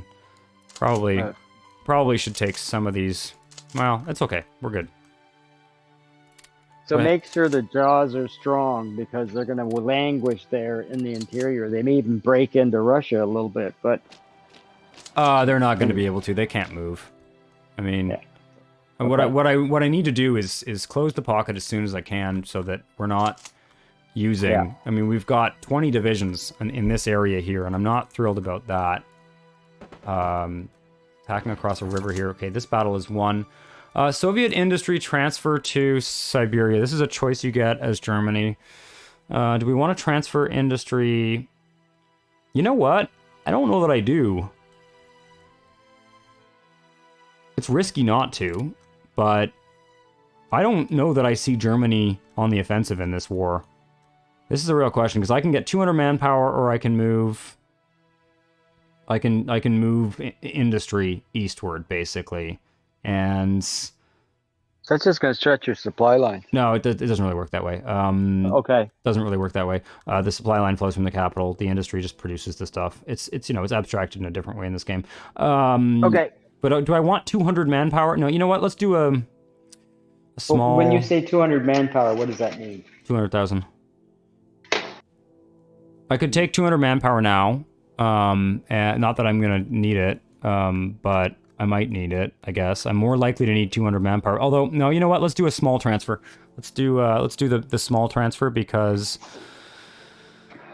It's just moving 10 in industry. Where is it coming from? Sevastopol. Yeah, it's not. It's you know what? It's like a moot point. Kalinin. Where's Kalinin? Isn't it like up here or something? God, these are just not even places that are gonna be overrun. Well, unless shit gets really bad. Yeah, unless shit gets really bad. Okay, let's do one. It's not a crucial decision. 200 manpower is not that much for the Soviet Union. We will have other opportunities to gain manpower. Ooh, what's going on here? Shit. Damn it. Okay, we need to... I don't like those words. Yeah, I know. Yeah, what's happening is we're getting attacked. I'm just hoping they won't be able to break through the pocket. I really need... This armored division, how long is it going to be? Oh, about 10 hours. Come on, keep moving here, guys. The HQs move faster than the bloody militia. It's just ridiculous. Generals always run faster. Yeah. Can they make it? Can they make it? Yes, they did. Okay. There we go. Get those guys moving.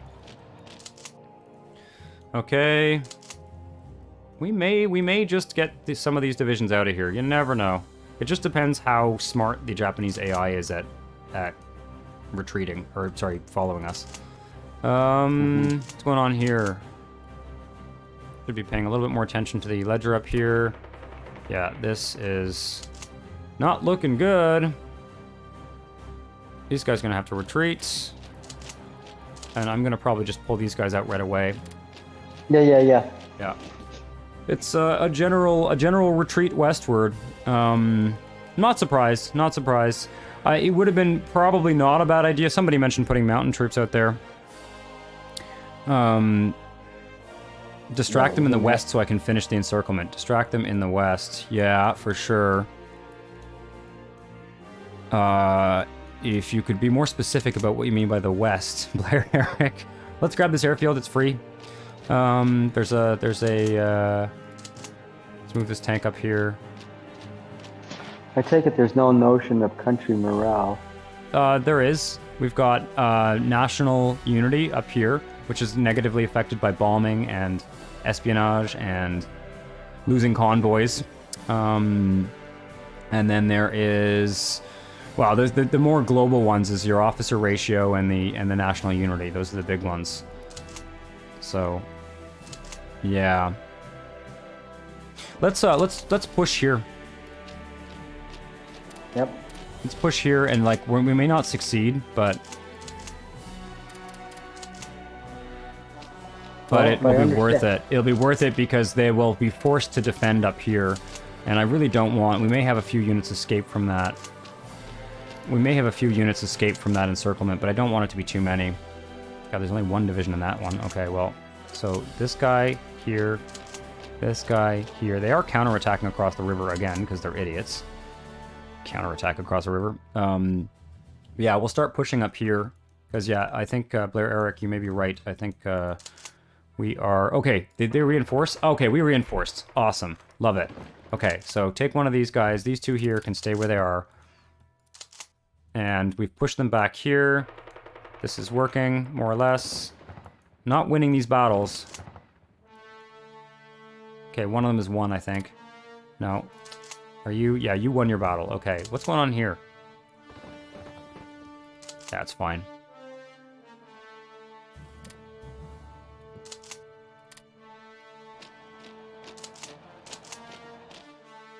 I knew this bloody city would be an issue. I wanted to go around it, but it wasn't the right move. We had to punch through it. Okay, that battle is won. They've retreated. Okay, let me just see where these guys are going. 1, 2, 3 that way. 1. Okay. You're making that pocket 2 pockets. That's great. Well, yeah, there's no infrastructure in here, so this is not actually... There's only 2 provinces that they can actually move into here, in fact. Yeah, okay, that's fine. How many divisions? 1, 2, 3, 4, 5, 6, 7, 8, 9, 10. There's probably around 15 divisions in there. Maybe more like 12. So it's good. It's excellent news. Really, almost more than I expected, if I'm honest.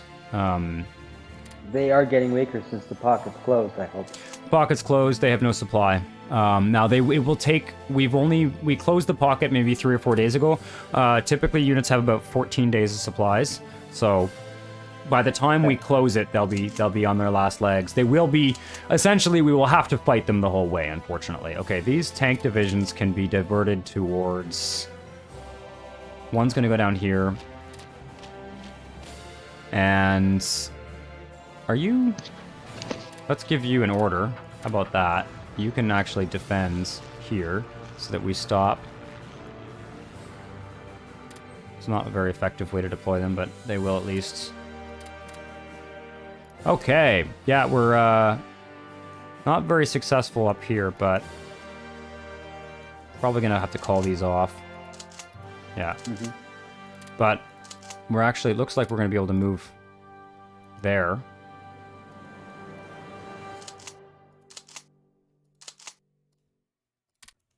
Why does it still say we're attacking there? Okay.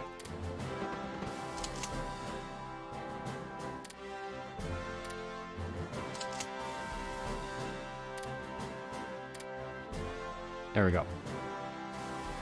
That's good. We can move around there. Just grab that province. Just distract them up there while we close it.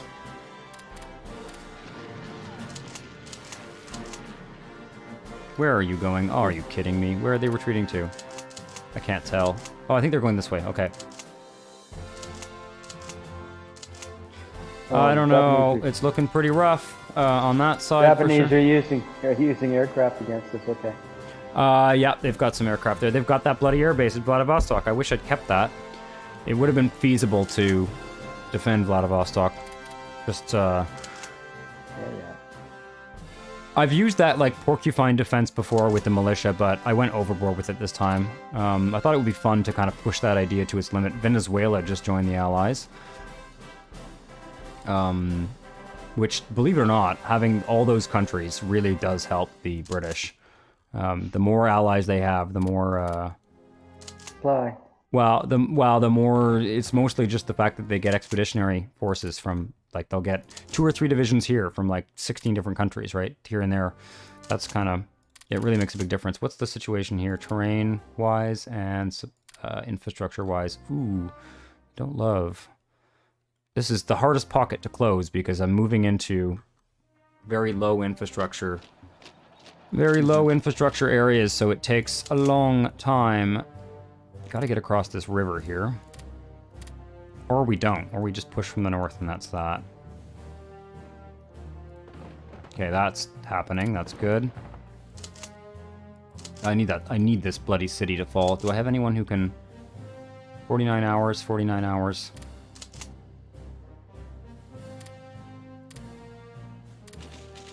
Oh, what's going on here now? Okay, they are pushing into our pocket again here. I've got guys on the way there. They'll hold out. Oof, nasty. Okay, I need to. Come on. There we go. Your toughest. I think that's one of your toughest spots. Actually. Well, I've got to get another province here. So I'm counterattacking to the north of them. Okay. I've got to shore up my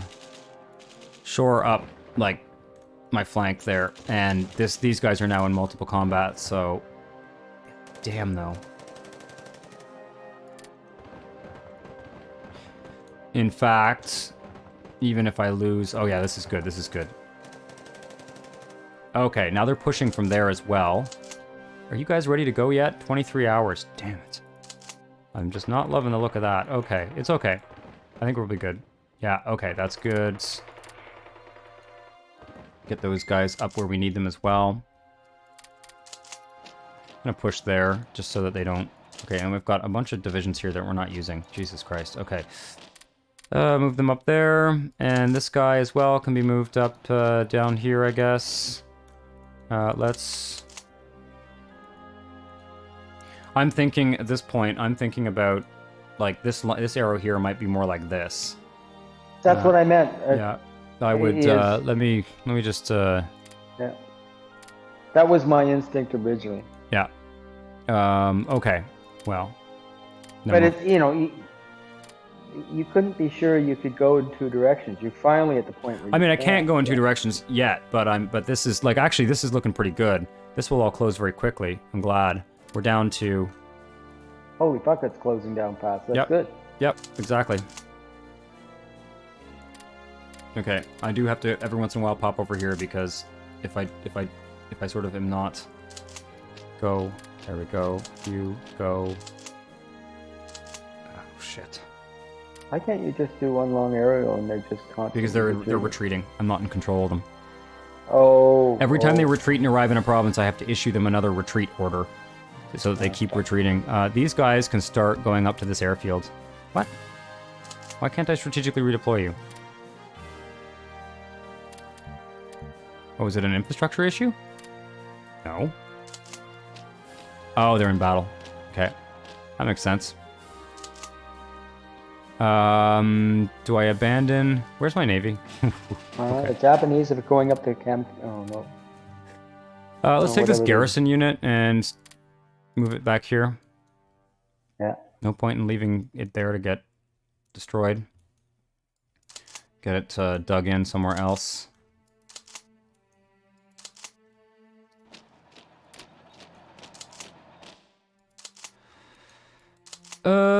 Not much I'm gonna be able to do down here, that's for sure. Anyway, it's okay.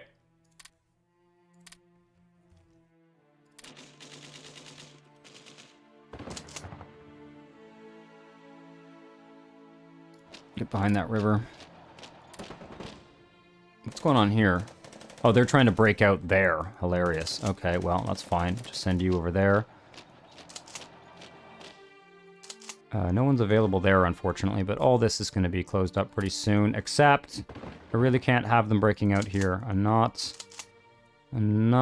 thrilled about that, but I think it'll be fine. I think it's good. I've got an armored division that's moving in there. What are you doing? Push across the river there. I've got 5 more divisions coming in. That should be fine.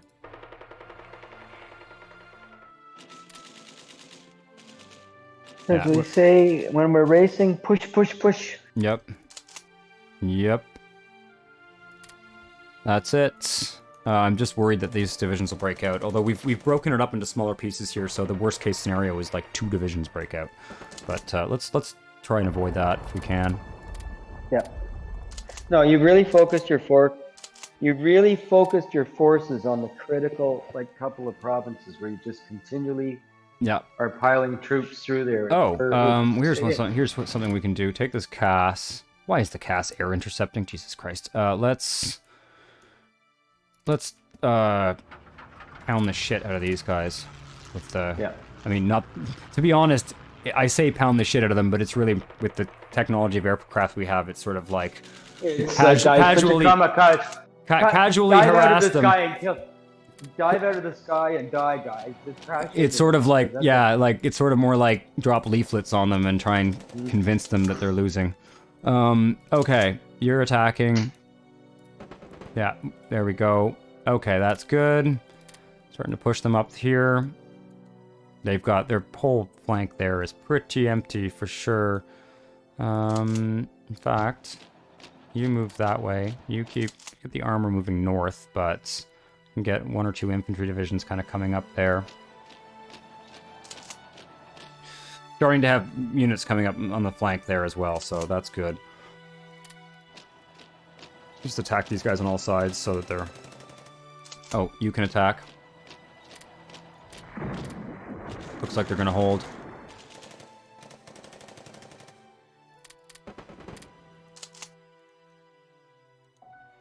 Yep.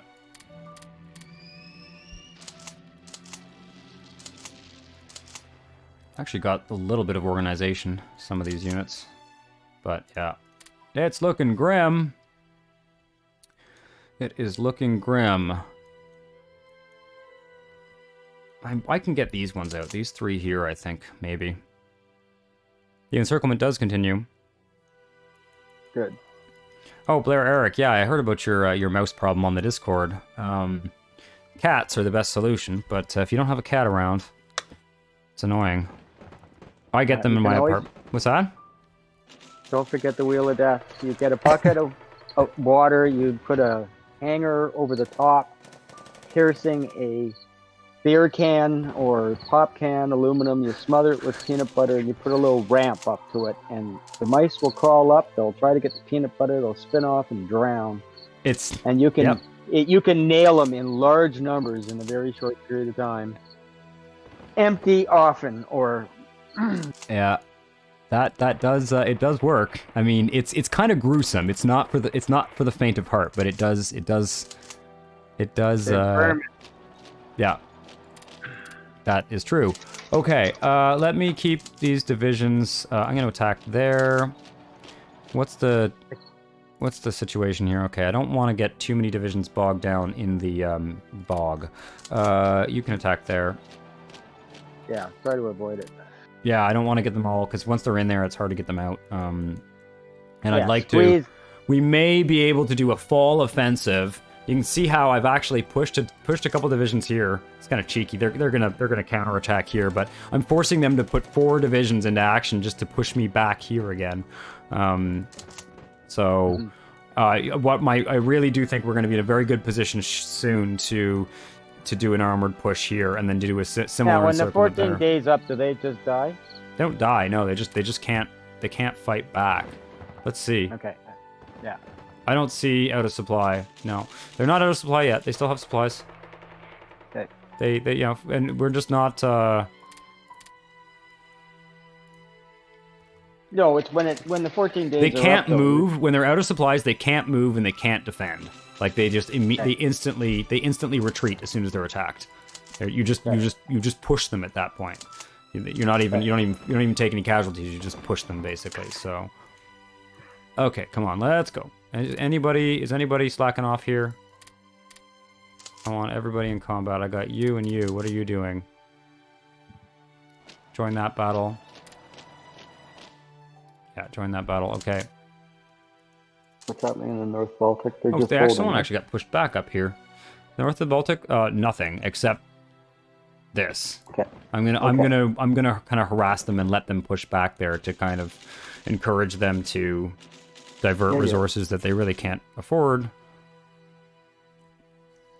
Okay, what's going on here? Interesting. Our submarines have joined a naval battle that's going on between the French carrier, the Dunkirk, and Jesus Christ, France, you don't have enough bloody escorts in your fleet.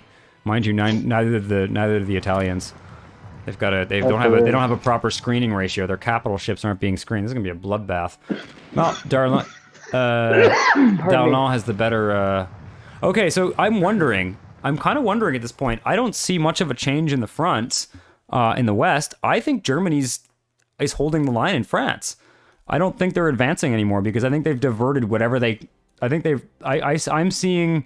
What's that? We've achieved the true front war. Yeah, we may now. France can surrender. I mean, how close is France to surrendering? They could be. Victory points. Let me look. We may. Jesus, they overran the entire Maginot Line though. Jesus Christ. The AI France is just fucking pathetic. They haven't taken Paris yet. Yeah, France is not far from surrender. They could surrender at any point now, but... No, but they're resisting a hell of a lot. Well, yeah, I mean, it's August 1940. It's, when did France historically capitulate? Like, late July or something? So, I mean, we're not, if they surrender shortly, then it'll be within the sort of regular time frame, but... within the regular time frame, but with a, gigantic army on the Eastern Front. I don't think Germany's going to do too hot. Okay, we are really just days away from being able to. Interesting. So the French sunk a Italian ship there. Okay. It's kind of fun how our submarines can spectate on the major powers fighting their naval battles. Okay, they're counterattacking across the river again for some stupid reason. I don't think there's a stalemate on the Western Front. I think the French are very much still losing. I just think that the Germans are actually kind of stuck. Look at the base. Just scale out for a second. Yeah, now, okay, so you've got that great big blob coming down, cutting off the Germans. How well defended is the base of that? Because it can be cut off, right? Here? Down here? No, the other side. Yeah, up there. Where they were attacking. Here? You got enough? Yeah, they got enough to the north of that. Yeah, just to the north of that. I can move a division down here just to be sure, but I've got pretty big stacks up here. I don't Okay, see, yeah. It's just you were saying they were pressuring there. That's all. Okay. Yeah, they're pushing here, but I'm kind of glad to see that because I really do want to cut them off here. So I want them to dick around up here and keep these divisions, you know. No, it's working. It's working. I just want to make sure you're strong enough there. That's all. Oh yeah, for sure. For sure. Okay. So this is all going swimmingly. This is fucking textbook. Yeah, it's textbook encirclement. My God, how many fucking encirclements? Yeah.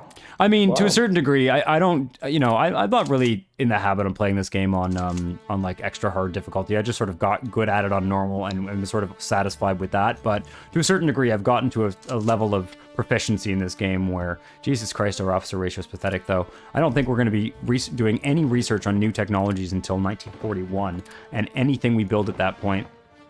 But we should be getting more leadership. What's our leadership at? 29. Okay, we've gained 4 points of leadership since invading. So those victory points, these provinces have leadership in them that we get part of. So we're essentially putting the Polish intellectuals to work for our war machine, essentially, as we you know, reclaim their territory. Frankly, we're liberating Poland. You know, we're not the villainous Soviets. You know, we're liberating Poland. We're the nice guys here, right? Yeah. No, please. Okay. We decided to give it back, but yeah. Yeah, no, we're keeping it. Okay, that pocket's closed. This pocket's closed. Okay, who do I want to start? Let's okay, there are still some divisions here, but I only need. Okay, I need you guys. If you can attack from the east rather than the north and the west, you can divert those troops to your next offensive. They'll be closer. I'm gonna divert some already. Anybody who's I'm just saying, if you can close the pocket driving from the east across, then everything else to the west is freed up. It's gonna be I mean, it's gonna be. We'll see what happens. We're not. Okay, these guys I don't need. These guys can move over here. Oh, can you? Oh no, it's gonna move them out of range. Take this HQ unit and just move it there, and then that HQ unit can walk over the empty terrain there so that we don't leave this. Because even if it's provinces that are really shitty, it's provinces that our supply can't move through, even if they're... Okay, what's going on here? Okay. Run away! Run away indeed, run away. Looks like that garrison's gonna get out alive, so, you know, you guys can keep moving. Okay. They fall back to that port. Okay, yeah. Well, it's not going to do much good. It's not really defensible, but there's a lot of Japanese. I mean, they've got like 50 divisions. Some of them are pretty shitty though. Like these Manchukuo divisions are probably not very high tech, and they're pretty thinly spread. So, not too worried. These guys are going to probably get overrun as well. It's a real rout, a complete shit show out there. We probably lost as much manpower in the east as the Germans lost in the west, but it doesn't matter because we have more manpower, and we are, you know, we're defeating full-fledged. Why can't I withdraw you?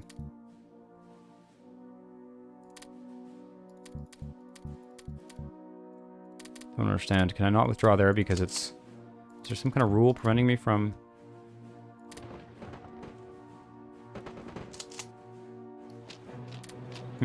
Interesting.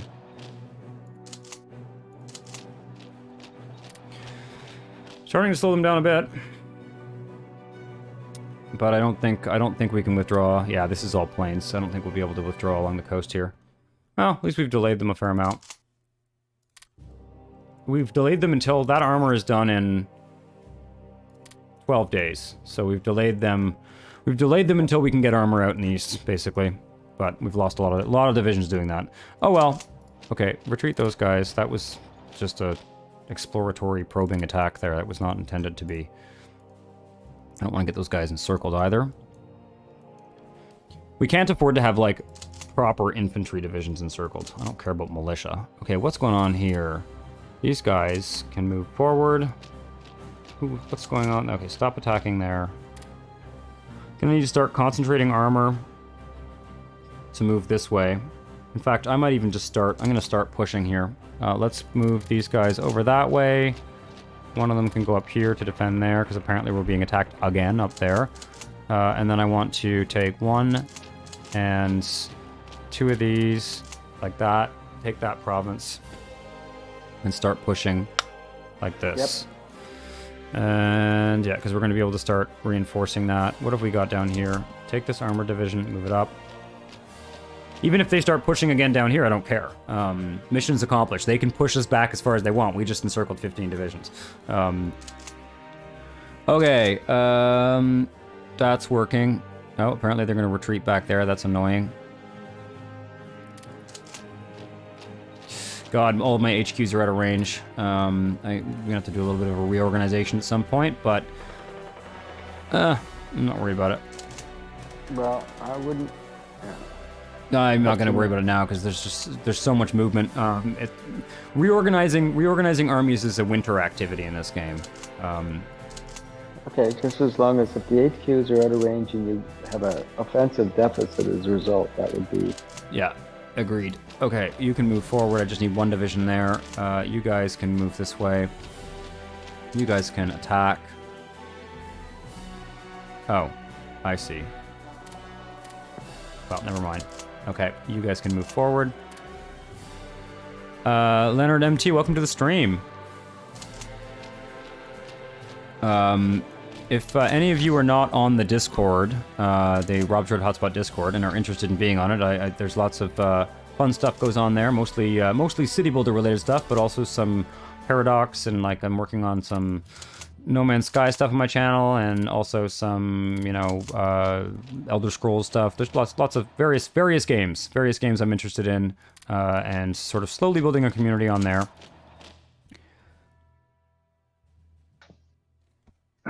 So, do feel free to scroll up and go to that link and join the Discord if you wish.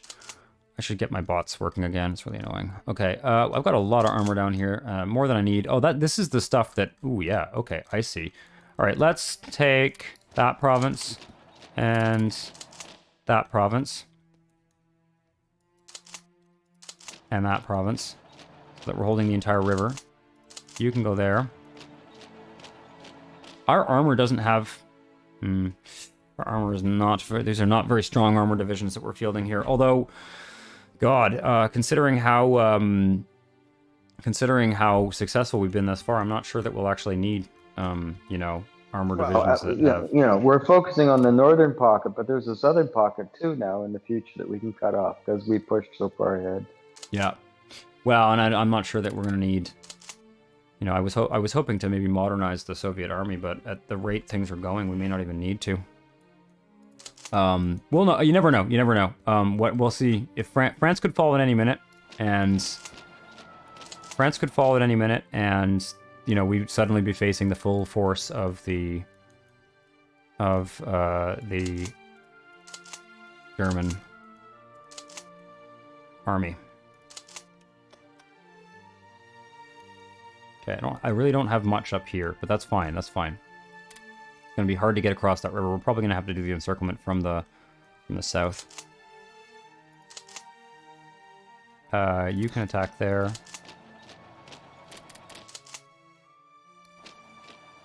Throw it all in. Okay, fine. Am I getting stacking penalties? Not really. Oh, they retreated. Okay, wicked. Love it. Oh, what's going on here? This is bad. No. What's going on here? Why am I losing this? Oh, I'm not. It just looks like I am. Okay. I need you guys to join this fight. 5 hours? That's fine. Yeah, it's because it's a river crossing. Okay, just join it when you're ready. Thank you. And, there we go. That battle is... assume... What's that? assume you must get some benefit if you're attacking from 2 tiles. Yes, that's the key to the strategy here. It's attacking from multiple axes. The defender gets, let me see if I can find the modifier here. Defender damage bonus, yeah, they've got bonuses there. It's interesting, they haven't joined yet. As soon as these units reinforce, it'll be like a multiple combats. There's multiple combats and then there's attacking from multiple sides. Also, the other advantage is... No, actually, there isn't a... Sorry, it's not a modifier. It's simply that it gives you more combat width. Right?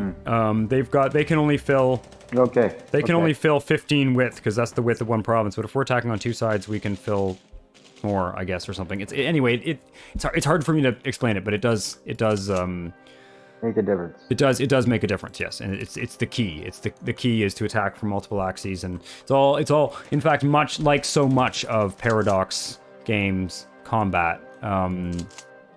It's all about frontage and combat width, and making sure you're using up, Okay, let's take these guys and move them all over here. There's still one division running around back here, but they can't really do anything but lightly harass our supply lines. I will deal with them, but we're running out of warm weather here to pursue this. We've done 3 encirclements in one summer. That's what it amounts to, right? We've done 3 encirclements in one summer, which is more than I ever expected to. I thought we may actually get stuck just after this one here, but we encircled here, and then we've encircled here, and now we're going to try another one up here. Oh, look at that. We're sinking convoys. Starving out the Italians.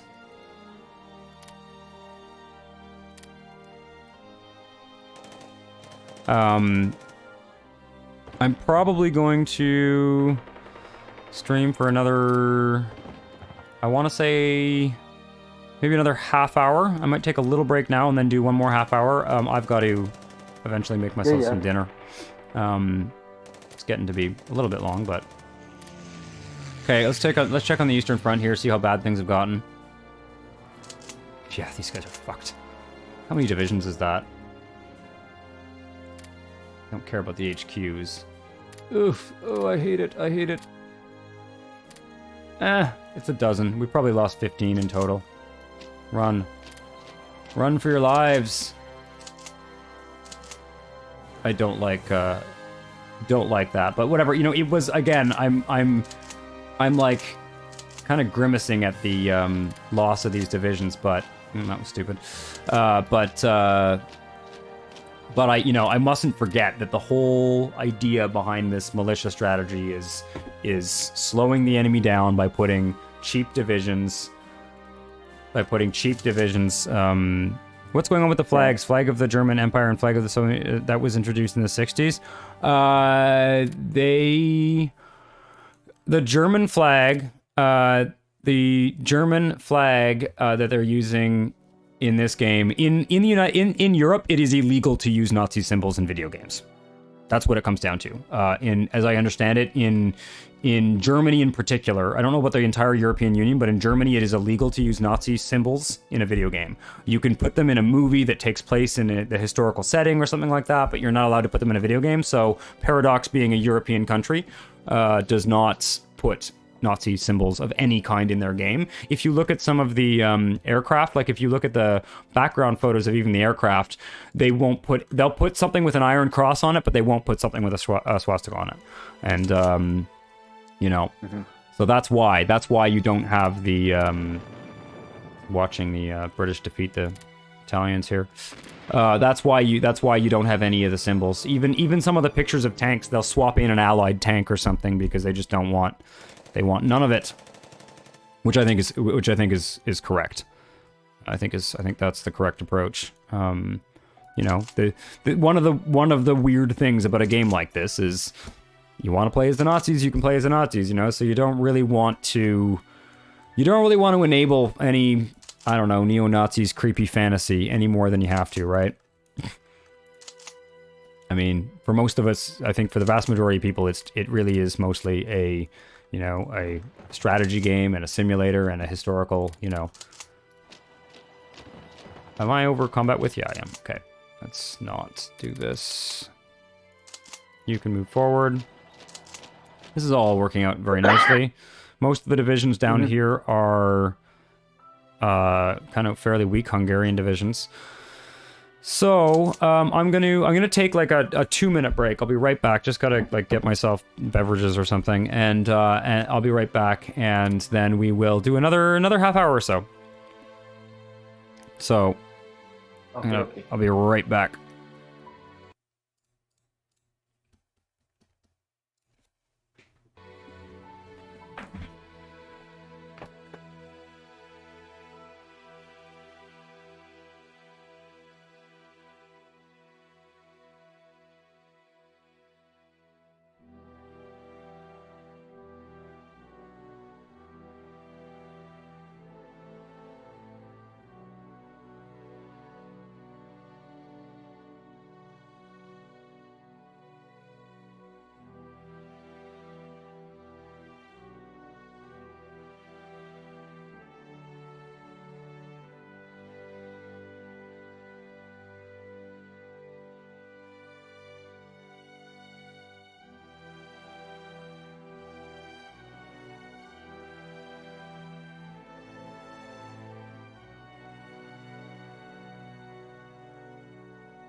Okay.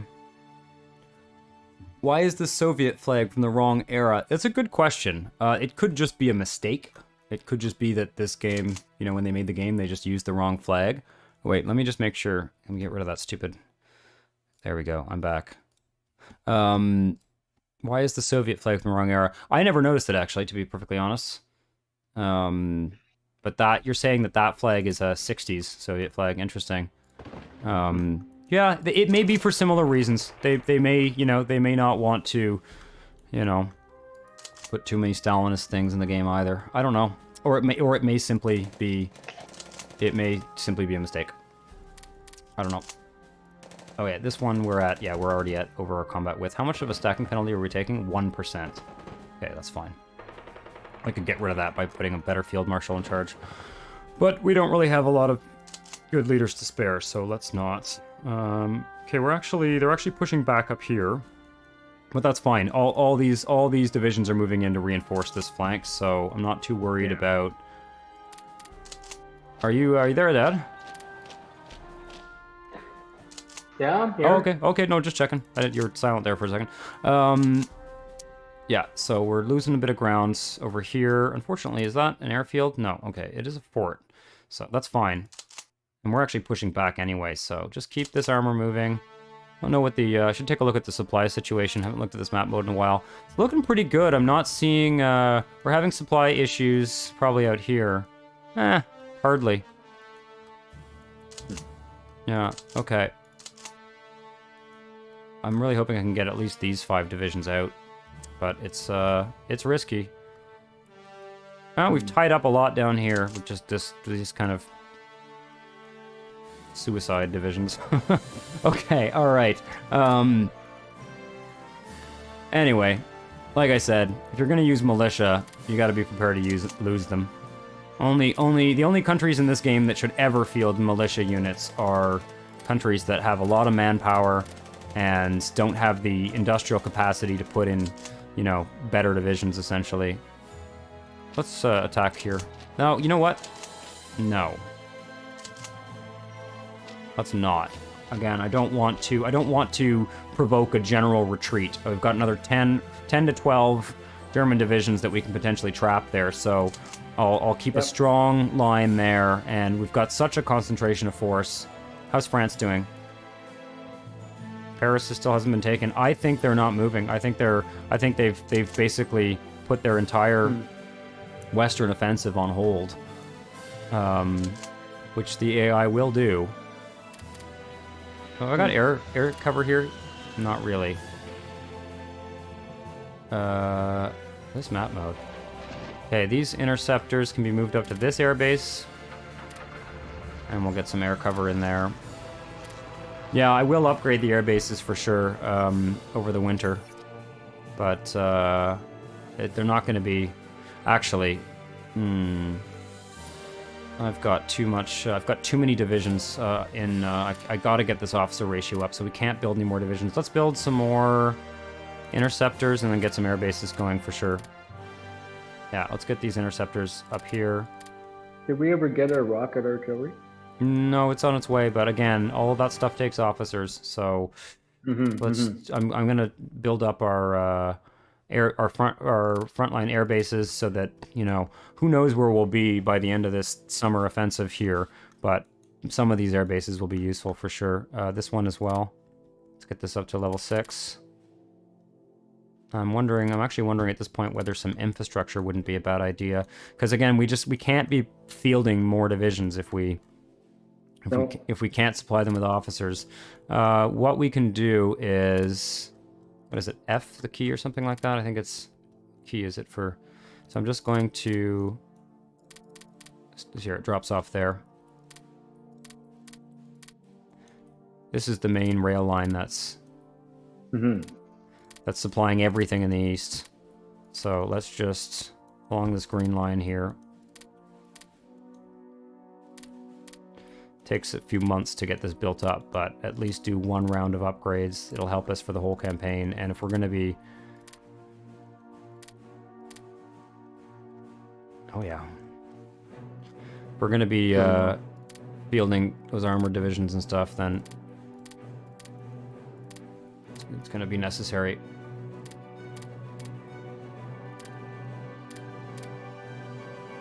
Alright, probably to about here will make a difference. Essentially, the way supply works in this game, this is one of the things that I'm very curious to see how the new supply system in Hearts of Iron 4 is going to work, because that's one thing that they basically just don't really have a supply system in Hearts of Iron 4. It's very, very, very rudimentary. It's almost like you're taking a system that is this complex and reducing it to something that's closer to the supply system in, say, EU4, you know, where it's like you can only stack so many units on a province or whatever. That's pretty bullshit. This game, it's not really like, I mean, there's attrition. I believe your attrition is affected by it, but it's not attrition, right? It's supplies. If you don't have supplies, you can't fight at all. So supplies move from a central point, you know, and there are issues with the system in this one, but basically the infrastructure level determines the throughput. Like there's a throughput, and there's how many supplies can be moved at once. There's the volume, and then there's the throughput, and we can also affect that with technology, but there is a supply throughput technology. Everybody just converge on that one, and then we're going to keep moving them up the coast and see how long they can survive and tie up those divisions down there. Boy, it's slow going though. Okay.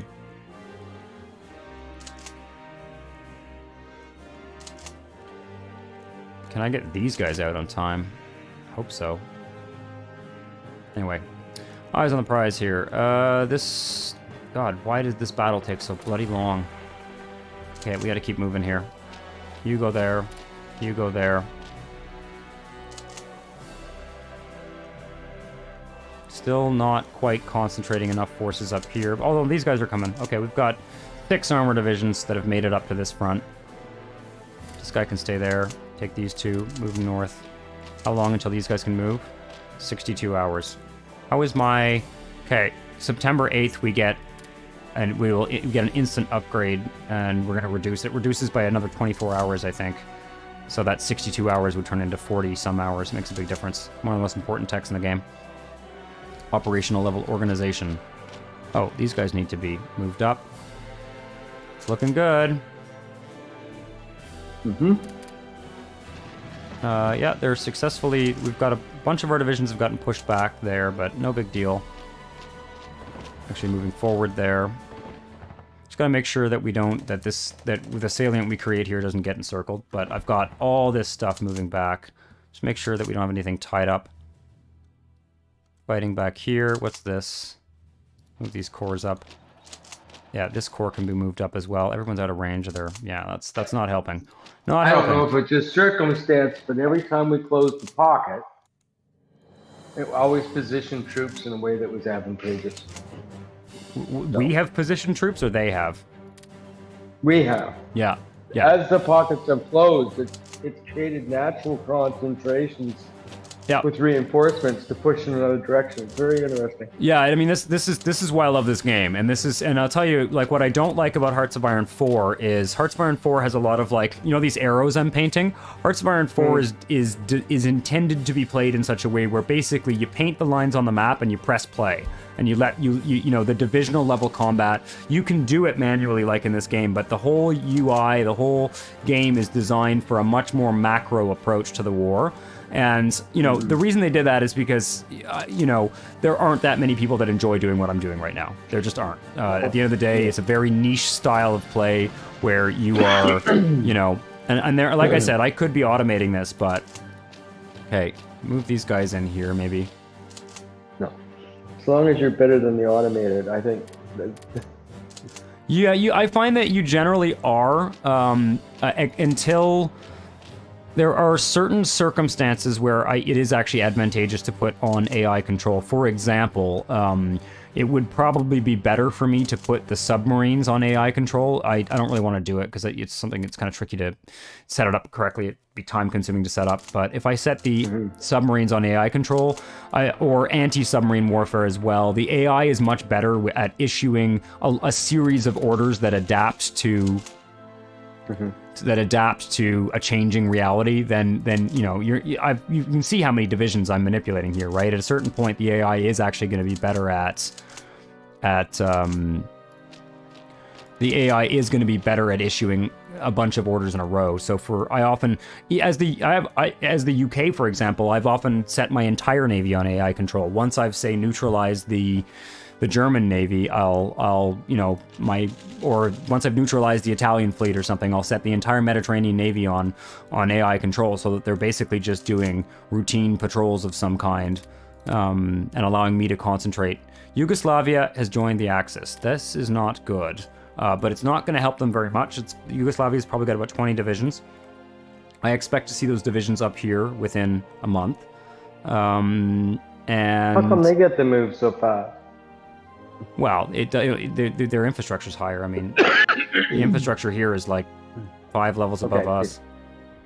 Yeah, okay. Oh, interesting. We're now sinking Yugoslavian transports. Holy shit.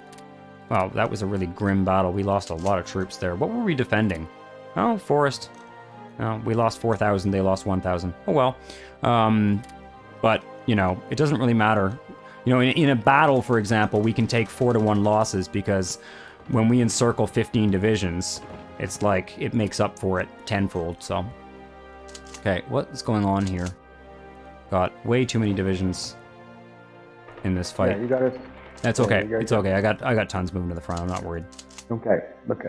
Yeah, it's the armor that I need. This armor here. This is the key stack right here. This is where I've concentrated all the armor. 30 more hours.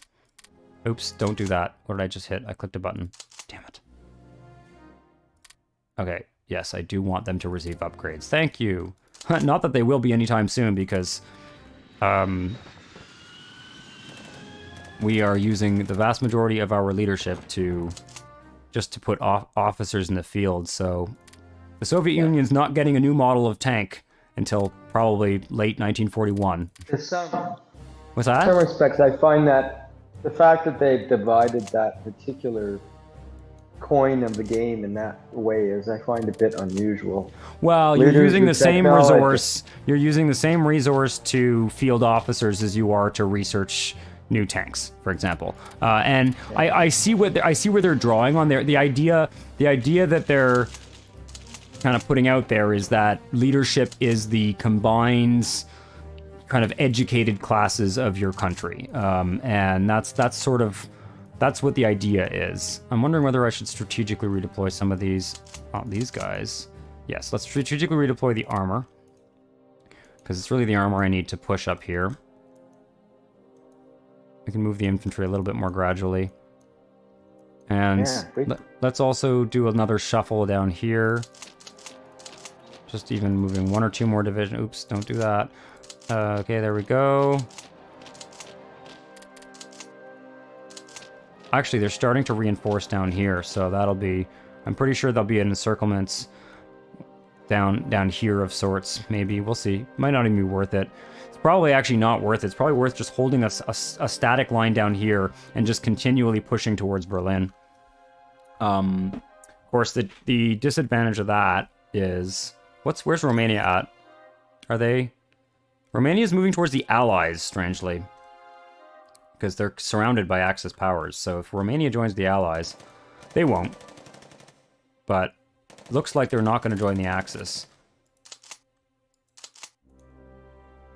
A little bit strange. Of course, historically it was the opposite that happened. Is Greece in the war? Because that matters now that Yugoslavia is in. No. Although, I kind of wish that Greece would join the Allies, because the Greek army is actually pretty strong, remarkably. Remarkably strong, and that would tie down German divisions. Have I heard about Spring 1944? It's a World War II RTS. I have not. But that sounds interesting. Leonard MT, I don't know if you've joined the Discord. If you haven't, you should, and we can continue that conversation there. Because it sounds like you got to get going. Yeah, okay, starting to... Okay, these guys here, let's get them... The 2 armored divisions here I'm going to strategically redeploy. Or no, just move them up there. Okay, need more armor up here. 1, 2, 3, 4 provinces. I'm hoping I can at least close this encirclement. Or not close it, but I can at least complete it. Or, set it up before we end the stream tonight. Because I'd like to do another one of these soon. As Lucario mentioned earlier, I have not been as present. I've not really been doing live streams hardly at all in the last month or so, because I have a new job. But I have, just so you guys know, those of you who are still hanging out and watching, I have another 4 episodes of Skyrim already recorded, and I just need to upload them. And then I also have probably what will be a 12 episode or so No Man's Sky series on the 3rd No Man's Sky expedition. So I have videos that are pre-recorded. I also have a SimCity 4 tutorial that's recorded, and I'm in the process of editing it. So I will have lots of material coming out on the channel for the next month or so. And I think we'll do another one of these streams, Dad, before the in the next week or so. We'll do another stream like this. Okay, this is a little bit of a time waster, this whole thing here. Probably should have just moved that armor up there, but let me just... It's not a big deal. I don't think What's that? You've got an army. You've got your own army in a pocket there, right? Which army? This one? Yeah. Well, not really. Essentially, I'm pushing back here. It's not a bad idea for me to push to this river. Just have a real defensible line. I mean, we've got such a good defensible line all the way down here, all the way down to, it's all along a river, basically, right? So we can push up there, It's not such a bad thing. It will put us in a better position to plan our next encirclement. Will probably be, I don't know. We're gonna set up that defensive line there, push them back to the Vistula River. I guess that's what that river is, and then at that point it's either a drive south or a drive to Berlin. Yeah, and that's to me it's an issue of terrain. And Berlin makes the most sense as long as you don't have ridiculous. It's all plains. I don't think yeah, it's all plains at that point. I mean, on the other hand, again, all of this is contingent on France not falling. If France falls, we will be at a very big advantage. Like we've destroyed so much of the German army. What's our IC? 352. Okay, what's the German IC? 329. We have more IC than the Germans. They have more leadership, so they will consistently have probably better technology until late in the war. But at this point, okay, what's going on here? God damn it! Little buggers. Oh yeah. No, they've got their entire army focusing on us. And where are the U.S. in the fucking story here? Well, they're not gonna. The U.S. only has like fucking 30 divisions. They're pathetic. They're not gonna be able to land. Look, the U.S. is failing at defending the Philippines. Is what the U.S. is. Oh, they are. Okay. Thankfully, Britain's gonna lose Singapore as they always do. Malaysia's gone. Japan is gonna. They'll take Borneo afterwards. They'll probably conquer Australia because the AI is. They're lousy at pretty much everything, but they seem to be able to somehow conquer Australia, which is a waste of resources for Japan. Yeah, pretty wild. Okay, there's still one Slovenian division wandering around back there, but I'm just leaving one division to deal with it. I can just push it around until it disappears. Let's get you guys there. Perfect. Everybody's slowly moving to the front. I could have done a bit more strategic redeployment. How many more hours? This is the key stack here. Okay, there we go. We've got 4 armor divisions that are free. Let's take that. See if we can... How's that going to go? What's my... there's some key techs I need here. Don't care about that. It's this one I want to. No, that one and this one. No, these two here. Sorry. I need operational level command structure and operational level organization. So let's put 2... We're up to 108. We need to get to 140%. Let's put 2 points into research. These are the key 2 techs that we need. Is there anything else that would help?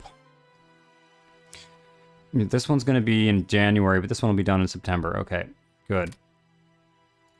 Yeah, I wasn't even researching that other one. I'm just trying to check here and make sure that there's nothing crucial. Let's put electronic computing machine, because that increases our... That one increases our research efficiency, which is very important. And let's put education. It's ahead of time, but let's research education ahead of time because that increases our leadership pool by 5% or something. So we'll put a few more points into tech. That way, we're starting to remedy some of the key problems we have. Yeah, everything else that's in here we'll just we'll deal with later. We're not able to do much research right now. And then we'll probably have to go with doctrines and basic infantry upgrades and shit like that. Okay, I've got a bunch of divisions here that are available to move. Punch through that line there. Oh, why am I pushing there? God, that's stupid. Oh well. Yeah. I should have moved them over here. Didn't realize what I was doing there. Okay, it's okay. I've got tons of divisions here. How many divisions are in this combat? Yeah, we need... Let's take 2 more and throw them up here. 1 more there and 1 up here. Okay. They're counterattacking up here. It's all going pretty well. If we can't... once that southern little... It's not a pocket, but that grouping, if it vanishes, boy, you've got a huge front that's driving up to the northeast. Oh yeah. West. I mean, wow.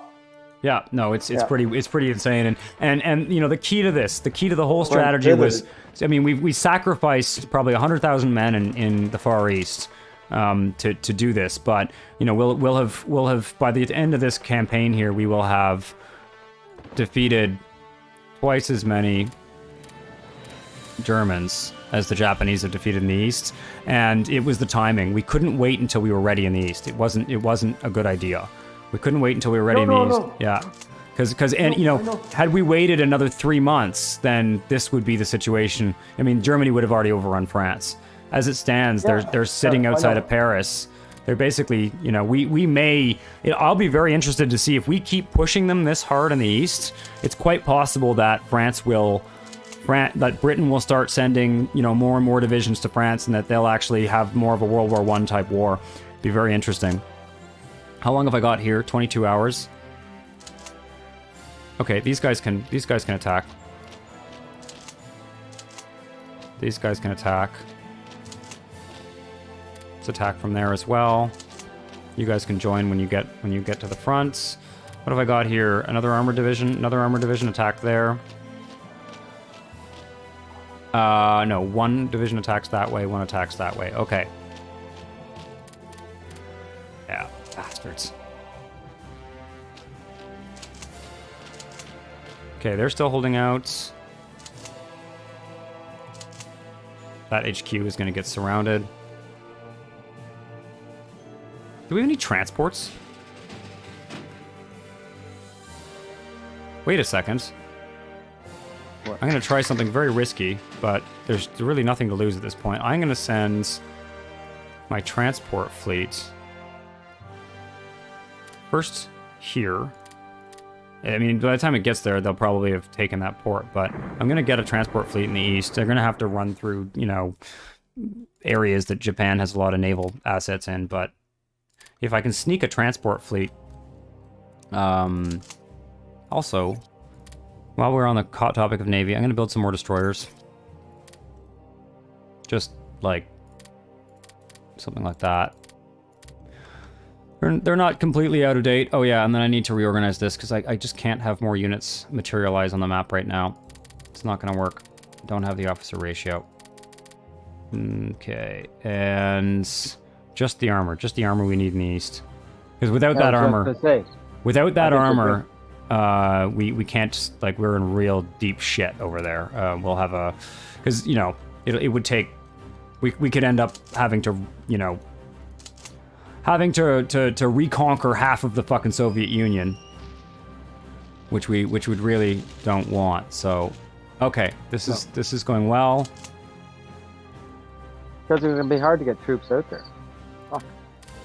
Yep. That's why I keep saying hold the hinge where the fucking rail. Yeah, well, we can't. I mean, I've tried to hold the hinge and fail. I could have done a more general retreat. but you just back up along the railway. So, like, don't get separated from the railway. Yeah, it's not. Yeah, I mean, I could back up, but that ends up with us back here. You know, I'm kind of hoping that we can delay them here a little bit longer. I'm hoping to deploy the. I'm hoping. I mean, it's quite possible. How long have we got to go here? We've got about 5 days before that armor is, like, I could deploy the armor here, and I may actually be able to rescue some of these troops. If I can deploy the armor, like, here, wait a week or so, and then push back a few key divisions, I may actually be able to rescue the troops that are back here. And so I'll get those transports moving. And I can also potentially ferry, like, if I can get all these guys back up to this port, I can ferry them up to a port here and then redeploy them, you know? So, it's possible. We may be able to do a naval... I should have had fucking transports there to begin with. That was stupid. We could have done a naval... evacuate... What's that? That would be Gallipoli all over again, yeah. Well, you can do a naval evacuation of yeah, you know, at least part of your troops. You leave a rear guard. That was a bit short-sighted, but anyway, that's what I would certainly do that differently. I would make sure that, first of all, Vladivostok has enough of a garrison so that it can hold out for like a month or two rather than a week or so, which is probably about how long it held out in this game, and then also sufficient transports so that we can, in fact, on that topic.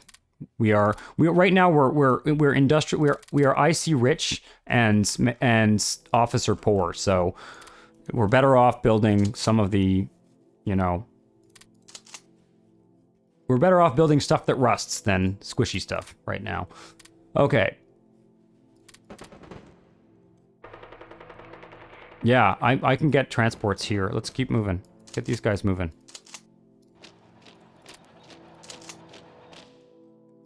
And you guys move. Okay. You guys can start moving as well. See if I can get them to that province before they arrive. Are these all HQs? Oh, it's fucking useless. Ridiculous. Okay. I'll probably just delete those at this point. Huh. Yeah, there's not much left of that Vladivostok front. Handful of divisions. But I think I can save the northern ones. I think I can save them because the transports will take a couple weeks to get there. But I think a naval evacuation is feasible. What's going on here? Jesus Christ.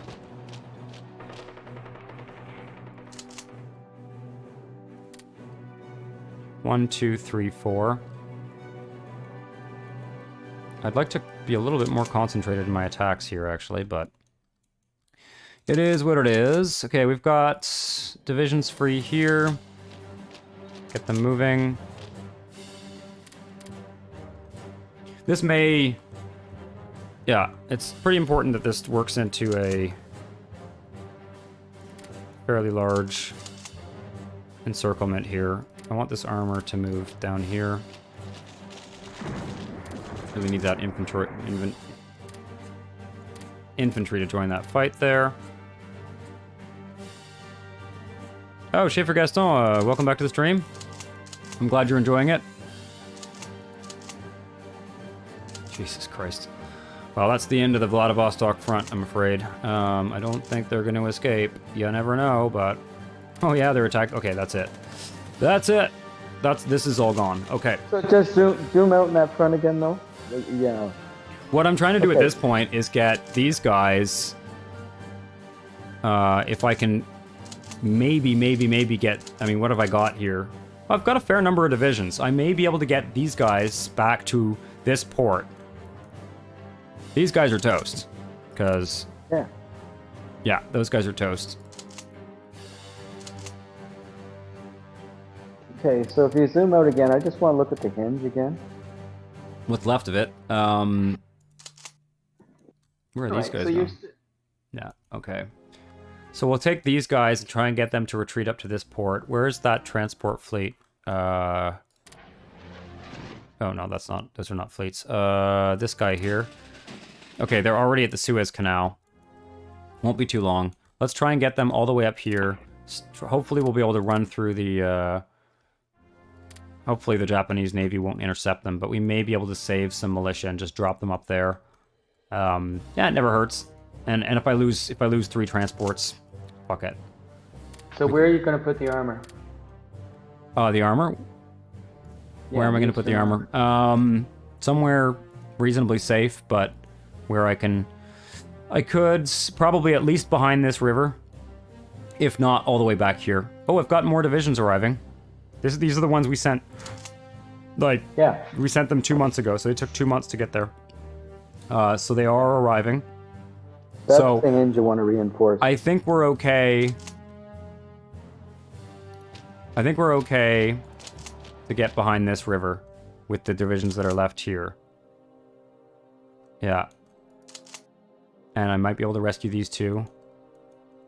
If I put them here, I could deploy them kind of up here-ish, and then try and push, like maybe on the armor. Just depends how much time they have to get organized. They take a few days or weeks to get organized, hopefully days.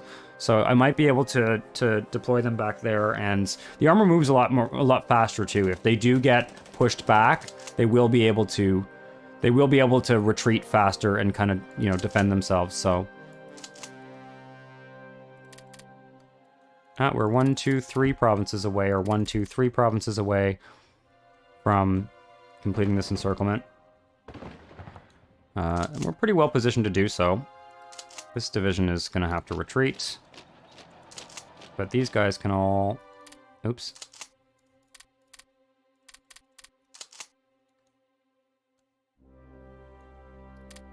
Maybe I'll just... no, you know what? Never mind. I'm just going to attack there. Yeah, you want to get rid of that pocket. Yeah, although the travel time is long. You know, again, it's generally better to deploy, like, typically as the Soviet Union, you don't deploy, you don't strategically redeploy units across the Soviet Union. You typically raise new divisions in the east, rather than build them in the west and send them east. And the mistake, one of the mistakes I made is I built a huge defensive militia in the west, much of which could have been deployed in the east. In fact, I'm on the fence. I mean, I thought it would be fun to do the militia strategy, but I'm on the fence as to whether the militia strategy is a particularly good one to begin with.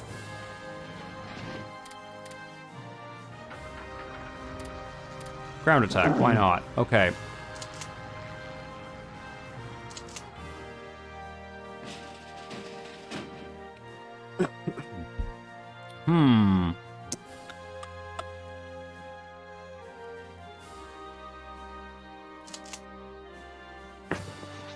Okay, it's looking okay.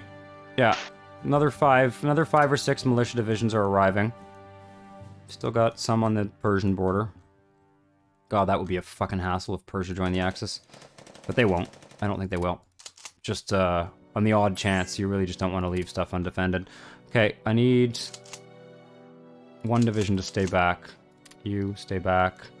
And then I need these guys to... Yeah, this is really... These guys need to start...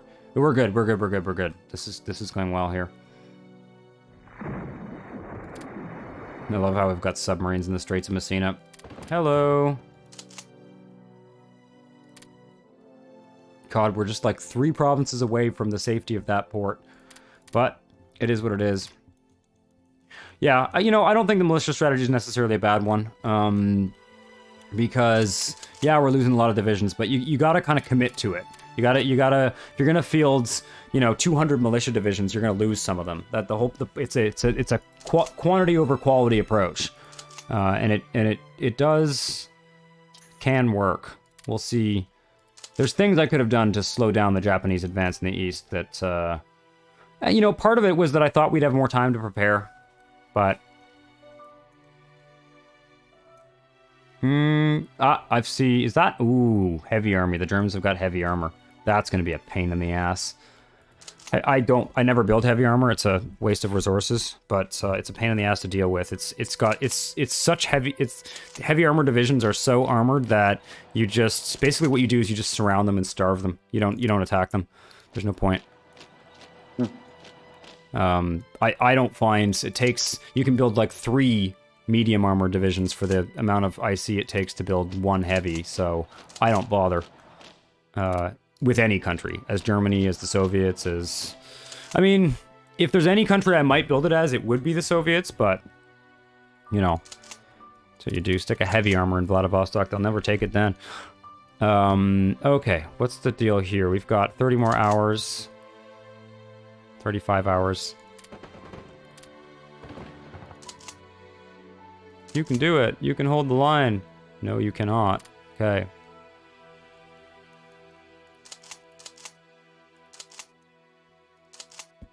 Okay, the garrison's gonna survive. That's kind of neat. Where's my transport? Aden. Okay. Well, we might be able to save a handful of divisions there, but definitely not successful against the Japanese. But not a big deal. This is a mountain. This is mountain infantry. Not very useful. I do kind of wish the mountain... I should have put the mountain infantry out east. Because the mountain infantry is not very strong, but it has some terrain advantages that would have made it worthwhile. Yeah, I think it would have been better deployed there. I mean, we used it in Finland, but we didn't need it in Finland.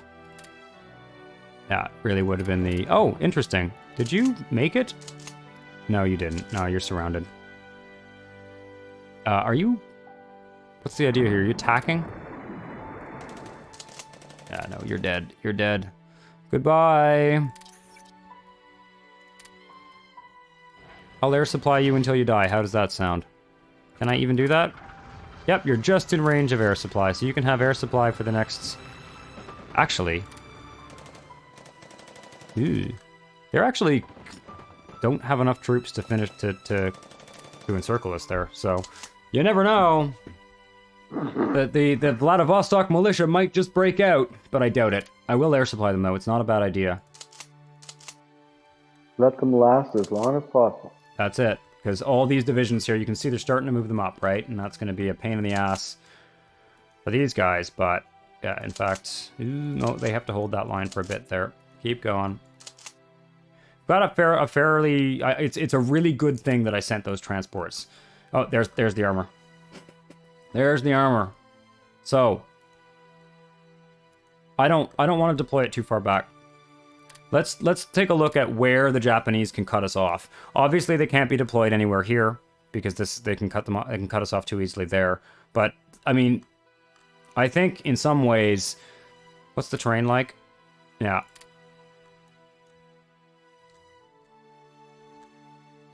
I am like so almost tempted to try and break these guys out, but that would be stupid. No, we're going to deploy them, I think, actually up here. I thought we would have to go back behind this river, but I don't think. I think we try. I don't know how to judge how strong they are relative to the troops we're facing. The problem is that they're going to be deployed and they're going to have low organization when they're deployed. But they're agile units. If they get attacked and they have low organization, I can retreat them. They're going to retreat about 4 times as fast as these militia units. So what I'm going to do is I'm going to actually... I'm not going to reinforce? What's that? You wouldn't concentrate them there to sort of push back at that? They're not going to need to be concentrated. One of these light armor divisions, they have... These light armor divisions, what are they actually... What are their... Let me just look here. Does it show?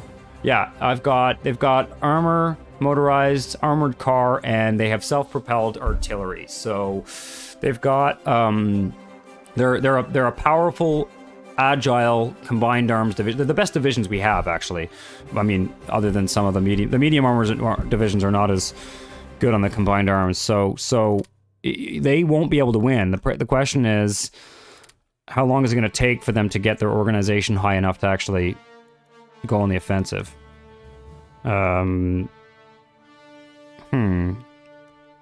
And how precarious is our position?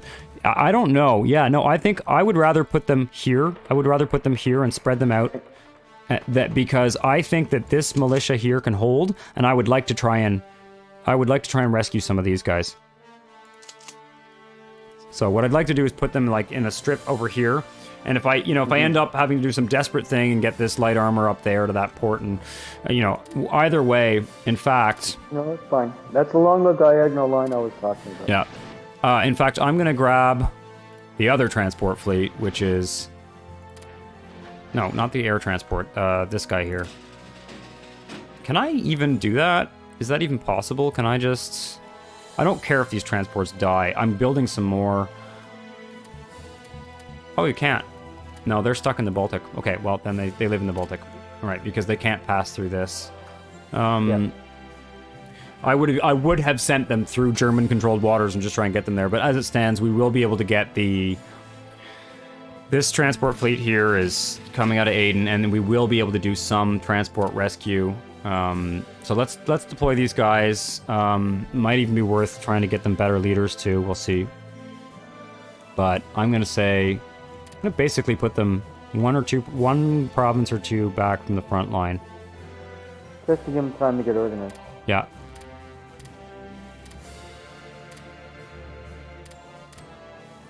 That's not going to be an easy line for the Japanese to break. Now, how's the infrastructure back here? That's the only thing, is it's going to take them a while to get organized because the infrastructure is low, but they actually have decent... No, they're not very good commanders, but... You know what? Yeah, let's put... Ooh, Zhukov is skill 6 now, that's great. So Zhukov is doing great. Let's see if there's anybody who's gained some skills on the Western Front. and see if we can stick them. I don't want to... It's probably not a great idea, actually. Let's go down here on the front where we're not seeing any action and just scan and see if I have any good leaders. Yeah. Okay, so you can have a skill 1 leader. Can you just scroll the map to the right there so I can, while you're farting around there, a bit more? Like, I want to see the Eastern Front. Oh, you want to see the Eastern Front? Yeah. Okay. Just gonna find some good leaders. Yeah, you'll do.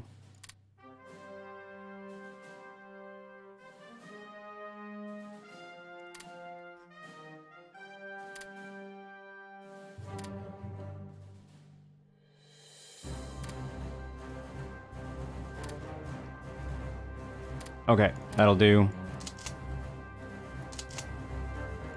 Okay, the Battle Master can stay.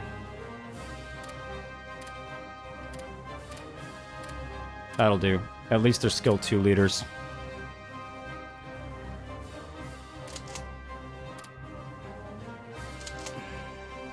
Give them a decent army.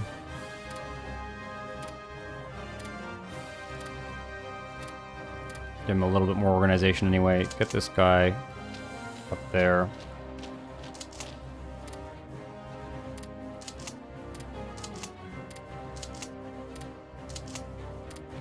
Okay.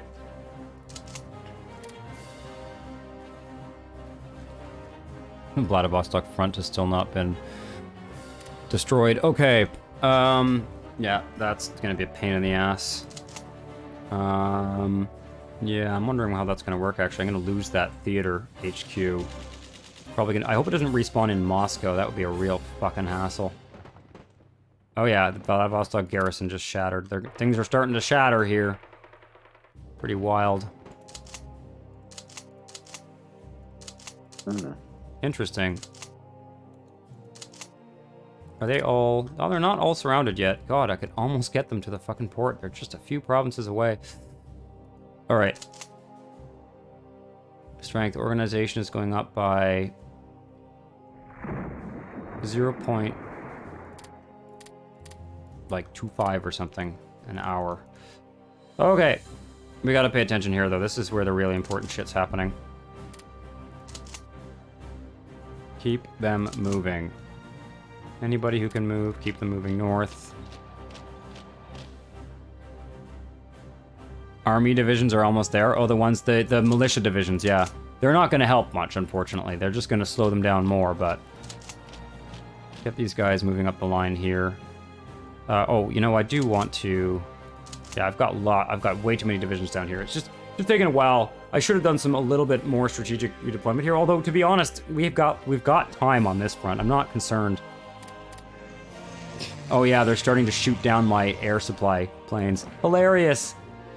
Yeah. But, I mean, by supplying these troops, they're fully supplied. They're low on organization, but they're fully supplied. It's, like, almost conceivable. Is there a Japanese division there? I'm not sure there is. Like, it's almost conceivable to rescue those guys, but... It's unlikely. Okay, you keep moving north. These guys I can rescue for sure. Oh, I hope I didn't let these guys get overrun. That would have been... How long are you going to take to get there? 25th of August, they should be fine. I think so, anyway. We'll see. We'll see. Anyway, it's not a big deal. Just... Let's start them moving... Get these guys at least moving forward a little bit.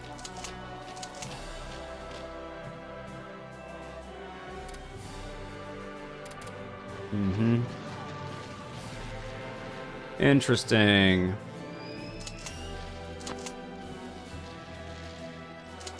I gotta get this guy up and then...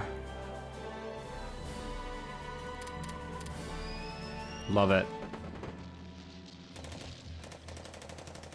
Interesting.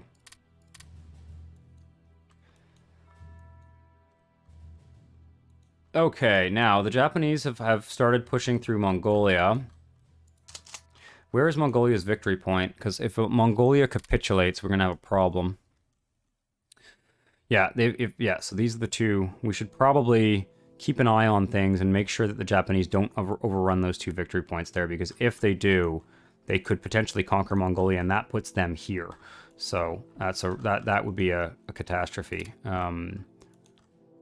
Again, it takes them a long time to move across the territory, but I don't want to end up in a situation where that armor put a dent in our officer supply as well.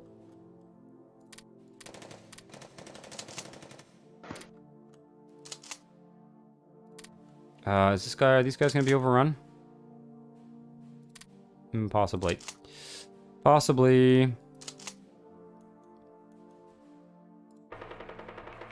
Can't rescue with the armor. The armor does not have any organization. They were built as reserves, which was also foolish. They have a tiny bit of organization. Possibly. They might be able to do some good. But it's going to take them a while. Okay. I'm going to move that guy there. Mm-hmm.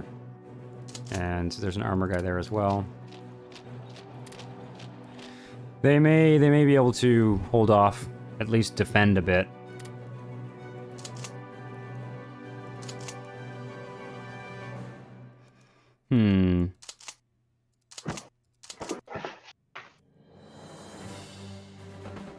Alright, okay, so that stack is gone.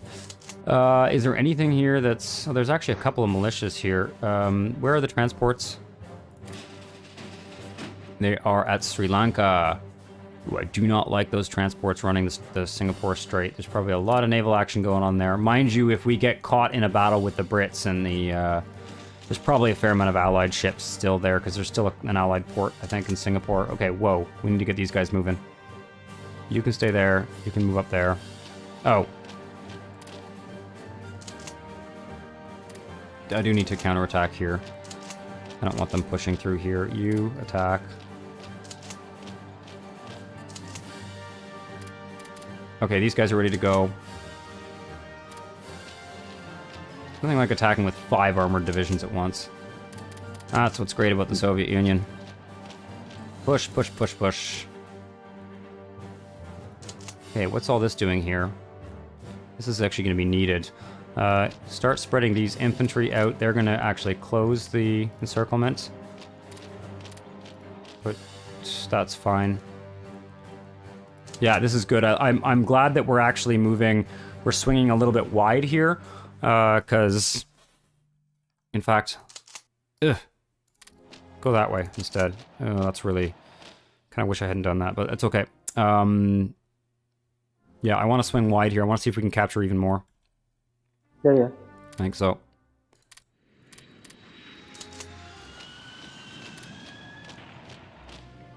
Okay. Can I save those 3 divisions? These guys are probably dead. We'll find out.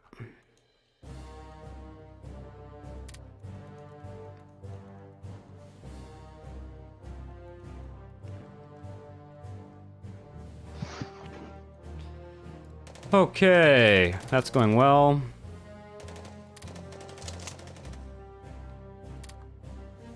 I need to check on my air support situation soonish here, but okay, that's good. That battle's won.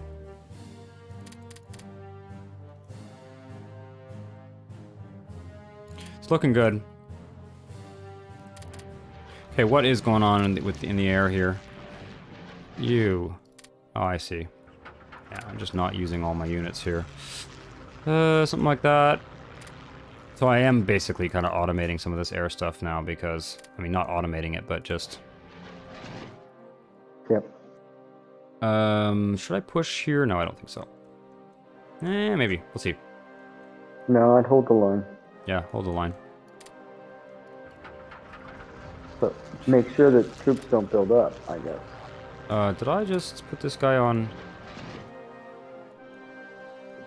Hey, ground attack... Air superiority. Ground attack, but ground attack somewhere more useful, please. Like, maybe... here. Okay, and is there another... Do I have an air units? Why do we have nothing up here? Or is it in the air? It's probably in the air. Where is it? It's tempting to kind of ignore the air stuff, but not a good idea. Yeah, it's fine. And what about you? Okay, you're also... Oh, you can move forward an airbase. Okay, hang tight. Reserve.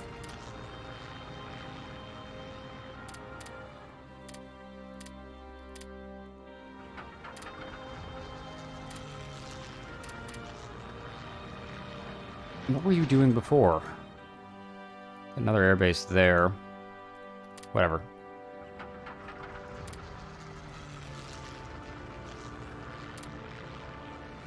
I've got lots of air. A fairly large air force, actually, considering that Germany must be. Mm-hmm.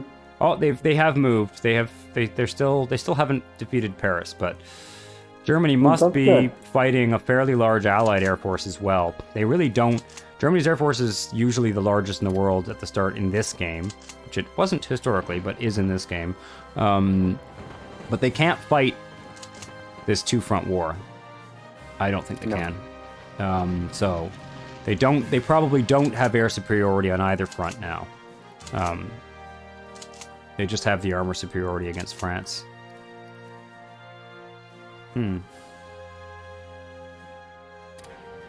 Where's my... Okay. Okay, that guy's retreating. God, they have a lot of divisions. I'm worried about those panzers. You're worried about the armor? I was just thinking that. Well, I'm not going to attack. I'm just going to use them defensively for now and see if I can... Because what I would do, if I am going to do this... You're not concentrating strength. Yeah, I will. I am. I mean, look where I'm moving them, right? I'm moving them.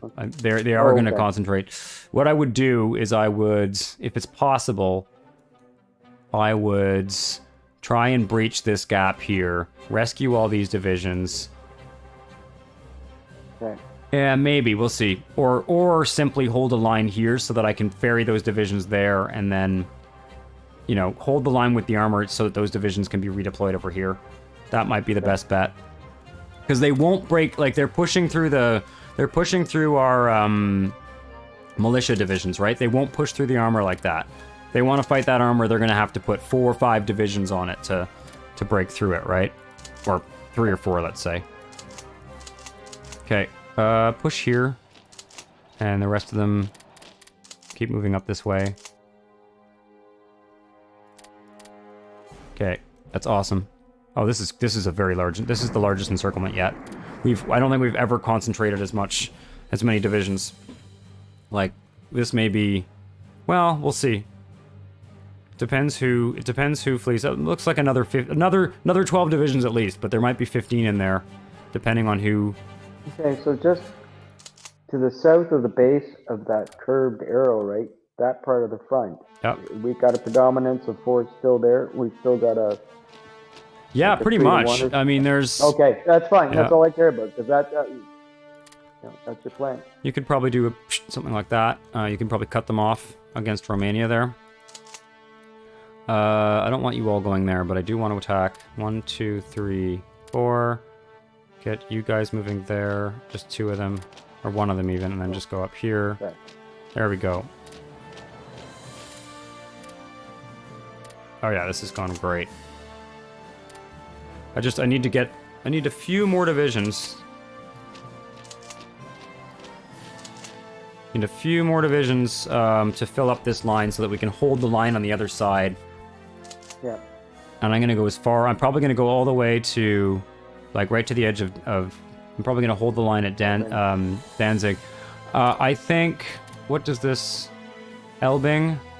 There's river crossing. Brownsburg... Doesn't touch it. Okay, so if I get to this province, yeah, this province, that's the goal. That's the target, is like boom, boom, boom, like that.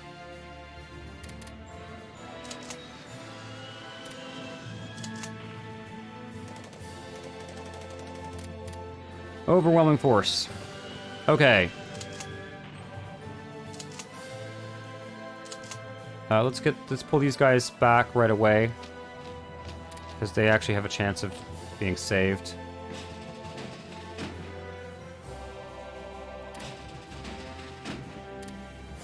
I wonder if they'll make it through the Singapore Strait. Those transports don't make it through the Singapore Strait, then they're pretty fucked. There should have been transports there to begin with. That's something, to be honest, some of those kinds of mistakes, I start to wonder, it's like, okay, if I rewatched the video from before, I would be surprised if I didn't mention that.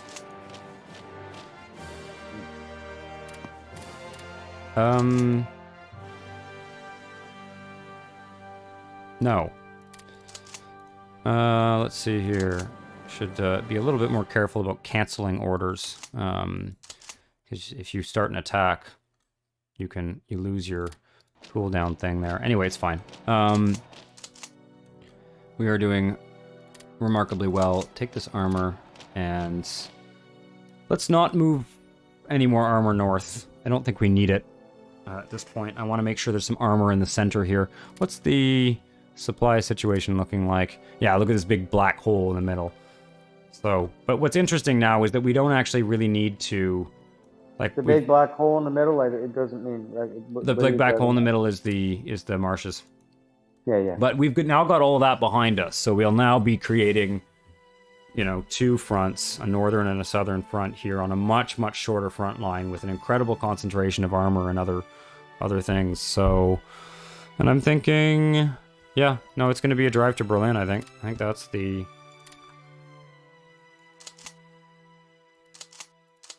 In fact, yeah, anyway, we'll see. Up to 107% officer ratio. If you drive up the center of Poland through Warsaw, you can send off spurts to the north and cut off pockets of Germans. Yeah, we should. You and the coast. You're right. We should be able to do a multi-pronged attack, given our. Okay, but you've got to get that first. You've got to get that salient done first. But after that, driving due west, you can then shoot some up north, cut that piece off, shoot some, Unbelievable. Now, at Warsaw, there's a river, there's a defensive line. I mean, the problem is if the Germans ever build up their strength or whatever, when they come at us, that's like open territory, that's all. Yeah, for sure. Where can we find the resistance? Yeah, I think the most important thing in this campaign is we can't, if Germany does finally finish the job in France, which it's looking like, yeah, they've taken Paris, so they are France will very likely capitulate. So this is not going to be, a campaign with no. No, okay. This is not going to be that weird a campaign. Okay, I want you to push there. I want you. No, don't do that. Everybody move there. Okay, you go up there and reinforce, and you start pushing. Why have I got? What's that cavalry? Oh, that's not cavalry. It's just got it's got the line through it. Okay. Okay. No. You stay there. You go there. You stay there. Okay. And you go there as well. Okay. Good. Got more units moving up that way. I do need this armor up there for sure. What's this? Oh, another naval battle. Oh, yeah? Mm-hmm. Just watching the French sink Italian ships. When are they going to run out? When are the Italians going to run out of ships? Yeah. I mean, they're never going to completely run out. They'll always have... They can build... it only takes them 4 months to build a destroyer or whatever, but... That's a little optimistic, but yeah. Yeah. Well, it doesn't take them... No, it takes them longer than that in this game, actually. I'm thinking about... Hearts of Iron 4, you can build destroyers in, no time at all.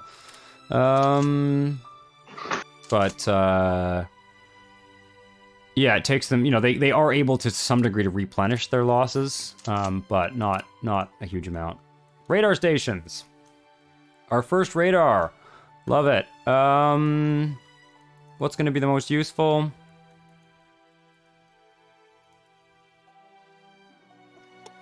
I can do sea radar to get visibility in the Black Sea, but that's not really very useful.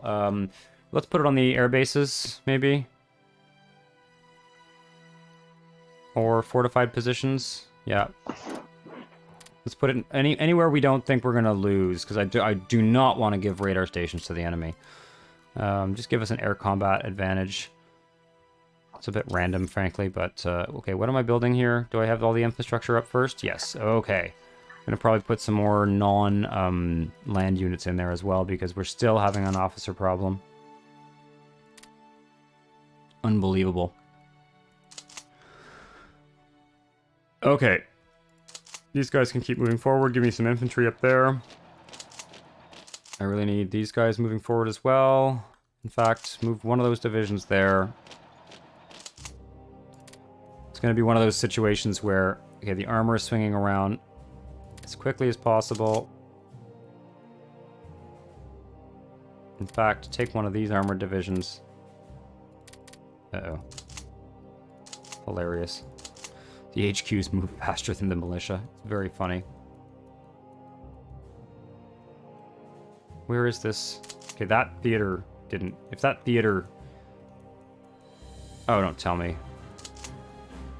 Vladivostok garrison. Oh, it respawned over here. I see what's happened. Okay, well, delete. One thing I can do is probably disband a lot of extra HQs and save a lot of officers that way, because the HQs actually take a fair amount of officers.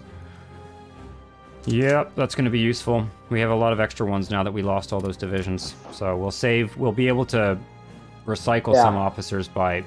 Ah, fuck. What? No, they just... It's just that they managed to squeeze a division in there. Okay, it retreated. Excellent. Okay, what I need to do here is... Actually, one of those ones that's moving there, take this guy and move him 1, 2. Okay, and then give me this... No, yes. And it's time to start pushing. I was going to say, you better start collapsing the pocket, yeah. That's getting pretty pointy.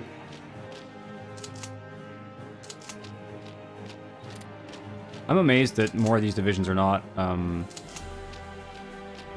of range of their HQs, actually, if I'm honest. Okay, move up there. You guys just move up here, close the pocket.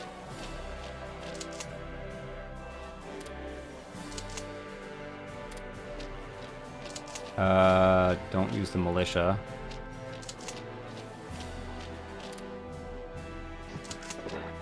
Okay, and then 1, 2, 3, and then like that, and like that. Leave one behind. There we go.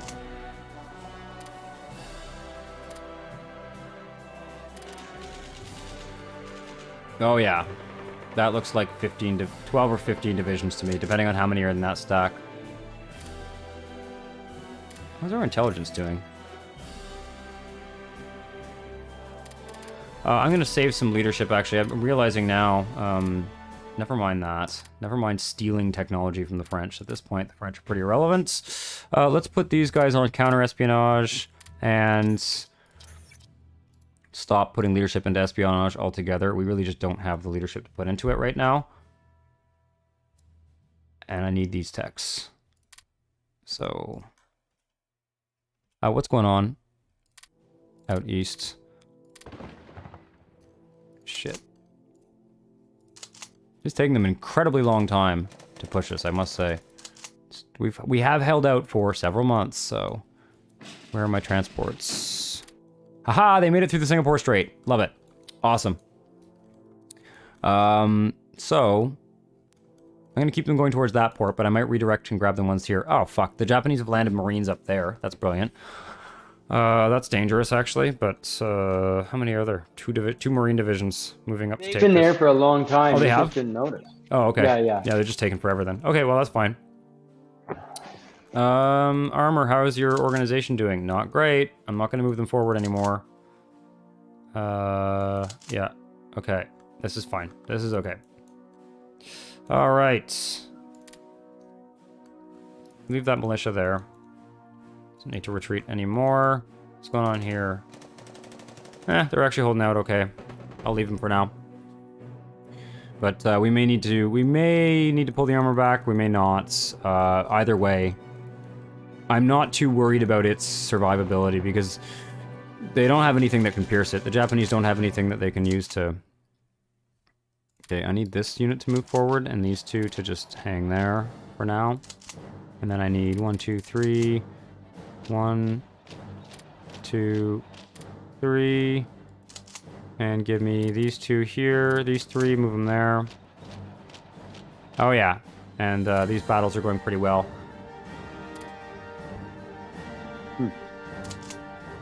Why are you detached from... Okay, you can attach directly to Stavka. And you guys have no HQ. Do these have anything attached to them? Oh yeah, they do. This one can go.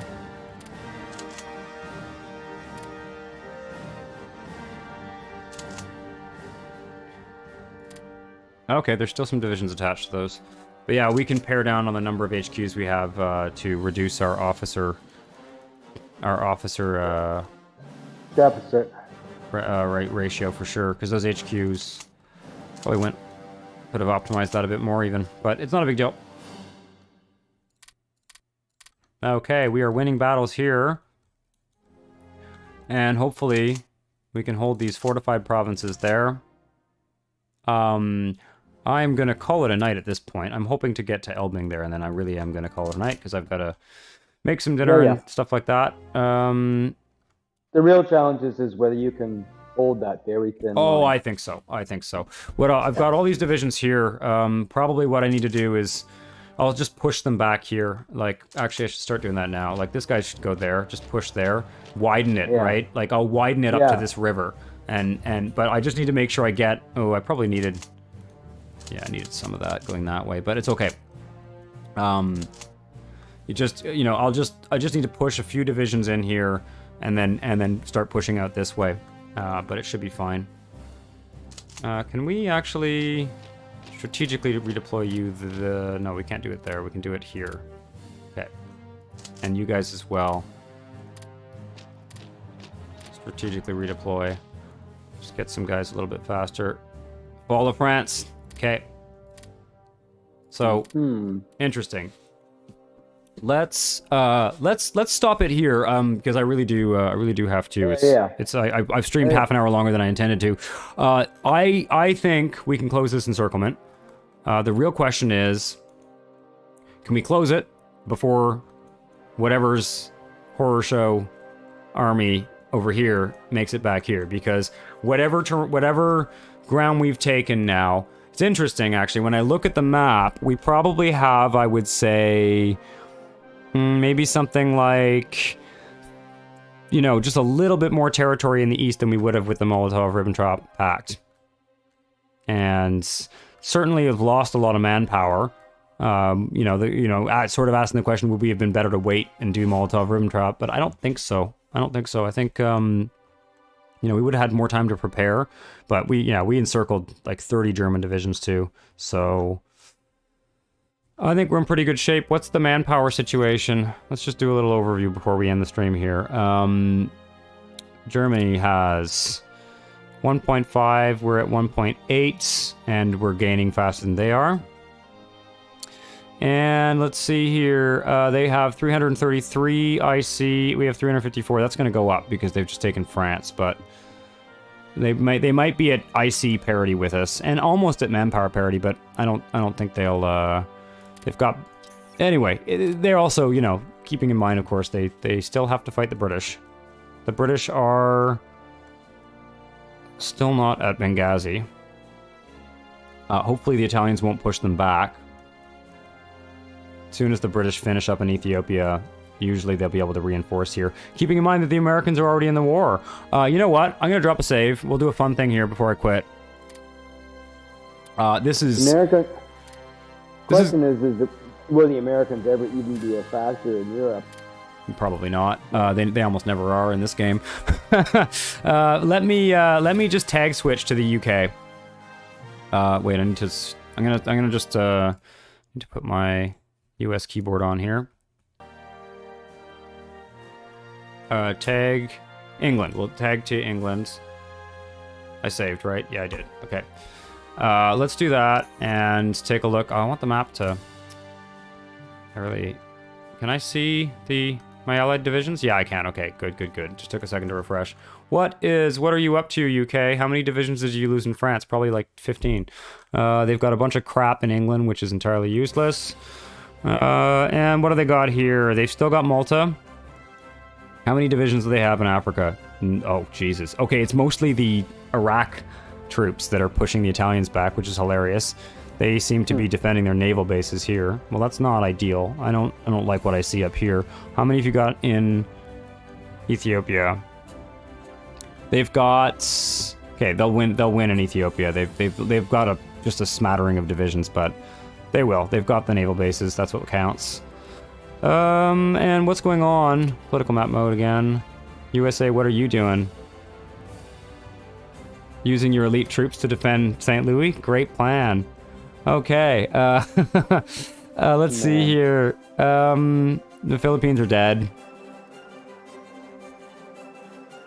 The UK is wasting a elite Gurkhas division to defend Borneo. They don't even have anything in Singapore, so Singapore is dead. Although they probably are defending the strait with the Navy. They've got 10 units in the... Yeah, they've got 28 naval units in this area. Japan does not have that many at the moment. So having the Americans in the war is definitely helping the Brits. What do they got in India? 1 division. Yeah, that's going to go rough for them. Siam is about to join the war on the Axis side because the French will give Indochina to Japan. I think. Maybe that only happens... I don't know. What's this? Destroy the French... Oh, I can't click that. I tag switched. Fuck. Yeah, well, Britain's not looking too strong. America's got the divisions. Let's take a look at the ledger. All of this, I kind of feel like all of this is not cheating because we're ultimately sort of on the same size. So I don't mind tag switching to the Allies to see... where is it? No, I want to see... Allied Army comparison. The USA has 157 divisions, or brigades, sorry. The USA has 126. Mexico has... Brigades or divisions? I can't remember. I think it's divisions. No, it's brigades. Mexico has 40. Canada has 37. Yeah, they've got a fair amount. I don't think they'll have any trouble defending. Like, I don't think they'll have any trouble winning here, and that's what we need them to do. We need the British to win here, and just keep the Italians out of... And usually once they've wrapped that up, what they'll do is they'll do like an early Operation Torch. They'll grab all of this with the help of the Americans, and then they will invade Italy. Typically, the British AI will, if they're successful in North Africa, they'll invade Italy. And that opens up a second front. Because I have a feeling that we're going to find this front gets a lot more static. I think we can close all this, make it up to that river, and then I have a feeling we're going to be hanging out here for a while. We'll see. We've got a lot of divisions. Berlin. If we kill Berlin, does the game give us victory? No. Okay. These are the victory points. The ones that are in occupied territory, I don't think they count. So we would have to take Berlin and a few other cities. We have to go pretty far into Germany. Is that really Berlin? Did you just touch Berlin? Where is Berlin? Right here.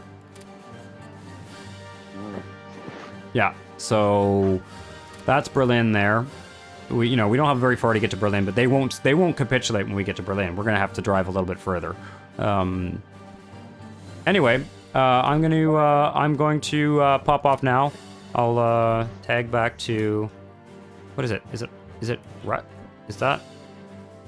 Oh, it's Sov. Damn it. Tag Sov. Thank you. So yeah, we'll see you next time, guys. And I'll post a Discord link now if anyone's still in, but there's one in there I think already. So see you next time. Ciao.